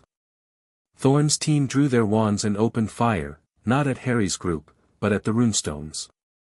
Precise, coordinated strikes aimed at the ward matrix's anchor points, designed to disrupt the seal structure from within. Seraphina screamed a warning and threw herself in front of the northeast stone, casting a shield that absorbed 3 concurrent spells and shattered. Harry moved. He didn't think about it. Didn't calculate. Just moved, the way he'd moved in the Battle of Hogwarts, the way he'd moved in the graveyard at Little Hangleton, the way he'd always moved when the moment demanded everything he had. His wand came up and the first spell was already leaving his hand before his conscious mind caught up, a disarming charm so powerful it ripped the wand from Thorn's nearest lieutenant and sent the man spinning backward off his feet. Neville erupted from the southwest corner like a storm breaking. He'd been waiting. Harry realized afterward that Neville had been preparing since the moment Thorn's people entered the chamber, quietly pooling his magical energy, building the charge the way he'd build pressure in a greenhouse containment ward. His first spell was a wall of force, not a single charm but a sustained cascade of shield and banishing magic that swept across the chamber and sent 3 of Thorn's wizards tumbling. "Protect the stones!" Seraphina shouted, and Grimjaw was already moving, his axe singing through the air as he positioned himself between Thorn's remaining fighters and the vulnerable runestones. Daphne, Harry saw her from the corner of his eye as he engaged 2 of Thorn's people simultaneously, was not cowering. She was not hiding behind cover. She was fighting with the cold, resourceful efficiency of someone who'd assessed the situation and made a plan. She didn't have Harry's raw power or Neville's bulldozer approach. What she had was intelligence and a Slytherin's instinct for exploiting weakness. She fired a tripping jinx at the lead wizard attacking her position, a spell so basic it was almost insulting, which was precisely why it worked. He stumbled, his shield dropping for a fraction of a second, and Daphne hit him with a stunner that dropped him cold. She rolled behind a column as return fire scorched the air where she'd been standing, popped out on the other side, and cast a conjunctivitis curse that blinded a second attacker. A third wizard rounded the column behind her. She didn't see him. "Daphne!" Harry shouted, but she was already moving. She'd heard the footstep, felt the displacement of air, and she ducked under the incoming spell and drove her elbow into the man's solar plexus. As he doubled over, she hit him with a body bind so forceful he went rigid and toppled like a felled tree. She straightened up, dust in her hair, a scratch on her cheek, and caught Harry's eye across the chamber. She looked furious and exhilarated and entirely in control. Harry would have stared if he'd had time. He didn't have time. Thorn was at the fissure. The older wizard had moved during the chaos, not fighting, not directly engaging anyone, but positioning himself at the edge of the wellspring with the scroll of his ritual diagram spread open. He was chanting, a low, rhythmic incantation that Harry couldn't hear over the sounds of battle but could feel, a resonance that interacted with the wellspring's own harmonic and began to shift it. The column of light flickered. Changed. The warm gold took on a sharper quality, brighter, harder, with an edge that hadn't been there before. The fissure pulsed, and the crack in the northeast runestone widened. He started the ritual. Seraphina shouted. "He's retuning the northeast stone. If he finishes, the seal structure will invert." Harry blasted through the wizard between him and Thorn, a shield breaker followed by a stunner that took the man out of the fight in 2 seconds, and sprinted toward the fissure. Thorn saw him coming and didn't stop chanting. His free hand came up, casting a wandless shield that was astonishingly strong, the product of decades of experience and a magical core honed by years of proximity to the wellspring's ambient energy. Harry hit the shield with everything he had. Raw power, channeled through his holly wand, amplified by the wellspring's emanations, he could feel the ambient magic feeding into his spells, supercharging them, making every curse twice as potent as it should have been. The shield cracked. Thorn stumbled, his chant breaking for a second. Then he recovered, poured more energy into the barrier, and continued.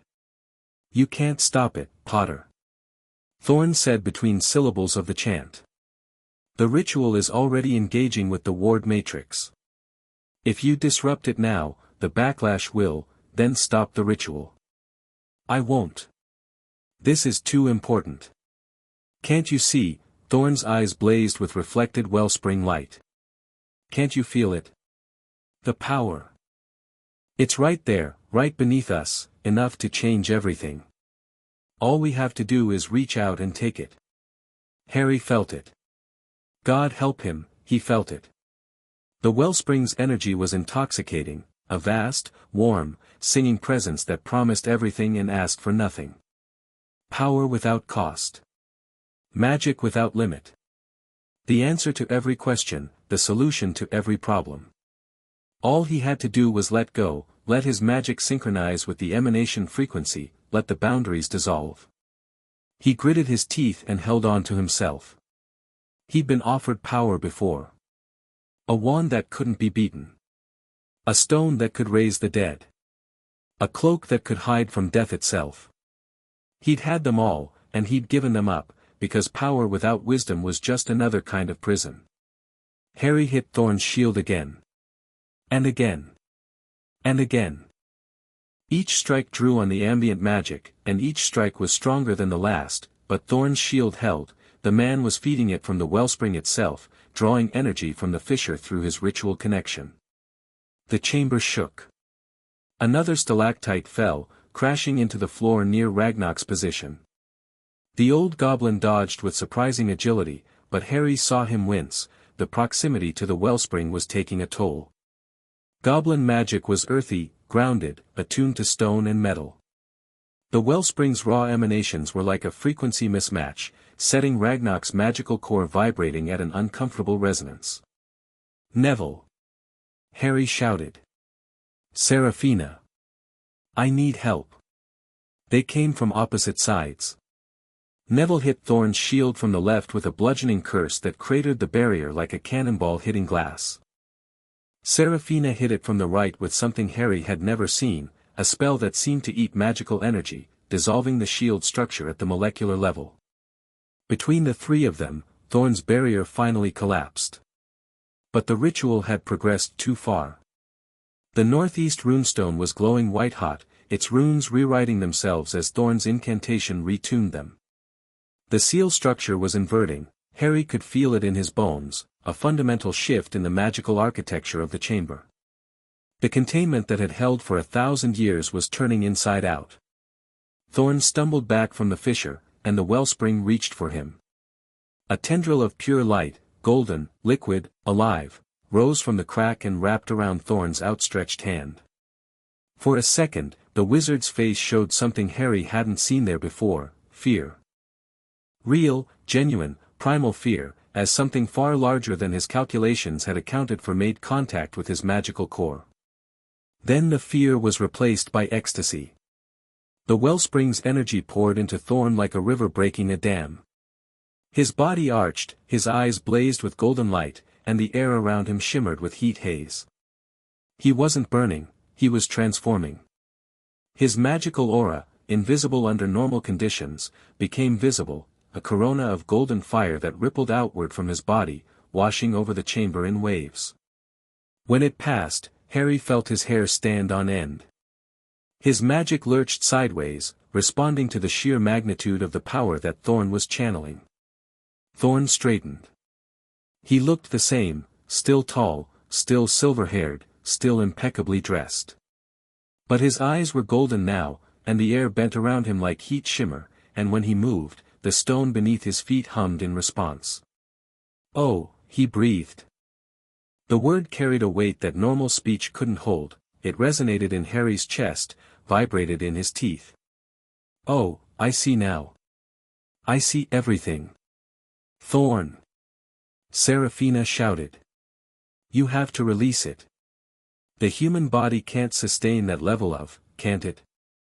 Thorn raised a hand and the light in the chamber intensified. Not because he'd cast a spell, because the wellspring was responding to his will, amplifying its output in sync with his desires. "I feel extraordinary. I feel like I could hold the sky up. I feel like I could," he gestured, and the southeast runestone, the intact one, the one Harry had just reinforced with a seal stone, shifted. Not cracked. Not damaged. Just moved. Adjusted. As if Thorn had reached into the ward matrix and tweaked it like a dial on a radio. "I can control it," Thorn said, wonder in his voice. "The entire seal structure. I can feel every runestone, every ward line, every anchor point. It's like a musical instrument. All you have to do is learn to play." "You're not controlling it," Seraphina said. Her voice was tight with something Harry recognized as terror. "It's controlling you. The wellspring uses conduits, I've seen it happen with manifestations. They think they're acting independently, but they're just extensions of the wellspring's pressure, finding new paths to push through." "You're wrong." Thorn's golden eyes turned to her, and there was something in them that was not entirely human, a depth, a luminosity, a vast impersonal intelligence peering through from somewhere else. I'm not a conduit. I'm a bridge. Don't you understand? The founders were afraid. They sealed the wellspring because they didn't have the knowledge or the courage to use it. But I do. I can channel this power, distribute it, share it with the world. You can't share what isn't yours, Harry said. Thorn looked at him. The golden eyes were beautiful and terrible. Everything is mine now, Potter. Everything magical in this castle, everything within range of the emanation field. I can feel it all. The wards, the enchantments, the magical cores of every person in this chamber. His gaze swept across them, Harry, Neville, Daphne, Seraphina, the goblins. I could extinguish your magic with a thought. I could amplify it 1,000-fold. I am standing at the source of all magic, and I am the first person in 1,000 years to drink from it. The chamber trembled. The fissure widened, just slightly, a few inches, but enough. And through the widened gap, something pushed. Not light. Not energy. Something else. A presence. A weight in the air. The sound Harry had heard earlier, the vast, deep breathing, grew louder. Something was on the other side, and Thorn had opened the door wider. Do you feel that? Harry said. That's not power. That's something alive. Something that's been sealed away for 1,000 years, and you're letting it through. I feel it, Thorn said, and for the first time, a crack appeared in his golden certainty. I feel. He shook his head, and the golden light in his eyes flickered. No. It's just pressure. Emanation byproducts. My ritual accounts for, the breathing sound became a roar. From the fissure, rising through the column of light, came the manifestations. Harry had been told about them but had never seen them. They were not creatures, not in any biological sense. They were shapes made of raw magic given temporary, hostile form by the wellspring's energy. Luminous and shifting, they emerged from the fissure like living flames, some vaguely humanoid, some purely abstract, all of them radiating a wrongness that Harry felt in his magical core like nails on a chalkboard. They didn't think. They didn't plan. They simply moved outward from the fissure, pushing against the weakened seal structure, seeking the path of least resistance. And the path of least resistance led up, through the tunnels, through the castle, toward the hundreds of magical cores assembled above. Containment. Seraphina shouted, and she was already fighting, both wands blazing, firing spells that Harry had never seen in any textbook. Not combat spells, containment spells. Geometric patterns of energy that wrapped around the manifestations and compressed them, forcing them back toward the fissure. This was what she'd been trained for. This was the work she'd done for 15 years. And she was magnificent at it. But there were too many. For every manifestation she contained, 2 more rose from the fissure. The widened crack was pouring them out like water from a broken pipe. Neville. Hold the tunnel entrance. Harry shouted. Don't let anything get past you. Neville ran. He planted himself at the mouth of the passage that led back to the castle, wand raised, feet braced. A manifestation, a twisting, luminous shape that towered over him, surged toward the exit. Neville met it with a spell that blazed white-hot in the golden air, a concentrated blast of pure magical force that hit the manifestation like a wall and drove it backward. It pushed back. The manifestation was raw magical energy given form, it didn't feel pain, didn't hesitate, didn't know fear.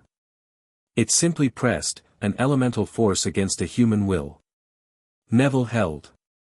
He held because he was Neville Longbottom, and holding was what he did. He had held the bridge at the Battle of Hogwarts. He had held together the resistance during the Carrow's reign. He had stood before Voldemort with nothing but a burning hat on his head and a sword he wasn't sure he could use, and he had not stepped back. He did not step back now. The manifestation broke against his will like a wave against a cliff. It dissolved into motes of golden light that scattered and faded. But another was already forming behind it, and another behind that. I can hold. Neville called.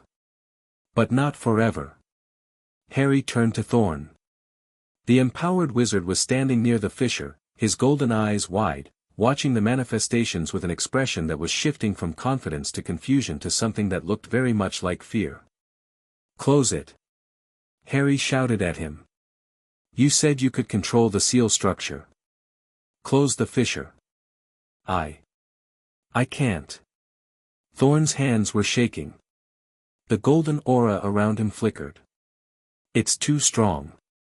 The energy, it's not responding to my commands anymore. His voice cracked. Potter, it's not a power source. It's alive. You were right. Something is on the other side, and it's pushing through me. I can feel it in my mind. It's thinking through me. A manifestation rose directly from the fissure and slammed into Thorn. He staggered, golden light blazing around him, and for a moment his face was not his face, it was something else, something vast and alien and hungry, peering through his eyes like windows. Then Thorn screamed, and it was his own voice, human and terrified, and the golden light dimmed to a manageable glow. He collapsed to his knees. Ragnarok! Harry shouted. The runestones. Can you repair the damage? The old goblin was already moving. He'd been watching the battle with the focused calculation of a professional assessing a structural failure, and he'd made his own analysis. He limped toward the northeast runestone, the cracked one, the one Thorn's ritual had destabilized, and placed his hands on its surface. Ironfoot. With me. Ragnarok called. The young goblin ward specialist scrambled to his side. What happened next, Harry would remember for the rest of his life. Ragnarok began to work. Not with wands, goblins didn't use wands. With his hands, with his voice, with a magic that was older than wand wizardry and more fundamental. Earth magic. Stone magic. The magic of things that were deep and solid and patient. His hands glowed with a dark, reddish light, the color of iron, the color of forge fire, the color of the earth's hot core. He pressed that light into the cracked runestone, and the stone responded. The cracks began to close. Slowly, agonizingly, but visibly, the fracture narrowing, the stone's integrity reasserting itself under Ragnarok's ministrations.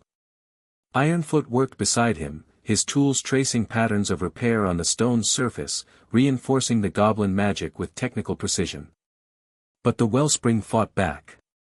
Every inch of repair was contested, the emanation pressure pushing against the restoration, trying to widen the cracks, trying to tear open the seal that Ragnarok was struggling to close. The old goblin's face contorted with effort. Sweat, or whatever goblin sweated, ran down his forehead. His hands shook. The ward matrix is resisting, Ironfoot said, his voice strained. The ritual Thorn performed has partially inverted the containment frequency. I need to recalibrate the entire northeast quadrant before the seal will accept the repair. Then recalibrate, Ragnarok grunted. Sir, the recalibration requires interfacing goblin magic directly with the Founder's ward structure. That's never been done. The magical systems aren't compatible. They were compatible once. The Founders built these seals with goblin cooperation. The compatibility is there, it's just been forgotten. Ragnarok's hands blazed brighter. Find it. Ironfoot worked. His tools sang against the stone, probing, testing, searching for the harmonic intersection where goblin earth magic and wizard enchantment magic could meet. Harry, fighting manifestations with one eye on the fissure and one on the goblins, saw the moment Ironfoot found it, a change in the pitch of his instruments, a sudden alignment, like a key turning in a lock that hadn't been opened in centuries. There! Ironfoot cried. The junction point. But sir, the power requirement is enormous. To bridge the gap between the two magical systems, you'll need to, I know what I need to do, Ragnarok said. He closed his eyes. And then he poured. Harry felt it felt Ragnar's magical core open like a floodgate, channeling everything the old goblin had into the runestone. Not just power, essence. The accumulated magical energy of 97 years, the deep, patient, earth-strong magic of a being who had spent a century understanding the bones of the world. It flowed from Ragnar into the stone, bridging the gap between goblin magic and wizard enchantment, healing the cracks not with force but with understanding. With the memory of a time when the two magics had been one. The northeast runestone blazed with combined light, red and gold, earth fire and sun fire, goblin and wizard. The cracks sealed. The runes reignited. The ward matrix shuddered and realigned, the inversion that Thorn's ritual had begun reversing itself as the repaired stone reasserted the original containment frequency. The manifestations faltered. The flow from the fissure slowed, thinned, stopped. The column of light dimmed from blinding white back to its natural golden glow. The breathing sound, the vast, alien inhalation from beyond the barrier, faded to a whisper, then to silence. The seals held. Ragnar collapsed. Harry was beside him in 3 steps. The old goblin had fallen away from the runestone and lay on the cavern floor, his body curled, his breathing shallow. His skin, already aged, already weathered, had changed. The lines had deepened. The joints had thickened. His hair, steel gray when they'd entered the chamber, was white.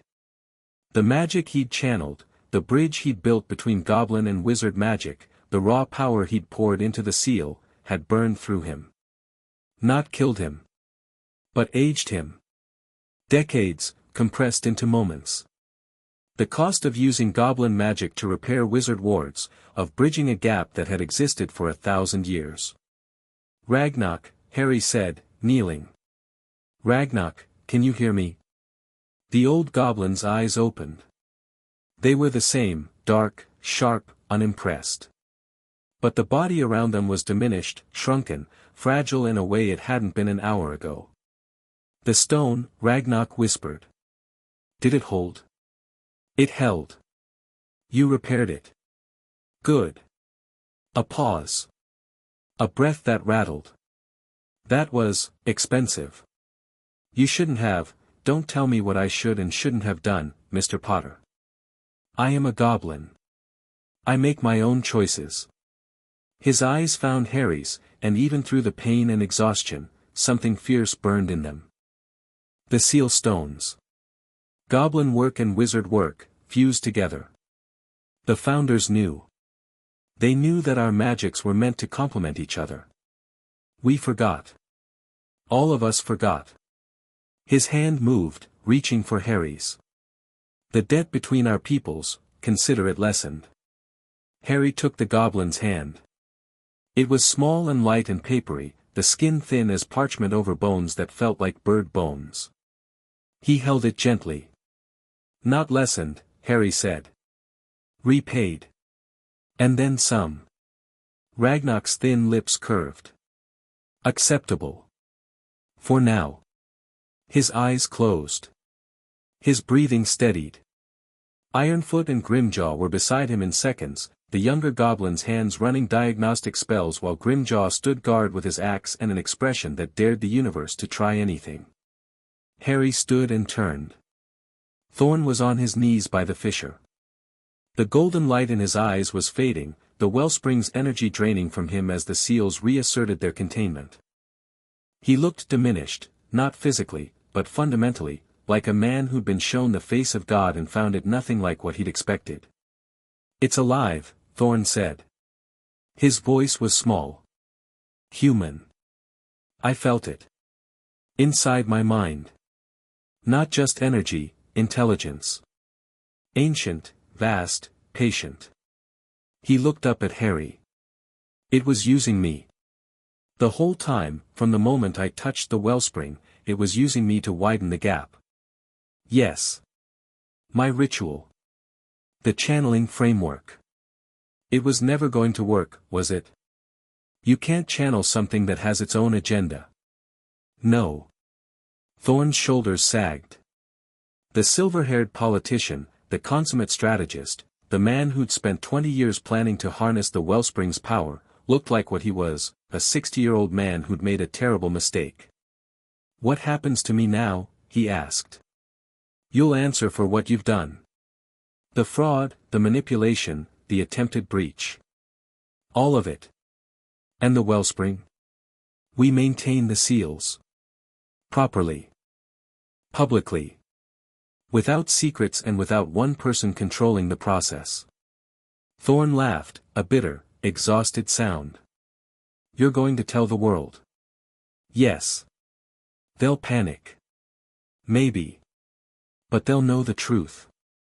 And they'll have a choice about how to respond. That's more than you or Dumbledore ever gave them." Thorn stared at Harry for a long moment. Then he extended his wrists. "I surrender. For what it's worth, and I suspect it's not worth much, I'm sorry. I genuinely believed I was right." "I know," Harry said. "That's what makes it worse." Neville bound Thorn's hands with conjured ropes. The remaining Covenant wizards, those who hadn't been knocked unconscious during the fight, surrendered without resistance. The manifestations were gone, the fissure had narrowed back to its original width, and the sealed chamber had returned to its steady golden glow. It was over. For now. They carried Ragnarok out of the sealed chamber on a conjured stretcher. Ironfoot and Grimjaw walked beside him, the younger goblin monitoring his vitals with worried precision, the older one radiating a protective menace that kept everyone else at a respectful distance. Seraphina walked behind them, her tools packed away, her wands holstered. She looked exhausted, the kind of bone-deep weariness that comes from years of sustained effort finally catching up. But there was something else in her expression. Relief. 15 years, she said to Harry as they climbed the passage back toward the castle. 15 years I've been doing this alone. Fixing the cracks, fighting the manifestations, watching the seals degrade and wondering if today was the day I'd run out of patches. She paused. I didn't think anyone would come. I thought I'd die down here eventually, and nobody would even know what I'd been protecting. You're not alone anymore, Harry said. She looked at him. The enforcer's mask was gone, and what was underneath was tired and scarred and surprisingly young. No, she said. I suppose I'm not. They emerged into the Hogwarts dungeons to find McGonagall waiting with Madame Pomfrey and a stretcher already prepared. The headmistress took one look at Ragnarok's aged form and her face went through a rapid sequence of emotions, shock, concern, and then a fierce, protective determination that Harry recognized as the same instinct she'd applied to generations of students. Hospital wing, she said. Now. He needs goblin medical care, Ironfoot protested. Human healing magic isn't, then I'll summon a goblin healer. But he's not spending another second in that tunnel. McGonagall's tone brooked no argument. Ironfoot, wisely, didn't offer one. As they moved through the castle, Harry noticed the changes. The enchantments had settled. The torches burned at their normal intensity. The suits of armor stood motionless in their alcoves, inert and decorative. The staircases moved at their usual lazy pace. Whatever the wellspring's increased emanations had stirred up, the repaired seals had calmed it back down. In the hospital wing, Pomfrey settled Ragnarok into a bed with professional gentleness. The goblin was unconscious but breathing steadily, his aged face peaceful. Ironfoot sat beside him, refusing to leave, his ward detection device set to monitor ambient emanation levels as a precaution. Grimjaw stationed himself at the door of the hospital wing with his axe across his knees. His expression suggested that anyone who tried to enter without authorization would learn what goblin security really meant. Harry dealt with the prisoners. Thorn and his remaining people were bound and placed under guard in an empty classroom, with Neville standing watch and McGonagall applying additional security enchantments. Harry sent patron users to Kingsley and the Aura department, requesting immediate backup and arrest authority. Then, finally, with the prisoners secured and the castle quiet and Ragnarok sleeping under Ironfoot's watchful eye, Harry found himself standing in an empty corridor on the third floor with nothing left to do and everything left to feel. Daphne found him there. She came around the corner looking the way he felt, drained, dust-covered, a scratch on her cheek and a rip in her sleeve where a spell had grazed her. Her hair was coming loose from its knot, dark strands falling around her face. She still had her wand in her hand, and she was still wearing the fierce, focused expression of someone who hadn't quite left the battle behind. She stopped when she saw him. They stood in the corridor, 10 feet apart, while morning light began to filter through the windows and the castle settled around them like a vast living thing easing back into sleep. "Are you all right?" she asked. "I don't know. Are you?" "I tackled a man twice my size in a cave and hit him with a body bind. I've never felt more alive." She paused. "Also, I think I've ruined these robes. They were expensive." Harry laughed. It came out rough and unsteady, closer to a gasp than a laugh, and it surprised both of them. "We should," Daphne started. "I need to tell you something," Harry said. The words came out before he could filter them, before the careful, controlled Harry Potter who'd learned to hide behind calm and competence could reassert himself. "I need to tell you that what Thorn offered, the power, the wellspring, I felt it. I felt the pull. Part of me wanted to let go and take it, and the reason I didn't wasn't because I'm noble or strong or any of the things people say about me. The reason I didn't was that I looked across the chamber and saw you, fighting, covered in dust, hitting a man with your elbow like a muggle in a pub brawl, and I thought, that's what I want. Not power. Not the source of all magic. Her." Daphne stared at him. The fierce expression softened, cracked, dissolved into something raw and unguarded. "You're telling me this now," she said. "In a corridor. Covered in dust. After we nearly died. Timing's never been my strong suit." "No. It hasn't." She closed the distance between them in 3 steps, grabbed the front of his robes with both hands, pulled him down, and kissed him. It was not a gentle kiss. It was not a tentative, exploratory first kiss between 2 people carefully testing boundaries. It was the kiss of 2 people who'd been circling each other for weeks, who'd held hands in firelight and argued over breakfast and fought side by side in a cave, and who had finally, decisively, run out of reasons to pretend that what was between them was professional. Daphne kissed him like she argued cases, with total commitment, no hesitation, and the absolute certainty that she was right. Harry kissed her back like he fought, instinctively, completely, holding nothing in reserve. When they finally broke apart, breathing hard, her hands still fisted in his robes and his hands on her waist, they stood forehead to forehead in the morning light. "For the record," Daphne said, her voice unsteady, "I charge extra for battlefield confessions. Bill me. I will. At double the rate." She pulled back enough to look at him. Her gray eyes were bright, her cheeks flushed, and the scratch on her face was bleeding slightly. She looked, Harry thought, like the most beautiful thing he'd ever seen, and he'd just spent an hour looking at the source of all magic. "We should deal with the prisoners," she said. "Yes. And coordinate with Kingsley." "Yes. And check on Ragnarok." "Yes. And at some point, sleep. Eventually." Neither of them moved. They stood in the corridor, holding each other, while the castle creaked and settled around them and the morning sun crept across the stone floors. "Tomorrow," Harry said quietly. "Tomorrow we deal with Thorn. We deal with the political fallout. We deal with the wellspring. And today? Today I'm going to stand here for 1 more minute and be glad that we're alive." Daphne leaned into him, her head against his shoulder, and for 1 minute, 60 seconds of quiet in a life that had been anything but, they stood together and breathed. Then Daphne straightened up, fixed her hair, adjusted her robes, and became the solicitor again. But her hand found his as they walked toward the hospital wing, and she didn't let go. They found Neville in the classroom turned holding cell, sitting on a desk with his wand across his knees, watching Thorn and his bound associates with the relaxed vigilance of a man who'd spent a year standing guard in the room of requirement. "Kingsley's on his way," Neville said. "Sent word 20 minutes ago." He's bringing a full Auror squad. Good. Harry looked at Thorn, who sat against the wall with his bound hands in his lap. The golden light was completely gone from his eyes.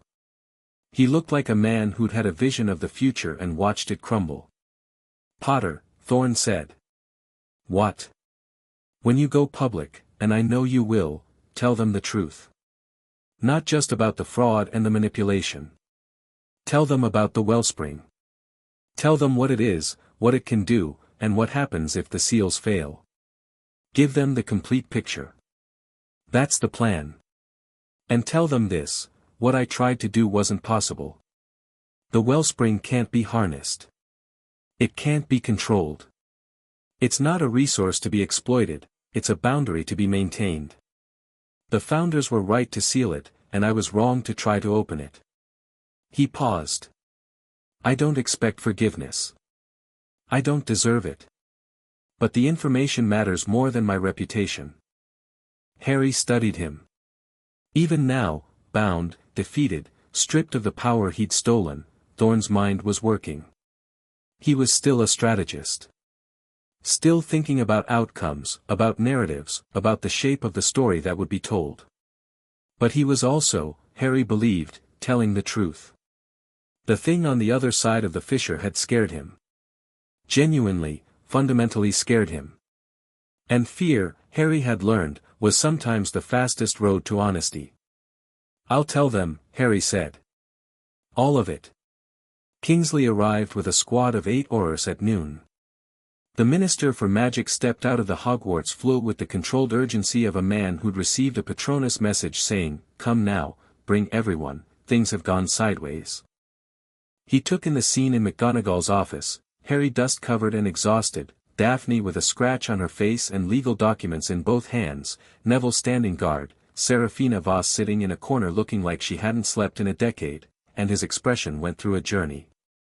"Tell me everything," Kingsley said. Harry told him. From the beginning.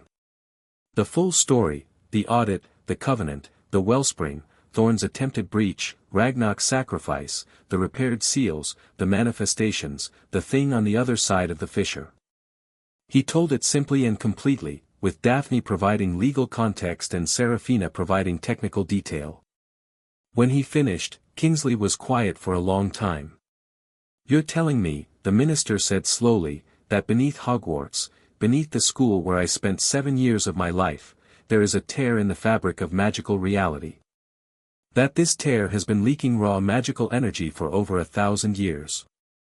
That the energy is what makes Hogwarts the most magical place in Britain. That the containment seals are maintained by a secret society founded by the 4 founders. That the seals nearly failed today because a senior Wisengamot member tried to open them. And that something alive, something intelligent, is on the other side trying to get through." "Yes," Harry said. "And you want to tell the public?" "Yes." Kingsley leaned back in his chair and rubbed his eyes. "You know, Harry, when I took this job, the worst thing I expected to deal with was post-war reconstruction and budget shortfalls. Sorry. Don't apologize. Just," he sighed. "Give me a plan. A real one, with logistics and timeline and political strategy. Not just tell everyone and hope for the best." "That's what Daphne's for," Harry said. Daphne opened her briefcase. "I've drafted a framework. 3 phases. Phase 1, Thorn and his people are arrested and charged under existing financial fraud statutes. This establishes the legal foundation and gets the story into the press in a controlled manner. Phase 2, a controlled disclosure of the wellspring's existence to the Wisengamot, presented as a security briefing rather than a public spectacle. Phase 3, a broader public announcement, accompanied by the establishment of a transparent oversight body to manage the seal maintenance going forward." She slid a document across the desk. Kingsley read it with the focused attention of a man who'd been a senior Auror before he'd been a politician. "This is thorough," he said. "I'm thorough. The oversight body, who runs it?" "A joint committee. Wizards, goblins, and, I recommend this strongly, Seraphina Voss. Daphne nodded toward the enforcer. She's the only person alive with direct operational knowledge of the seal architecture. And she's spent 15 years doing the work alone. She deserves a staff, a budget, and an actual organizational structure. Serafina looked up. Her expression was unreadable. You're offering me a job. I'm offering you legitimacy. You've been operating in the shadows your entire career. Come into the light. And if the public can't handle it? If knowing about the wellspring causes panic? Then we deal with the panic honestly. We don't suppress it. We don't manage it. We trust people to be adults. Daphne paused. Novel concept in the wizarding world, I know. Kingsley made a decision. Harry saw it happen, the moment the politician yielded to the statesman, the moment pragmatism gave way to principle. Do it, Kingsley said. All 3 phases. Thorn is arrested today. The Wisengamot gets briefed this week. The public announcement goes out within the month. He looked at Harry. You'll need to be the face of this. The public trusts you. I know. Are you ready for that? Harry thought about a cupboard under the stairs. About a vault full of stolen gold. About a portrait turned to face the wall. About a goblin lying in a hospital bed, aged decades in service of a debt he felt he owed. About a woman with dust in her hair who kissed him in a corridor. I'm ready, he said. That evening, after the Aurors had taken Thorn and his people into custody, after the statements had been given and the legal filings submitted and the Patronus messages sent to a dozen different offices, Harry stood on the astronomy tower and watched the sun set over the Hogwarts grounds. The castle was quiet below him. The golden light from the dungeons had faded, the seals were holding, the emanation levels dropping, the immediate crisis averted. Students had been allowed back into the dungeon levels, though a team of Aurors maintained a discreet presence near the access point. Marcus Whitfield was awake and confused in the hospital wing, with no memory of what he'd said while the wellspring spoke through him. Ragnarok was stable.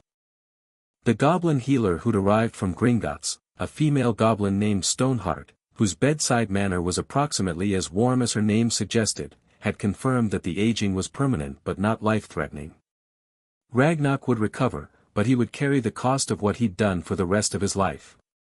He'd been asleep when Harry visited, but Ironfoot had relayed a message: tell Potter the stones are secure. And tell him I expect a full report on my desk by Tuesday. Harry smiled at the memory. Below the tower, the castle grounds stretched out in the fading light, the lake, the forest, the Quidditch pitch, the Whomping Willow. Everything looked normal. Peaceful. Unchanged. But Harry knew what lay beneath. He knew the truth that had been hidden for 1,000 years, and he knew the weight of carrying it. Not alone, never alone again.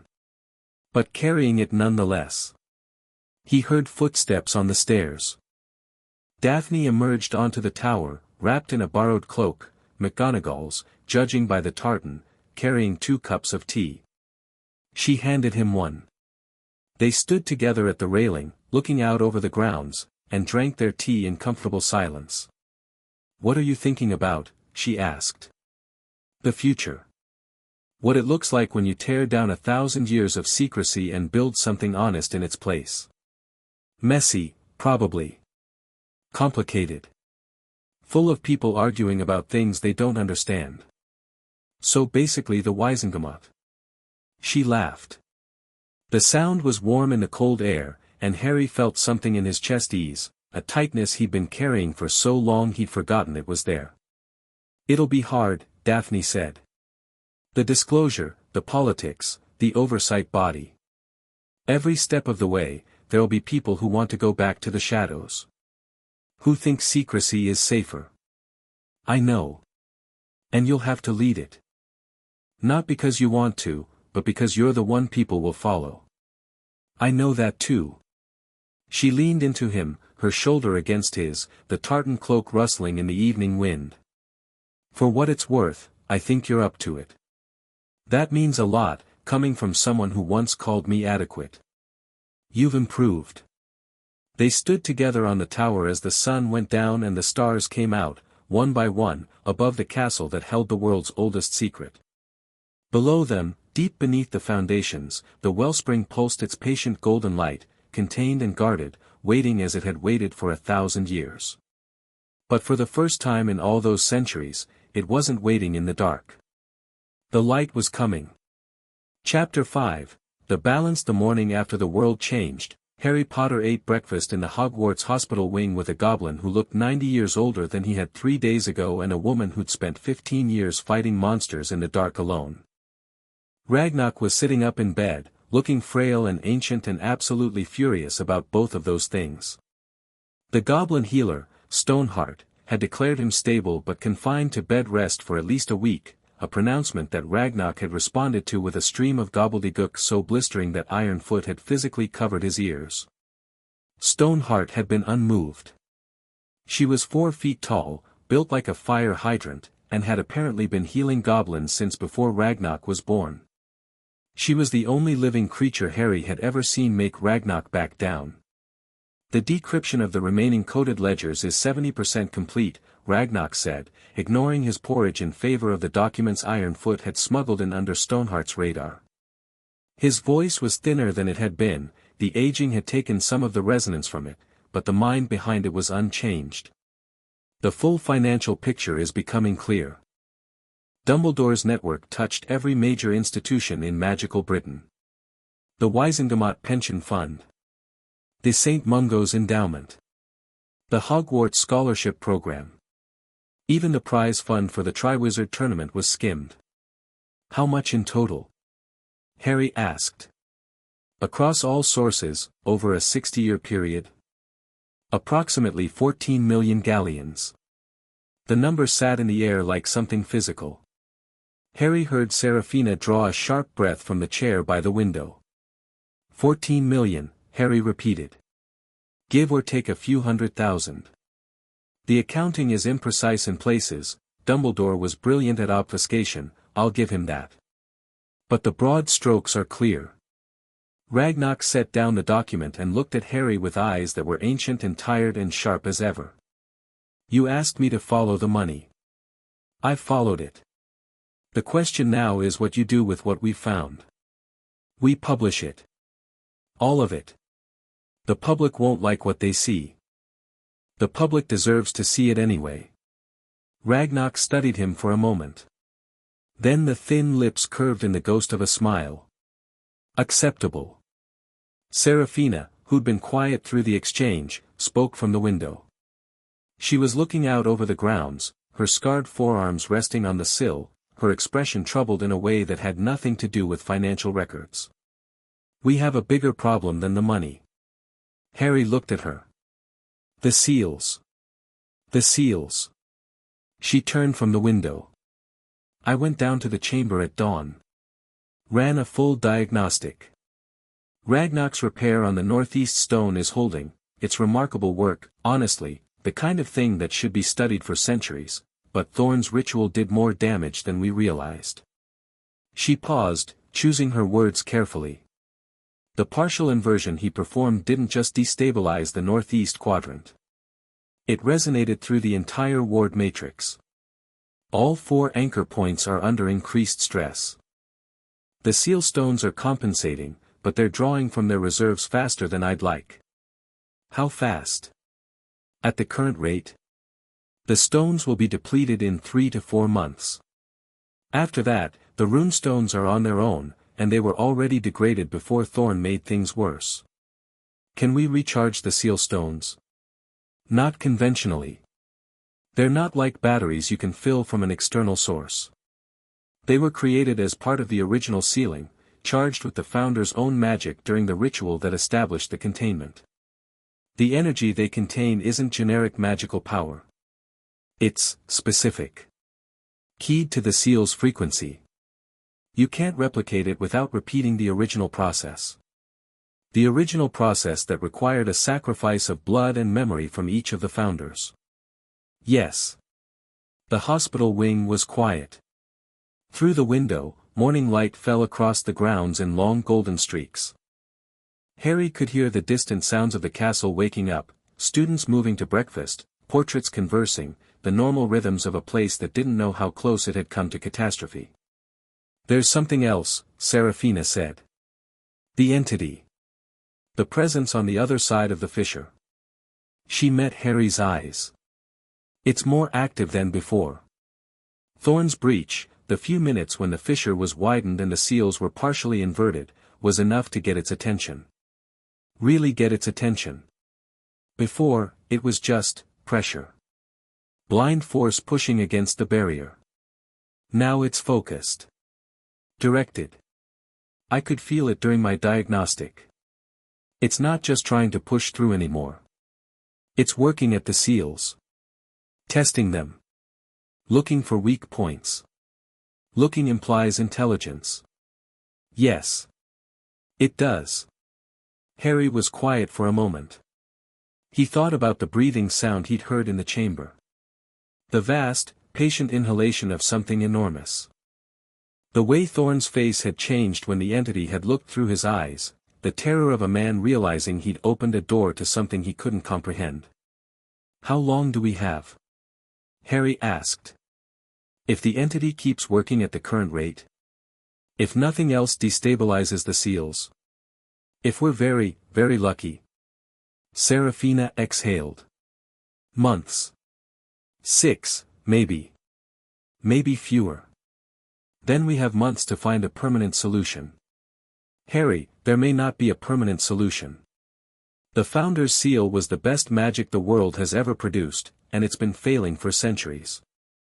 Everything since then has been patches and stopgaps. The money, the maintenance, the covenant, all of it was just buying time. Then we buy more time. And while we're buying it, we find something better." Harry stood. "I'm not accepting that this is inevitable. I'm not accepting that the best we can do is hold the door shut and hope. There's an answer. We just haven't found it yet." Seraphina looked at him, really looked, the way she had in the field outside the shrieking shack, assessing him with the practiced eye of someone who'd spent her life judging whether people could be trusted with dangerous truths. "You know," she said, "Dumbledore said almost exactly the same thing when he took over the Covenant. There must be a better way. He spent 50 years looking for one. Did he ever ask for help?" Seraphina opened her mouth. Closed it. "No," she said. "He didn't. Then that's where he went wrong. And where I start." The next 3 days were a controlled demolition of the wizarding world's comfortable ignorance. Phase 1 of Daphne's plan went off precisely as designed. The Wisingamot received formal charges against Aldrich Thorn and 7 associates for financial fraud, conspiracy, embezzlement of public funds, and unauthorized interference with protected magical structures. The charges were comprehensive, meticulously documented, and devastating. Daphne had prepared the case with the obsessive thoroughness of someone who'd been waiting her entire career for a case this important, and the evidence was irrefutable. The arrest sent shockwaves through the political establishment. Thorn's allies scrambled, some to distance themselves from him, others to mount a defense that crumbled the moment Ragnarok's financial evidence was entered into the record. The old Goblin, still confined to his hospital bed but absolutely refusing to be sidelined, directed Ironfoot and a team of junior accountants through a series of supplementary filings that laid bare the full scope of the Covenant's financial operations. Every canute. Every transfer. Every shadow account, shell company, and slush fund. Decades of hidden financial architecture, exposed to the light with the precision of a surgical dissection. Harry watched the Wisingamot's reaction from the gallery, sitting beside Neville. The chamber was packed, every member present, the gallery overflowing with press and public observers. Rita Skeeter's quick quotes quill had been confiscated at the door on Daphne's insistence, replaced with a charmed transcription quill that recorded only what was actually said. The reactions ranged across a spectrum that Harry had expected. Shock. Anger. Disbelief. Some members, those who'd unknowingly served on committees whose budgets had been skimmed, looked personally betrayed. Others, those who'd worked closely with Thorn, looked like they were calculating how quickly they could burn their correspondence. But the dominant reaction, the one that Harry watched spread through the chamber like a slow tide, was something more complicated than simple outrage. It was the expression of people realizing that the ground they'd been standing on was not as solid as they'd believed. That the institutions they'd trusted, the school, the bank, the Wisengamot itself, had been hollowed out from within by people they'd respected. It was the look of a world discovering it had been lied to. Harry knew that look. He'd worn it himself. Phase 2 came 2 days later. A closed session of the Wisengamot, no press, no public gallery, maximum security wards on every door and window. Harry stood at the center of the chamber and told them about the wellspring. He told them everything. The fissure beneath Hogwarts. The raw magical energy. The seal structure. The Founder's original containment. The Covenant's 1,000-year maintenance operation. The current state of the seals. The entity on the other side. He did not soften it. He did not spin it. He told the truth, all of it, and let it land where it would. The reaction was exactly as bad as Kingsley had predicted and exactly as necessary as Harry had insisted. Panic. Not the screaming, running kind, the quiet, institutional kind. Urgent whispered conversations. Demands for immediate action. A motion to evacuate Hogwarts that was defeated only after McGonagall, who'd been invited to address the chamber, delivered a performance of such icy, magnificent authority that the motion's sponsor actually apologized. Hogwarts has stood for 1,000 years, McGonagall said, her voice carrying to every corner of the chamber. It has weathered wars, dark lords, and apparently the most elaborate financial fraud in the history of our civilization. It is not going to be evacuated because a group of politicians who've never set foot below the Great Hall have suddenly discovered that the castle has a basement. That settled the evacuation question. The harder questions followed. How do we fix it? What's the plan? Who's in charge? How much will it cost? Is it safe? Are the children safe? What's on the other side? Can it get through? What happens if it gets through? Harry answered every question honestly, with Serafina providing technical details and Daphne managing the legal implications. Some answers were reassuring. Some were not. Harry didn't pretend otherwise. The seals are holding, he said. The immediate crisis is over. But the long-term stability of the containment is not guaranteed. The seal stones are depleting. The runestones are degraded. The entity on the other side is actively testing the barrier. We have months, not years, to find a permanent solution. What kind of solution? Someone asked. We don't know yet. That's why we need the oversight body, a proper organization with resources, expertise, and a mandate to do what the Covenant did, but transparently. Wizard and Goblin cooperation. Full funding from public sources, properly authorized. And the best minds in magical Britain working on the problem. The vote to establish the Wellspring Oversight Division passed with a margin that surprised even Daphne, 71 in favor, 12 against, the rest abstaining. The 12 who voted against were, Harry noted, all from families connected to Thorne's network. Old habits died hard. The appointment of Serafina Voss as the division's first director was more contentious. She was unknown, had no public record, and her 15 years of Covenant service had been entirely clandestine. Several members questioned her qualifications. Others questioned her loyalty. Serafina addressed these concerns with the blunt directness that Harry was learning was her default mode. I've spent 15 years underground, maintaining seals that kept you safe while you sat in this chamber and passed legislation, she said. I've fought manifestations that would make your darkest nightmares look like stuffed animals. I've been cut, burned, broken, and nearly killed more times than I can count, and I did it all alone, funded by stolen money, because the people in this room, the people who should have been responsible, didn't know and didn't care. She paused. I'm not asking for your trust. I'm asking for your resources. Trust comes with time. Resources, I need now. She got the appointment. And a budget that made Daphne's eyes widen when she reviewed the numbers. Phase 3 was the public disclosure. Harry had thought carefully about how to do this.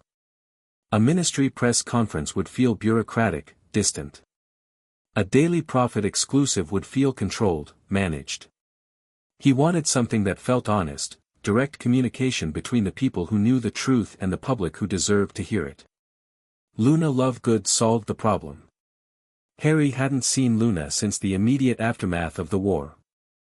She'd been traveling, researching magical creatures in Scandinavia, chasing rumors of Crumplehorn Snorkax in the Swedish Highlands. But she appeared at Grimmauld Place 3 days after the Wisengamot briefing, looking exactly the same as ever, wide-eyed, serene, wearing radish earrings and an expression of gentle certainty that the world was exactly as strange as she'd always believed. "I heard about the wellspring," she said, sitting in the kitchen and accepting tea from Creature with a gracious nod. "It's wonderful, isn't it? A wound in the fabric of magic. My father always said the world was more mysterious than people wanted to believe." "How did you hear about it?" "The briefing was classified. Neville told me." Luna sipped her tea with perfect composure. "He said you were looking for a way to tell the public, and that you didn't trust the Prophet to do it properly." "I don't. You should use the Quibbler." She said it as if it were the most obvious thing in the world. "Dad's been wanting to publish something important for years. He'd love this. Luna, this is the biggest magical secret in history. It needs to be handled carefully. It needs to be handled honestly. That's what the Quibbler does. We don't spin things, Harry. We just print the truth, however strange it is." She set down her cup. "Let me interview you. No edits, no agenda. Just you, telling the story in your own words. The Quibbler will run it as a special edition, and you can simultaneously release the text to the Prophet so they can't claim exclusive ownership of the narrative." It was, Harry had to admit, a good plan. Simple, direct, impossible to spin. He did the interview the next day, sitting in Luna's cluttered office above her father's printing press. Luna asked questions with the guileless precision that had always been her gift, cutting through complexity to reach the emotional core of things. "What does it feel like?" she asked. "To know that the castle where you grew up is built on a tear in reality?" Harry thought about it. "It feels like finding out that the house you lived in had a room you never knew about. A room with something beautiful and dangerous inside. And you realize that the people who knew about it chose to keep you in the dark instead of trusting you to handle the truth. And the entity on the other side? What do you think it is?" "I don't know. Nobody does, not for certain. But I think it's something that's been aware of us for a very long time, and it's patient. It's waited 1,000 years. It can wait longer. Our job is to make sure the door stays shut. Do you think it will?" "I think we'll make it stay shut. Not by hiding and hoping, the way it's been done before. By working together, openly, with everyone knowing what's at stake." The special edition of the Quibbler hit the wizarding world like a meteor strike. Harry had braced for panic. He'd prepared for fear, for anger, for the chaotic rush of a public suddenly confronted with the terrifying truth about the foundations of their world. What he got was more complicated. There was fear, yes. Parents wrote to McGonagall in droves, demanding assurances about their children's safety. The Hogwarts Board of Governors held an emergency session. Hogsmeade businesses reported a spike in anxiety-related purchases, calming drafts, protection amulets. One enterprising vendor sold anti-wellspring talismans that were, Daphne noted acidly, completely useless and probably illegal. But alongside the fear, there was something else. Fascination. Wonder. A surge of genuine public interest in the magical foundations of their world that Harry hadn't anticipated. People wanted to understand. They wanted to know about the founders, about the seals, about the ancient collaboration between wizards and goblins that had created the containment. Schools across Britain added the wellspring to their curricula. Academic journals published special issues. The magical theory department at the ministry was flooded with applications from researchers wanting to study the phenomenon. And, most surprisingly, there was anger. Not at Harry, not at the wellspring, but at the deception. 1,000 years of secrecy. Generations of manipulation. The wizarding public, it turned out, did not appreciate being treated like children who couldn't handle the truth. Letters poured into the prophet, the quibbler, and the ministry, demanding accountability, transparency, and reform. The Covenant's legacy was debated in every pub and parlor in magical Britain, and the consensus was overwhelming: never again. Daphne tracked the public response with professional satisfaction. "This is what happens when you trust people," she said, spreading the morning papers across the kitchen table at Grimmauld Place. "They rise to the occasion." "Not everyone," Harry said, pointing to a howler that had arrived that morning from an anonymous sender expressing the view that Harry should mind his own business and stop destabilizing society. 80% is a passing grade. Even in Hogwarts. The political aftermath kept Daphne busy 18 hours a day. The Wellspring Oversight Division needed a charter, a budget, a staffing plan, and a legal framework that somehow reconciled Goblin territorial rights with wizarding administrative law. It was the kind of intricate, precedent-setting legal work that made most solicitors' eyes glaze over and made Daphne's light up like someone had handed her the world's most complicated puzzle. She worked from Grimmauld Place more often than from her own office now. Harry didn't question it, and she didn't explain it. They'd settled into a rhythm that felt natural and unforced: breakfast together, working separately through the day, coming back together in the evening to compare notes and decompress. She kept a toothbrush in the bathroom and a change of robes in the closet, and Creature had adjusted his cooking quantities accordingly. They didn't define it. They didn't need to. It was what it was: two people who'd found each other in the middle of a crisis and discovered that what they'd built under pressure held up just fine in calmer weather. 10 days after the public disclosure, Harry visited Thorn in the ministry holding cells.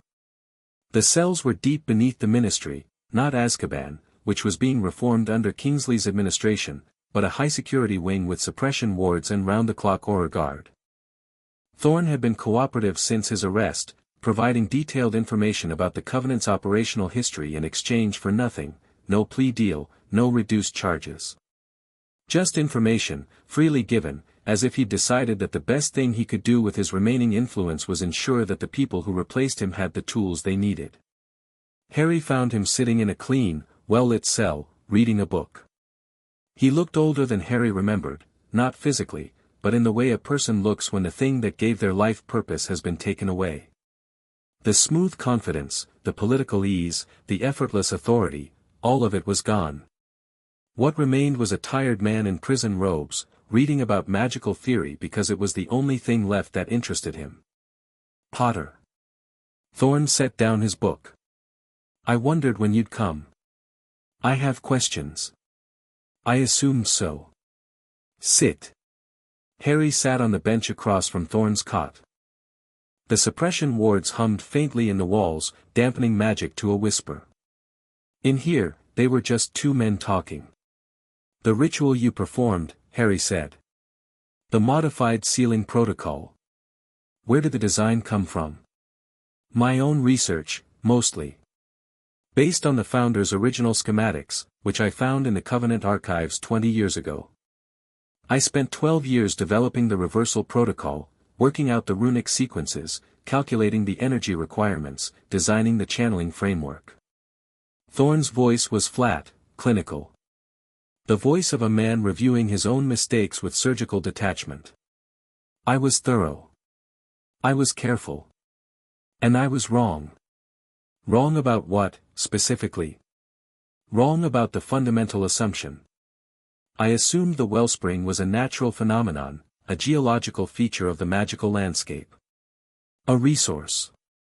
Something that could be understood, quantified, and managed." He paused. "It's not. It's a boundary. The fissure isn't a spring, it's a door. And what's on the other side isn't energy.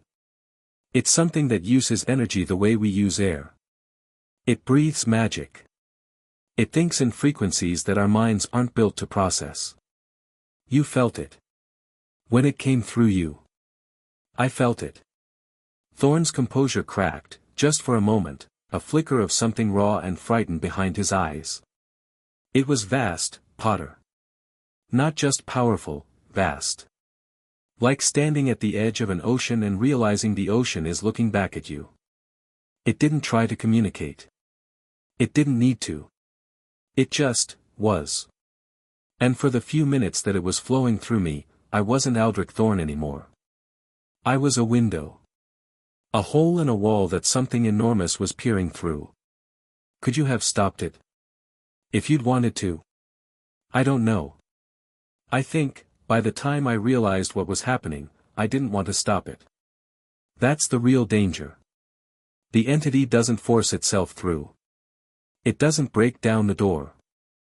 It makes you want to open it. The power feels like liberation. Like enlightenment.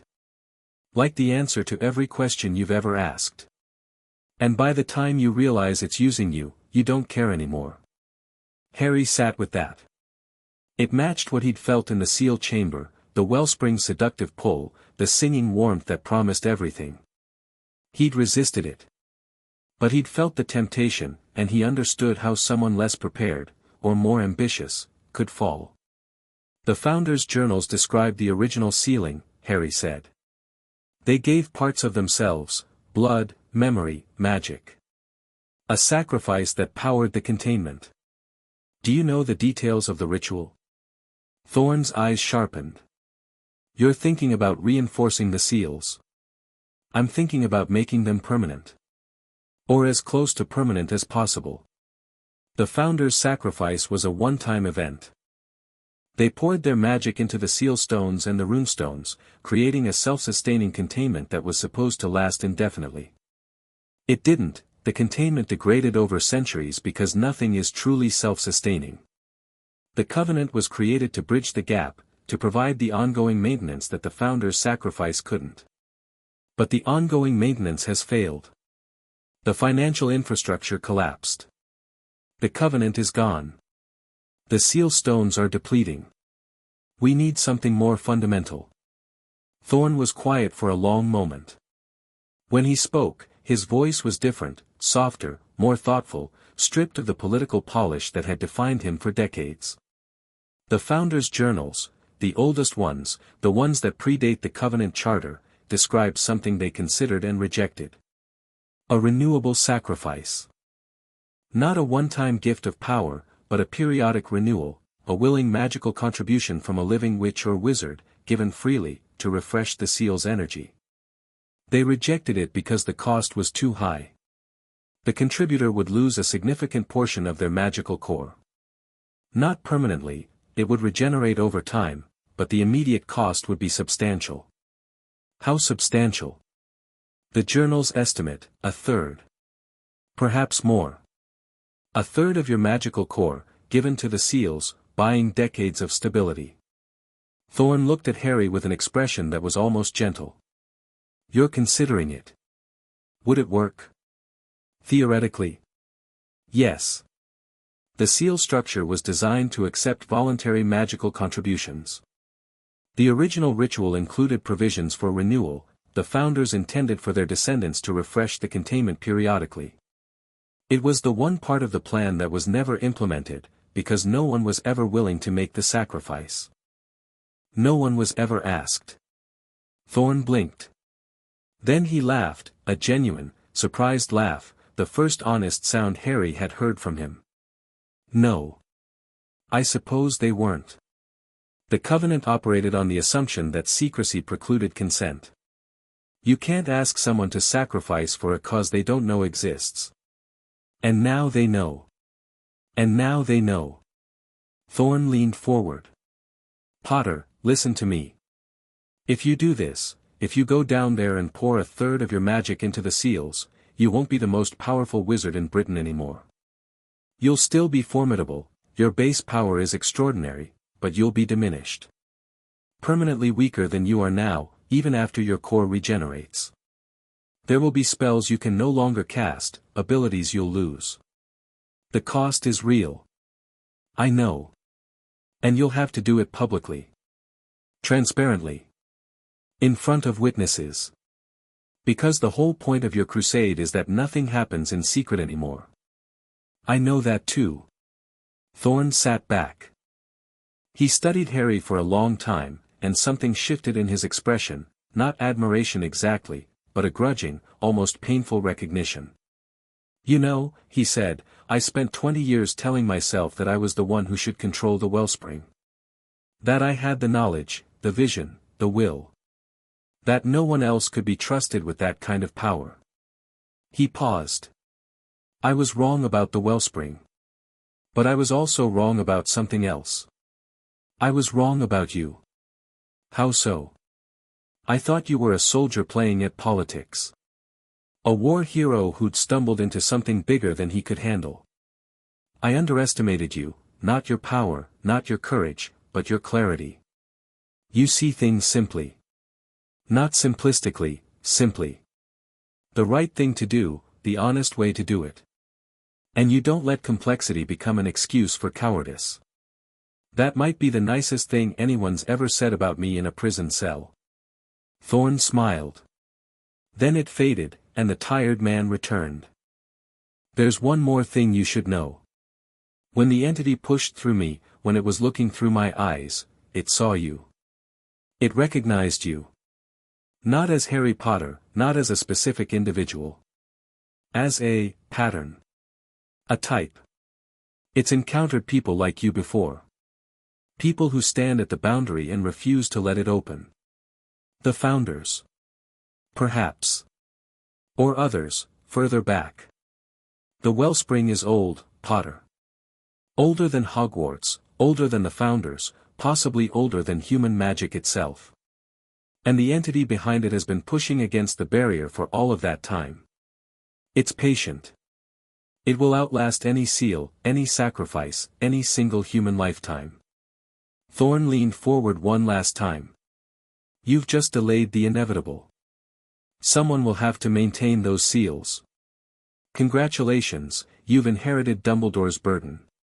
Harry stood. The difference is I won't carry it alone.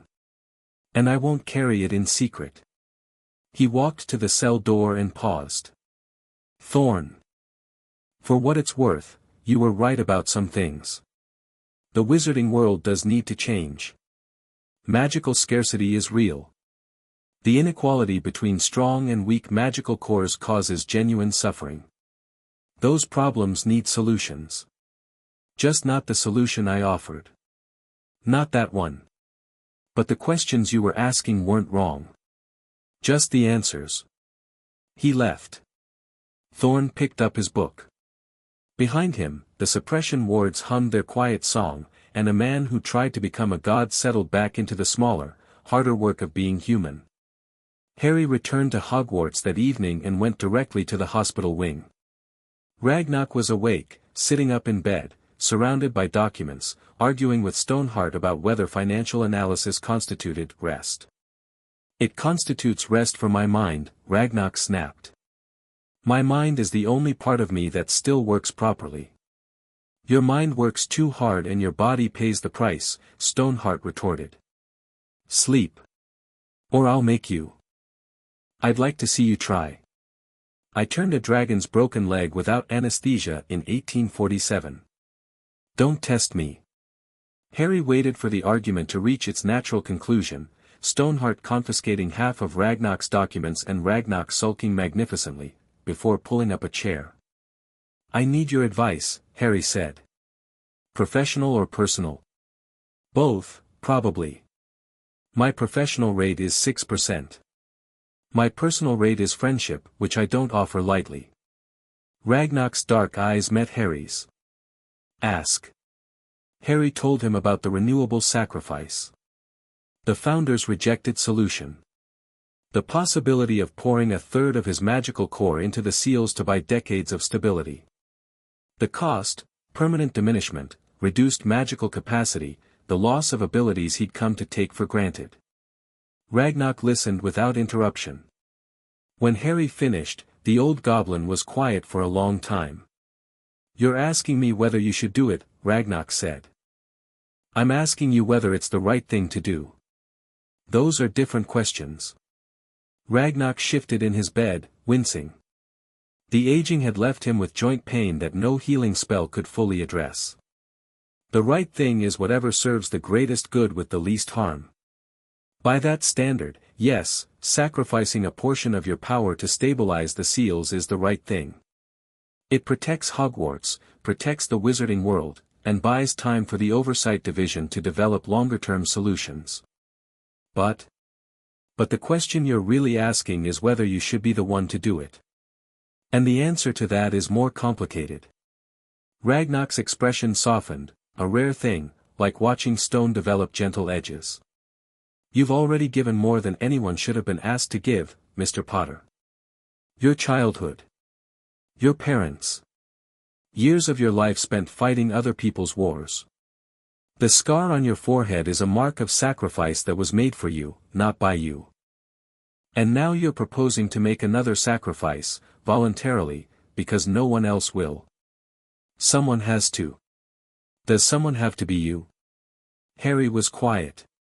Outside the hospital wing windows, the sun was setting over the lake, painting the water gold and crimson. Hogwarts was beautiful in this light, ancient and solid and full of the kind of magic that made children believe the world was wonderful. Yes, Harry said. It has to be me. Not because I'm the chosen one, or the boy who lived, or any of the other titles people hang on me. Because I'm the one who started this. I tore the curtain down. I exposed the Covenant, disrupted the financial network, destabilized the system that was keeping the seals maintained. If the seals fail, it's partly because of what I did. And I don't get to break the old system and then walk away from the consequences. That's not guilt talking. That's responsibility. Is there a difference? An enormous one. Guilt paralyzes. Responsibility acts. Ragnar reached out and gripped Harry's forearm with a hand that was thinner and weaker than it had been 2 weeks ago but no less certain. If you do this, Mr. Potter, do it with open eyes. Know the cost. Accept it freely. And make sure that every person in the wizarding world knows what you're giving and why. No more secrets. No more secrets. Ragnar released his arm. And after, when you've given what you're going to give and the seals are renewed, come see me. We'll discuss the Goblin rights legislation that your little crusade has made politically possible. I have opinions. I'd expect nothing less. Good. Now get out. Stoneheart will be back in 10 minutes, and if she finds me talking business again, she'll break something important. Harry left the hospital wing and walked through the castle. Not toward the exit, not toward anyone or anything specific. Just walking, the way he'd walked these corridors 1,000 times before, through stone hallways lit by torchlight, past portraits that whispered as he passed, up staircases that moved beneath his feet with lazy mechanical grace. He ended up at the Room of Requirement. Or rather, where the Room of Requirement had been. The fiend fire that had consumed it during the Battle of Hogwarts had destroyed the room's physical manifestation. The door was gone. The wall was blank, smooth stone, no different from any other section of the 7th floor corridor. But Harry could feel it. Beneath the stone, behind the blankness, the room was still there. Not as a physical space, as a potential. A possibility. The magical architecture that had created the room was woven into the castle's foundations, into the ward structure, into the wellspring's ambient field. The fire had destroyed the surface, but the root remained. Harry pressed his hand against the blank wall. The stone was warm. I know you're in there, he said quietly. I know what you are. The castle didn't answer. But the warmth beneath his hand pulsed, once, like a heartbeat. Harry smiled. Then he went to find Daphne. She was in McGonagall's office, surrounded by documents, arguing with a ministry liaison about the legal framework for the Oversight Division's Goblin Representation Clause. The argument was one-sided, the liaison was outmatched and knew it, but bureaucratic habit kept him fighting long past the point of reason. Section 14, subsection C, clearly states that interspecies governmental bodies require a minimum of 3 representatives from each participating species, Daphne said, her voice carrying the patient, lethal precision of someone who was right and could prove it. Your proposed amendment would reduce Goblin representation to 2 advisory positions with no voting authority. That's not cooperation, Mr. Burbage. That's tokenism. The precedent was set by treaties negotiated under coercion. We're building something new. The whole point is that it's new. She caught Harry's eye as he entered the room and made a tiny gesture, "Give me 2 minutes." He leaned against the doorframe and waited. 2 minutes later, the liaison left with the expression of a man who'd been thoroughly and professionally dismantled. Daphne shuffled her papers into order and looked at Harry. "You have your thinking face on," she said. "The one where you've made a decision and you're working out how to tell me. Is it that obvious?" "To me? Yes." She set down her quill. "What is it?" He told her. "The renewable sacrifice. The conversation with Thorn. The conversation with Ragnarok. The cost, 1/3 of his magical core, permanent diminishment, the price of keeping the seals stable for decades." Daphne listened. Her expression didn't change, she had too much courtroom discipline for that. But her hands, resting on the desk, went very still. When he finished, the office was quiet. McGonagall's clock ticked on the wall. The portraits of former headmasters pretended to sleep. On the far wall, a blank space where Dumbledore's portrait had hung, McGonagall had moved it to a storage room 3 days ago, an act of quiet finality that said more than any speech. "1/3 of your magic," Daphne said. "Yes. Permanently. The core will regenerate, but probably not fully. I'll be less than I am now.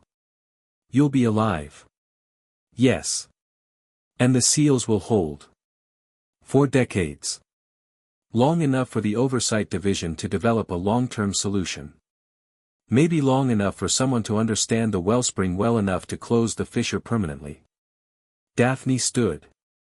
She walked around the desk and stood in front of him, close enough that he could smell the clean, sharp scent of her hair and see the faint freckles across her nose that she'd never mentioned and he'd never asked about.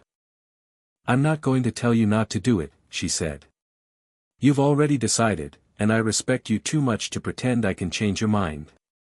But I want you to know what you're losing.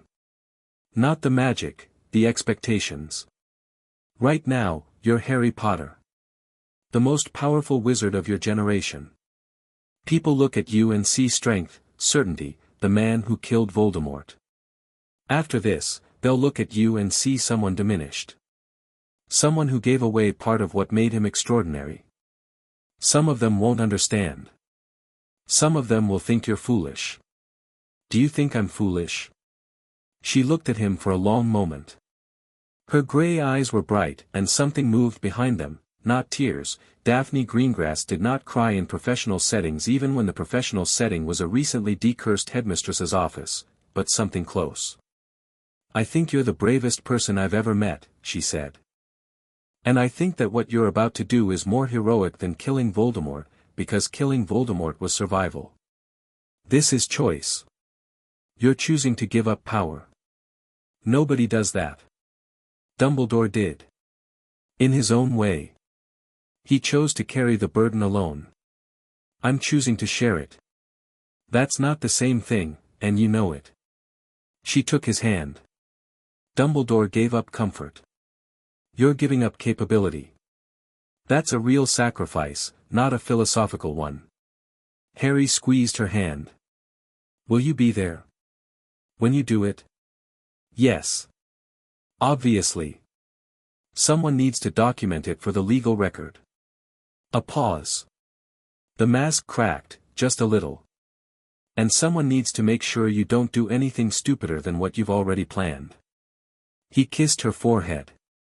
She closed her eyes and leaned into it, and for a moment they stood together in the headmistress's office, 2 people in the middle of something enormous, holding on to each other because the alternative was unthinkable. "Tomorrow?" she asked. "Tomorrow." The morning of the sacrifice was cold and clear. Harry assembled his people in the great hall at dawn. Not many, this wasn't a spectacle. Neville, Daphne, Seraphina, McGonagall, Ragnock, who had bullied Stoneheart into releasing him by threatening to discharge himself and walk to the seal chamber unassisted. Ironfoot and Grimjaw. Kingsley, representing the Ministry. Luna, who'd asked to witness and whose quiet, perceptive presence Harry found oddly comforting. And 2 goblins Harry hadn't met, representatives from the Gringotts Directorate, sent by the bank's governing council to observe the first joint wizard-goblin magical operation in recorded history. They were old, formal, and watched everything with the analytical intensity of people witnessing something they'd thought impossible. The great hall was empty except for them. The student body had been given a day off, not evacuated, simply excused from classes. McGonagall had handled it with characteristic efficiency, Educational Enrichment Day. Go outside. Read a book. Don't blow anything up. Harry stood at the head of the long table where the staff usually sat and looked at the faces of the people who'd brought him to this moment. Each one had given something. Ragnock had given decades of his life. Seraphina had given 15 years of solitude. Daphne had given her professional detachment. Neville had given his unwavering presence. McGonagall had given her faith in a man she'd loved and the willingness to see him clearly. "You all know what I'm going to do," Harry said. "I'm going to the seal chamber, and I'm going to give a portion of my magical core to reinforce the containment." The Founder's original ritual included provisions for this, a willing sacrifice, freely given, to renew the seals. It was never implemented because no one ever came forward to do it. He paused. "I want to be clear about something. I'm not doing this because I'm the chosen one, or because I have some special destiny, or because the prophecy demands it. Prophecies and destinies are things that other people assign to you. This is my choice. Made freely, with full knowledge of the cost.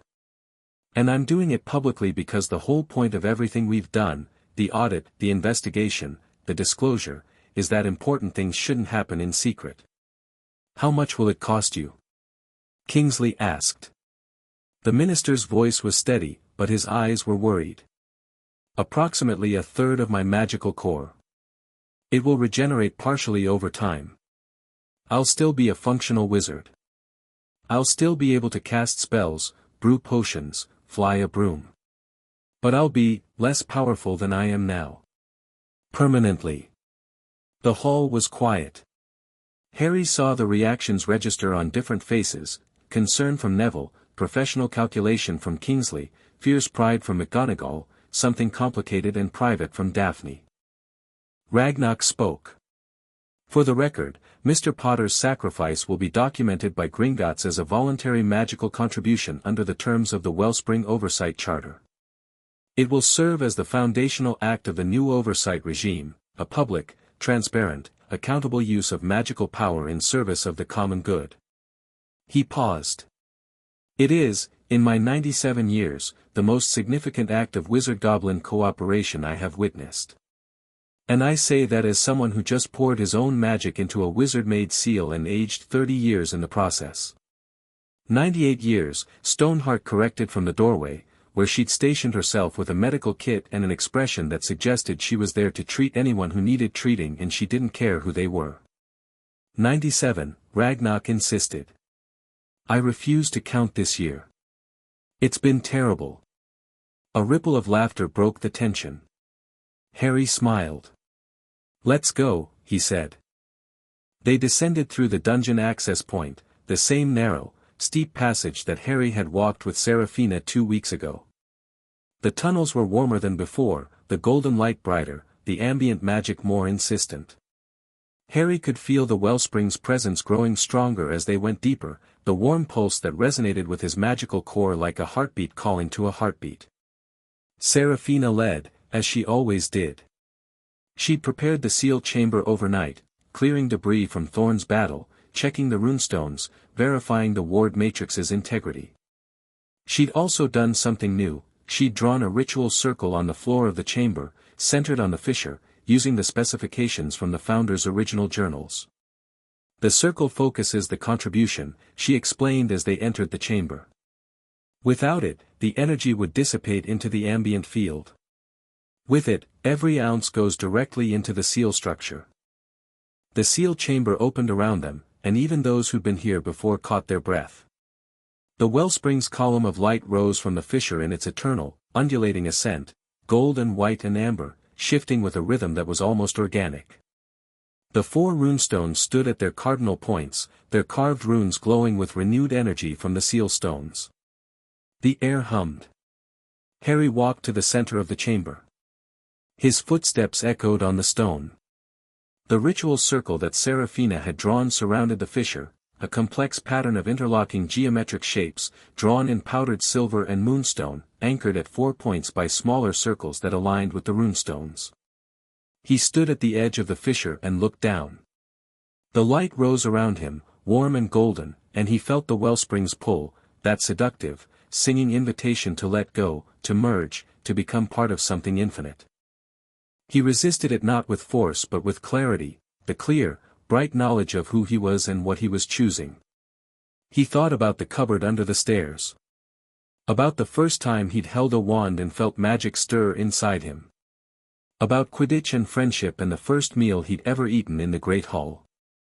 About Sirius and Remus and his parents, who'd given everything so he could have a life. About Dumbledore, who'd carried this burden alone and in secret and called it love.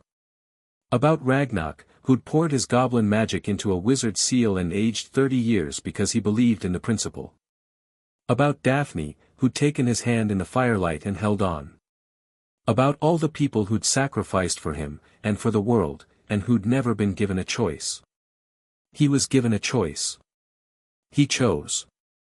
Harry raised his wand, holly and phoenix feather, the core material that had chosen him at age 11, and spoke the words of the founder's renewal ritual.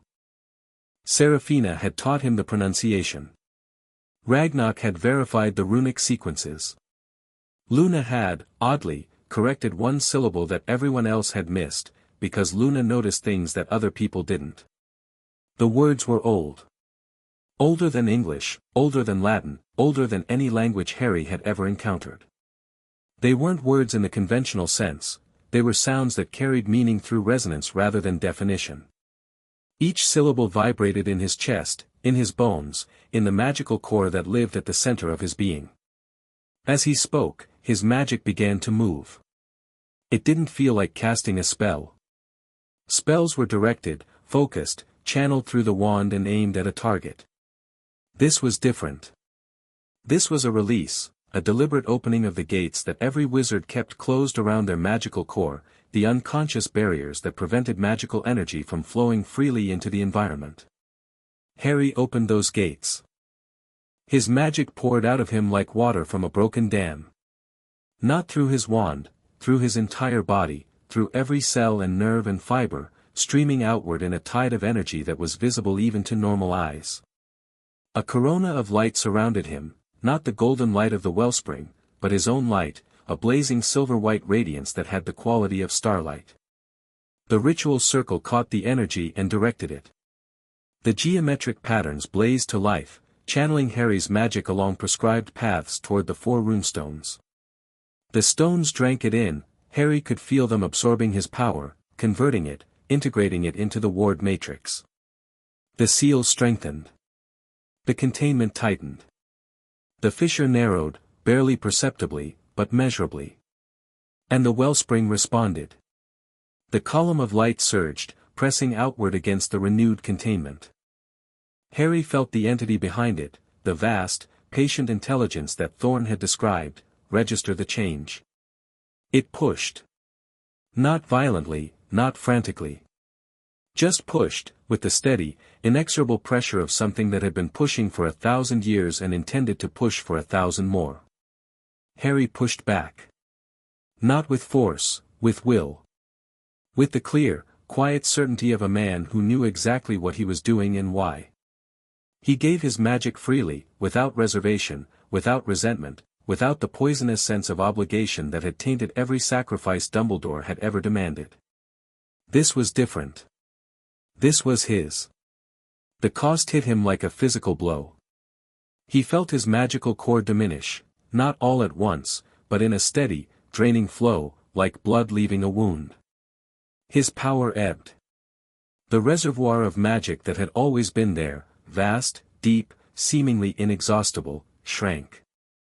He could feel abilities receding, like a tide going out, the effortless power that had let him overpower Voldemort's Death Eaters, the raw magical weight that had made his spells hit harder than anyone else's, the deep well of energy that he'd drawn on in every battle. It was leaving him. And it hurt. Not physically, spiritually. Magically. The loss of something that had been part of him since birth, something as fundamental as sight or hearing. He was giving away a piece of himself, and the absence ached like a phantom limb. He kept going. The wellspring's entity pushed harder. The fissure shuddered. The runestones blazed with combined energy, Harry's silver-white magic fusing with the ancient founder's enchantments, creating something new. Not just a renewal of the old seals, but an evolution. The containment matrix shifted, adapted, grew stronger in response to the fresh magical contribution. And then, something Harry didn't expect. The wellspring stopped pushing. Not completely. Not permanently. But for a moment, a breathless, infinite moment, the entity on the other side of the fissure seemed to consider. Harry felt its attention focus on him, and he braced for the seductive pull, the singing invitation to let go and merge. It didn't come. Instead, he felt something else. Recognition. Not the cold, alien recognition that Thorne had described, something almost respectful. As if the entity, ancient and vast and utterly inhuman, understood what Harry was doing and acknowledged the quality of it. A willing sacrifice. Power freely given. Not fear or greed or ambition driving the containment, but choice. The moment passed. The wellspring's pressure resumed, steady, patient, eternal. But the seals held. The runestones held. The ward matrix, reinforced by Harry's contribution, blazed with renewed strength. Harry lowered his wand. His legs gave out, and he sat down hard on the chamber floor. The silver-white light faded. The ritual circle went dark. The sealed chamber returned to its steady golden glow, but brighter now, more vibrant, the light of a containment that was stronger than it had been since the Founder's time. He felt different. Smaller, in a way that was hard to describe. Like a room that had lost a wall, still functional, still livable, but reduced. His magical core was there, still present, still responsive. But the depth of it was gone. The vast reservoir that he'd never consciously measured but had always drawn from, the power that had let him cast a Patronus at 13, survive the Triwizard Tournament at 14, fight Voldemort at 17, was diminished. Not empty. Not broken. Just, less. He'd given a third of himself to the stones beneath Hogwarts. And the stones had accepted the gift. Daphne was beside him in seconds. She didn't ask if he was okay, she could see that he was conscious, upright, and breathing, and she was too practical to waste time on questions with obvious answers. Instead, she sat down next to him on the chamber floor, put her arm around his shoulders, and held on. "It's done," he said. His voice sounded strange to his own ears, thinner, quieter. "The seals are holding. The matrix is stronger than it's been in centuries. How do you feel?" "Like I've lost something important. And like I chose to lose it, which makes it better and worse at the same time." That's remarkably articulate for someone who just poured a third of his soul into the floor. He laughed. It came out weak and breathy, but it was real. The others surrounded him. Neville crouched in front of him, checking his eyes with the practiced concern of someone who'd spent years treating magical exhaustion in the field. Seraphina was at the runestones, running diagnostics, her expression shifting from professional concern to something like awe as she read the numbers. "The seal integrity is at 94%, she said. "That's higher than any reading I've ever recorded. Higher than anything in the Covenant's records." "Potter, what you did," she shook her head. "The ward matrix isn't just renewed. It's evolved. Your contribution didn't just recharge the existing structure. It grew new connections, new pathways, new layers of containment. It's as if your magic understood what was needed and adapted the seal to provide it." "The entity," Harry said. "It stopped pushing. Just for a moment. It recognized what I was doing." Serafina frowned. "Recognized?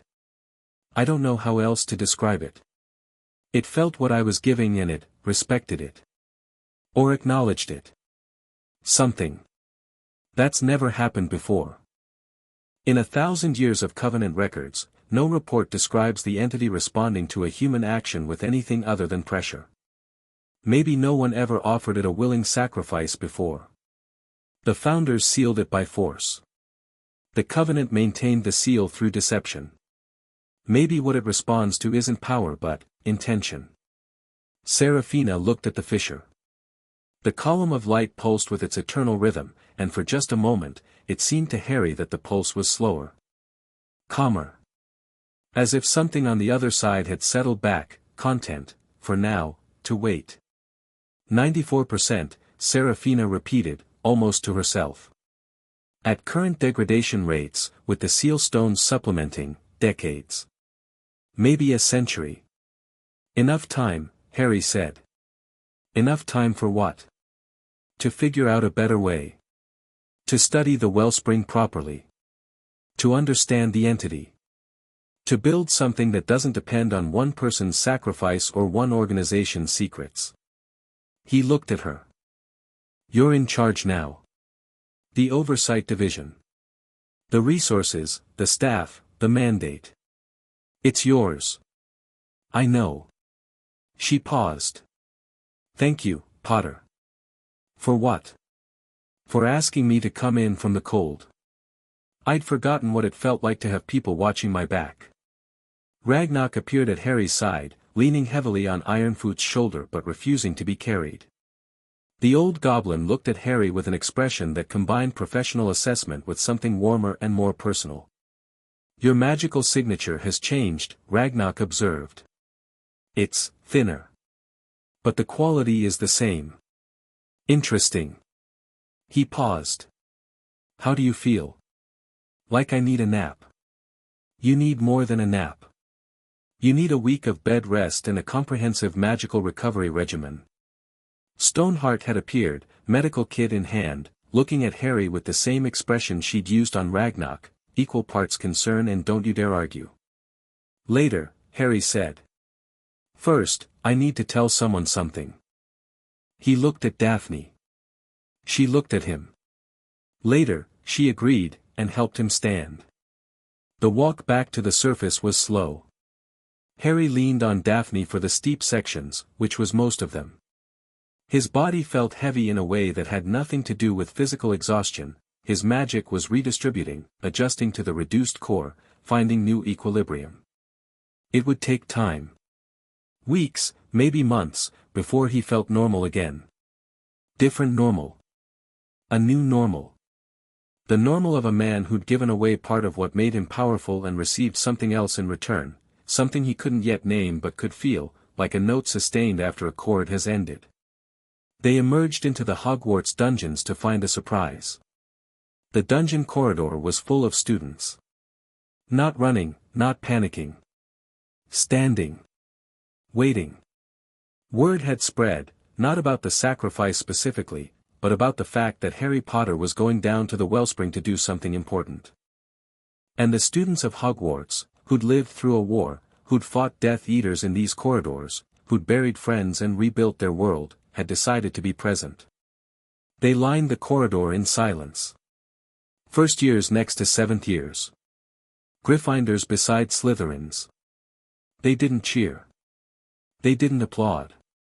They just stood there, watching Harry emerge from the access point, and the quality of their attention said everything that words couldn't.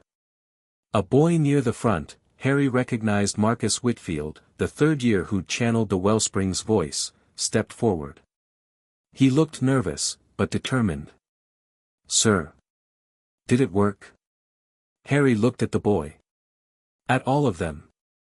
The children of a school built on a wound in the world, educated in the shadow of a secret that had lasted a millennium. "It worked," he said. Marcus nodded. Then, in a gesture so simple and unplanned that it hit Harry harder than any ceremony could have, the boy extended his hand. Harry shook it. A murmur ran through the corridor. Not words, just sound, the collective exhalation of a group of people deciding, together, that things were going to be all right.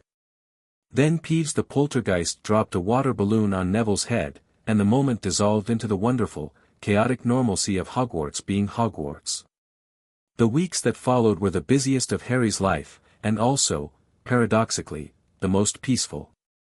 The Wellspring Oversight Division was formally established in a ceremony at the Ministry that Kingsley managed to make both dignified and relatively short. Serafina Voss was sworn in as director, wearing actual formal robes for the first time in Harry's experience and looking profoundly uncomfortable in them. Her first official act was to hire Ironfoot as her chief ward specialist, Grimjaw as head of security, and, after a negotiation that lasted 3 days and involved more goblin profanity than Harry had thought possible, Ragnarok as senior financial advisor. "I'm not doing this for the salary," Ragnarok said when the appointment was announced. "I'm doing this because someone needs to make sure you wizards don't bankrupt the operation within a year." "The salary is generous," Serafina pointed out. "The salary is adequate. I'll tell you when it's generous." The Goblin rights legislation passed the Wisengamot 6 weeks after the public disclosure. It wasn't everything the Goblins wanted: full equality under magical law, unrestricted wand rights, recognition of Goblin sovereignty within Gringotts territory. It was a start. A genuine start, with concrete provisions: Goblin representation on ministry advisory boards, legal protection for Goblin-crafted artifacts, formal recognition of Goblin magic as a legitimate and equal magical tradition. Ragnarok called it acceptable. For now. Coming from him, that was practically a standing ovation.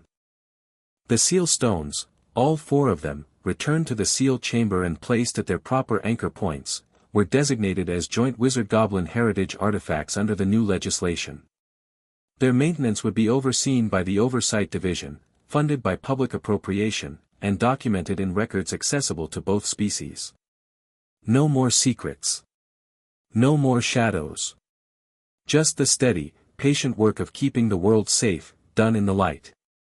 Thorn's trial was held in the full Wisengamot chamber, open to the public, documented in every publication in the wizarding world.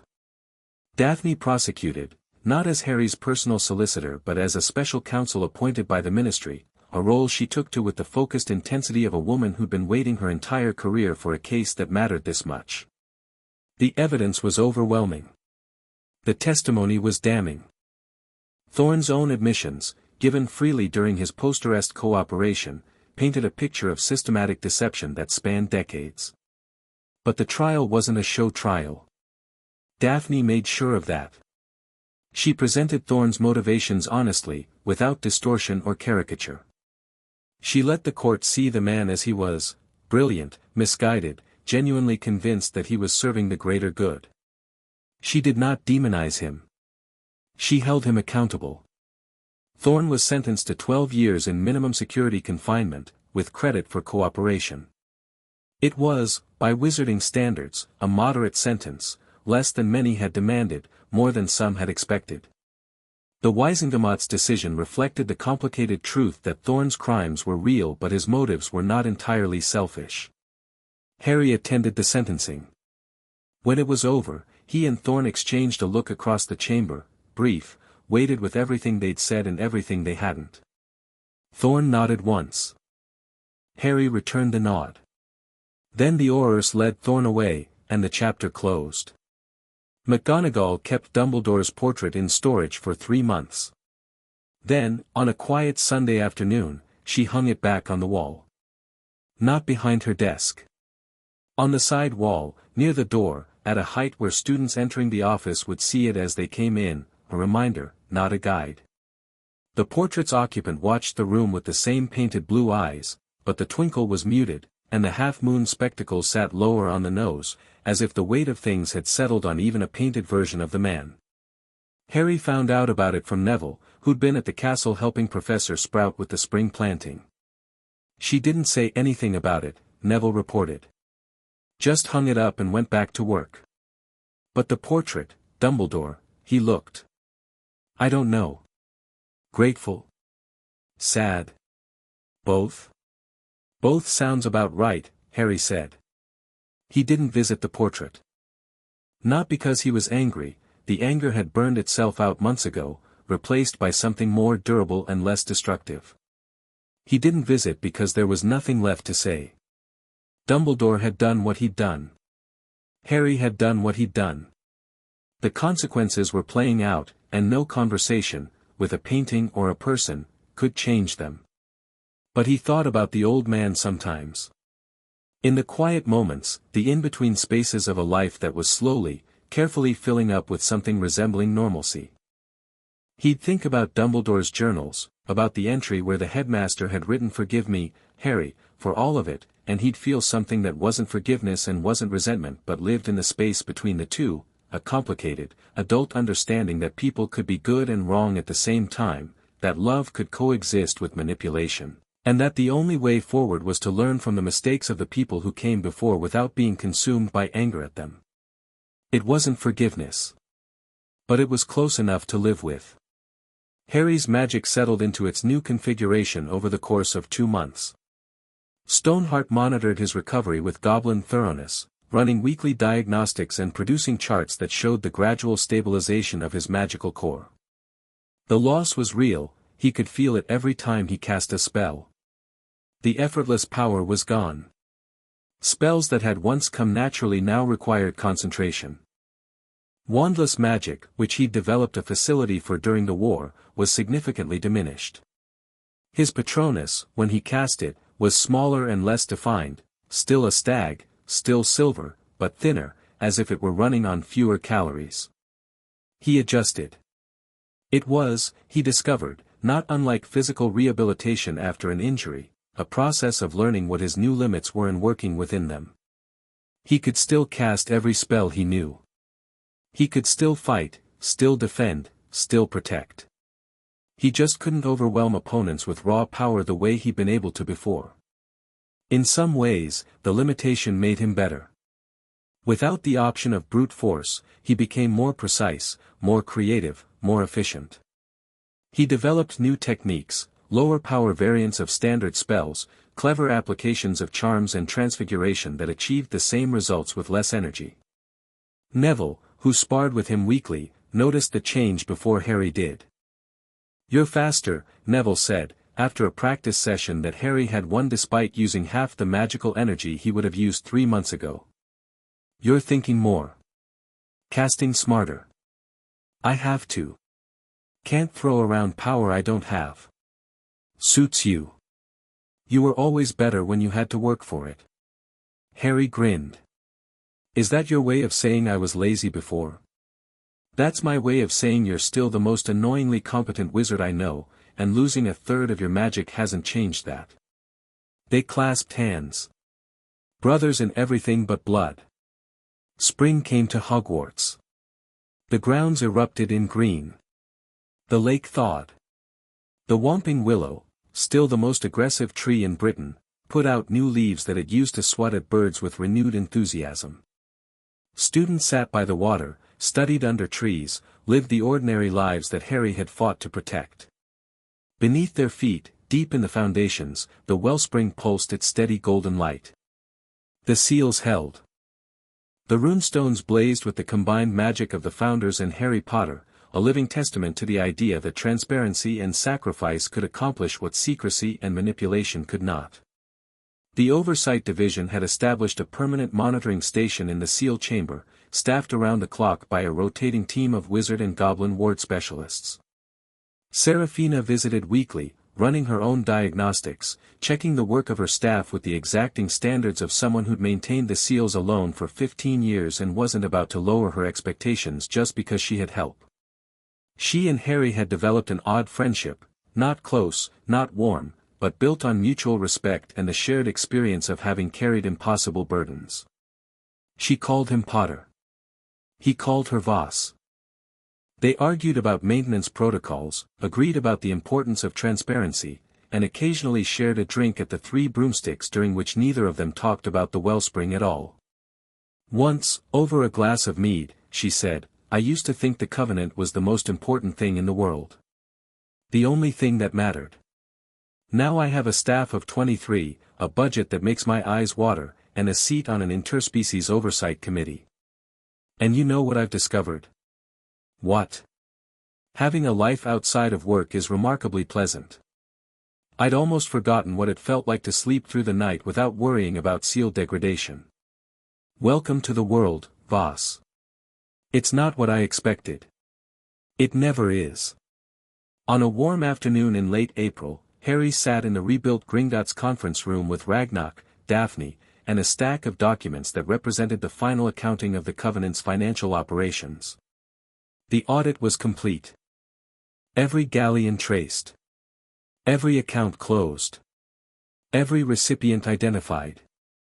The full scope of Dumbledore's financial network, 60 years of shadow operations, spanning every major institution in magical Britain, was documented, catalogued, and filed for public record. Ragnarok presented the final summary with the quiet satisfaction of a craftsman completing his masterwork. His voice was thinner than it had been, the aging was permanent, and he tired more easily, but his mind was as sharp as ever. Total funds diverted through the CV7 network, 14,327,411 galleons, 6 sickles, and 3 nuts. He set down the summary. Of that total, approximately 12 million was spent on legitimate seal maintenance, materials, labor, operational costs. The remaining 2 million was allocated to Covenant administrative expenses, including payments to members, equipment purchases, and a discretionary fund that Dumbledore used for purposes we've been unable to fully determine. "The discretionary fund," Daphne said. "Can you characterize it?" "Some of it appears to have been used for intelligence operations, paying informants, funding surveillance of potential threats to the Covenant's secrecy. Some went to what I can only describe as charitable activities, anonymous donations to war orphans, support for families affected by Death Eater attacks, funding for medical research at St. Mungo's." Ragnarok's expression was complicated. Even in his deceptions, Dumbledore maintained a degree of generosity. "It makes the accounting more difficult, and the moral assessment considerably murkier." "The moral assessment isn't our job," Daphne said. "Our job is the financial record. The morality is for historians to argue about." Spoken like a true solicitor. "Thank you." Harry looked at the final summary. 14 million galleons. 60 years of theft and sacrifice and secret keeping, reduced to a number on a piece of parchment. It was, in its way, the most honest accounting the wizarding world had ever produced. "What about restitution?" Harry asked. "The recovered funds from the Covenant vault, the gold we secured, total approximately 3 million galleons. That's enough to repay the primary victims, your vault, the Black Vault, the Goblin reparation funds, and the institutional sources that were tapped. The Wisingamot has approved a restitution framework based on our recommendations." Ragnarok paused. "Your personal share, Mr. Potter, is approximately 273,000 galleons. Donate it." Ragnarok's eyebrows rose. "All of it?" "All of it. Split between the Hogwarts Scholarship Fund and the Goblin Reparation account." Ragnarok was quiet for a moment. Then he nodded, and something in his ancient eyes softened. "As you wish, Mr. Potter." Daphne closed the final file. The leather case snapped shut with a sound of finality that echoed in the stone room. "That's it," she said. "The audit is complete. The case is closed." Harry looked at her. She looked at him. So, she said, a smile tugging at the corner of her mouth. What do you do when you're not toppling secret societies? I was thinking about learning to cook. You can cook. I can try. I spent enough years making breakfast for the Dursleys. Might as well make breakfast for someone I actually like. That's simultaneously the saddest and sweetest thing you've ever said to me. I'm a complicated man. You're a ridiculous man.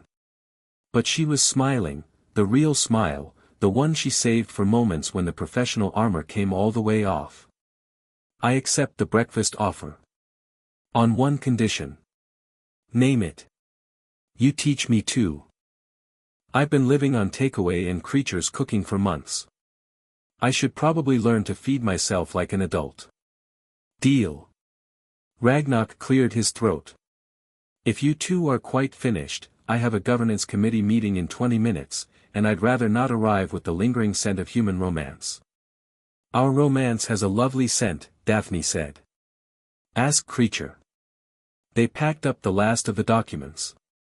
Harry carried the boxes, his magic could have levitated them, but the physical effort felt good, felt grounding, felt like the kind of ordinary work that he was learning to appreciate. Daphne carried her briefcase and a sense of accomplishment that radiated from her like heat. At the conference room door, Ragnarok stopped Harry with a hand on his arm. Mr. Potter. Ragnarok. It has been an education. Working with you. The old goblin's grip was weak, he tired quickly now, but his eyes were steady. You treated us as equals from the beginning. Not because you were told to. Not because it was politically expedient. Because you believed it was right. It is right. Yes. It is. A pause. My people have a long memory, Mr. Potter. We remember those who wrong us for centuries. We will remember you for longer. Harry shook the goblin's hand. Take care of yourself, Ragnarok. Take care of the world, Mr. Potter. Someone has to, and you seem to have a talent for it. They parted.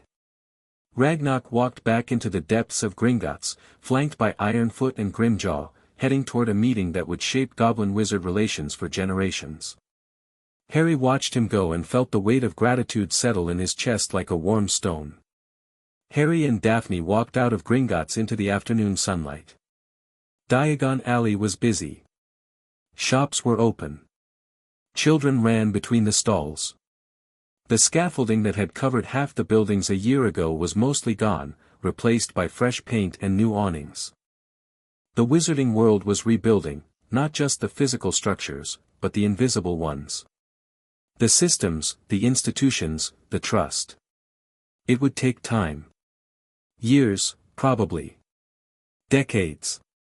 The damage that Dumbledore and the Covenant had done, not just the financial damage but the deeper damage, the erosion of faith that came from discovering that your heroes had feet of clay, would heal slowly, if it healed at all.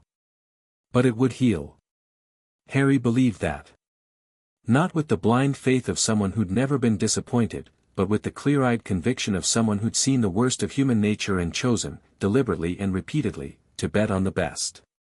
He and Daphne walked down the cobblestone street, not touching, not talking, just walking together in the sunlight.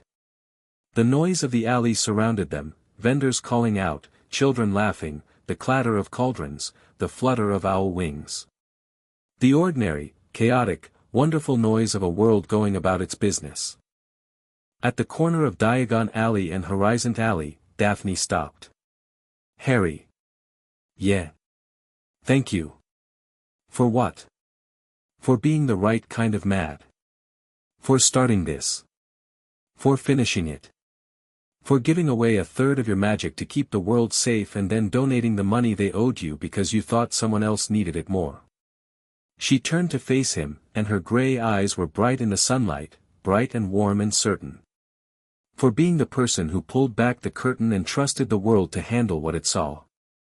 I didn't do it alone. No. You didn't. Which is exactly the point. She took his hand. Her fingers laced through his, cool, precise, certain. No more secrets. No more shadows. Just the truth, and the work, and the people who choose to do it together. That sounds like a closing argument. It's an opening statement. For whatever comes next. Harry looked at her. At the scratch on her cheek that had healed into a faint line. At the dark hair falling loose around her face. At the fierce, brilliant, uncompromising woman who'd walked into his life because a goblin had recommended her and who'd stayed because she believed in something bigger than either of them. Whatever comes next, he agreed. They walked out of Diagon Alley together, into the sunlight, into a world that was a little more honest than it had been. Above them, invisible but present, the sky stretched wide and clear, the same sky that covered Hogwarts, and the lake, and the mountains, and the ancient stones beneath which a wound in the fabric of magic pulsed with its steady golden light. The seals held. The world turned. And for the first time in 1,000 years, the truth was out in the open, where it belonged. The end. Thank you for watching this video. Please be sure to subscribe to our channel and like this video.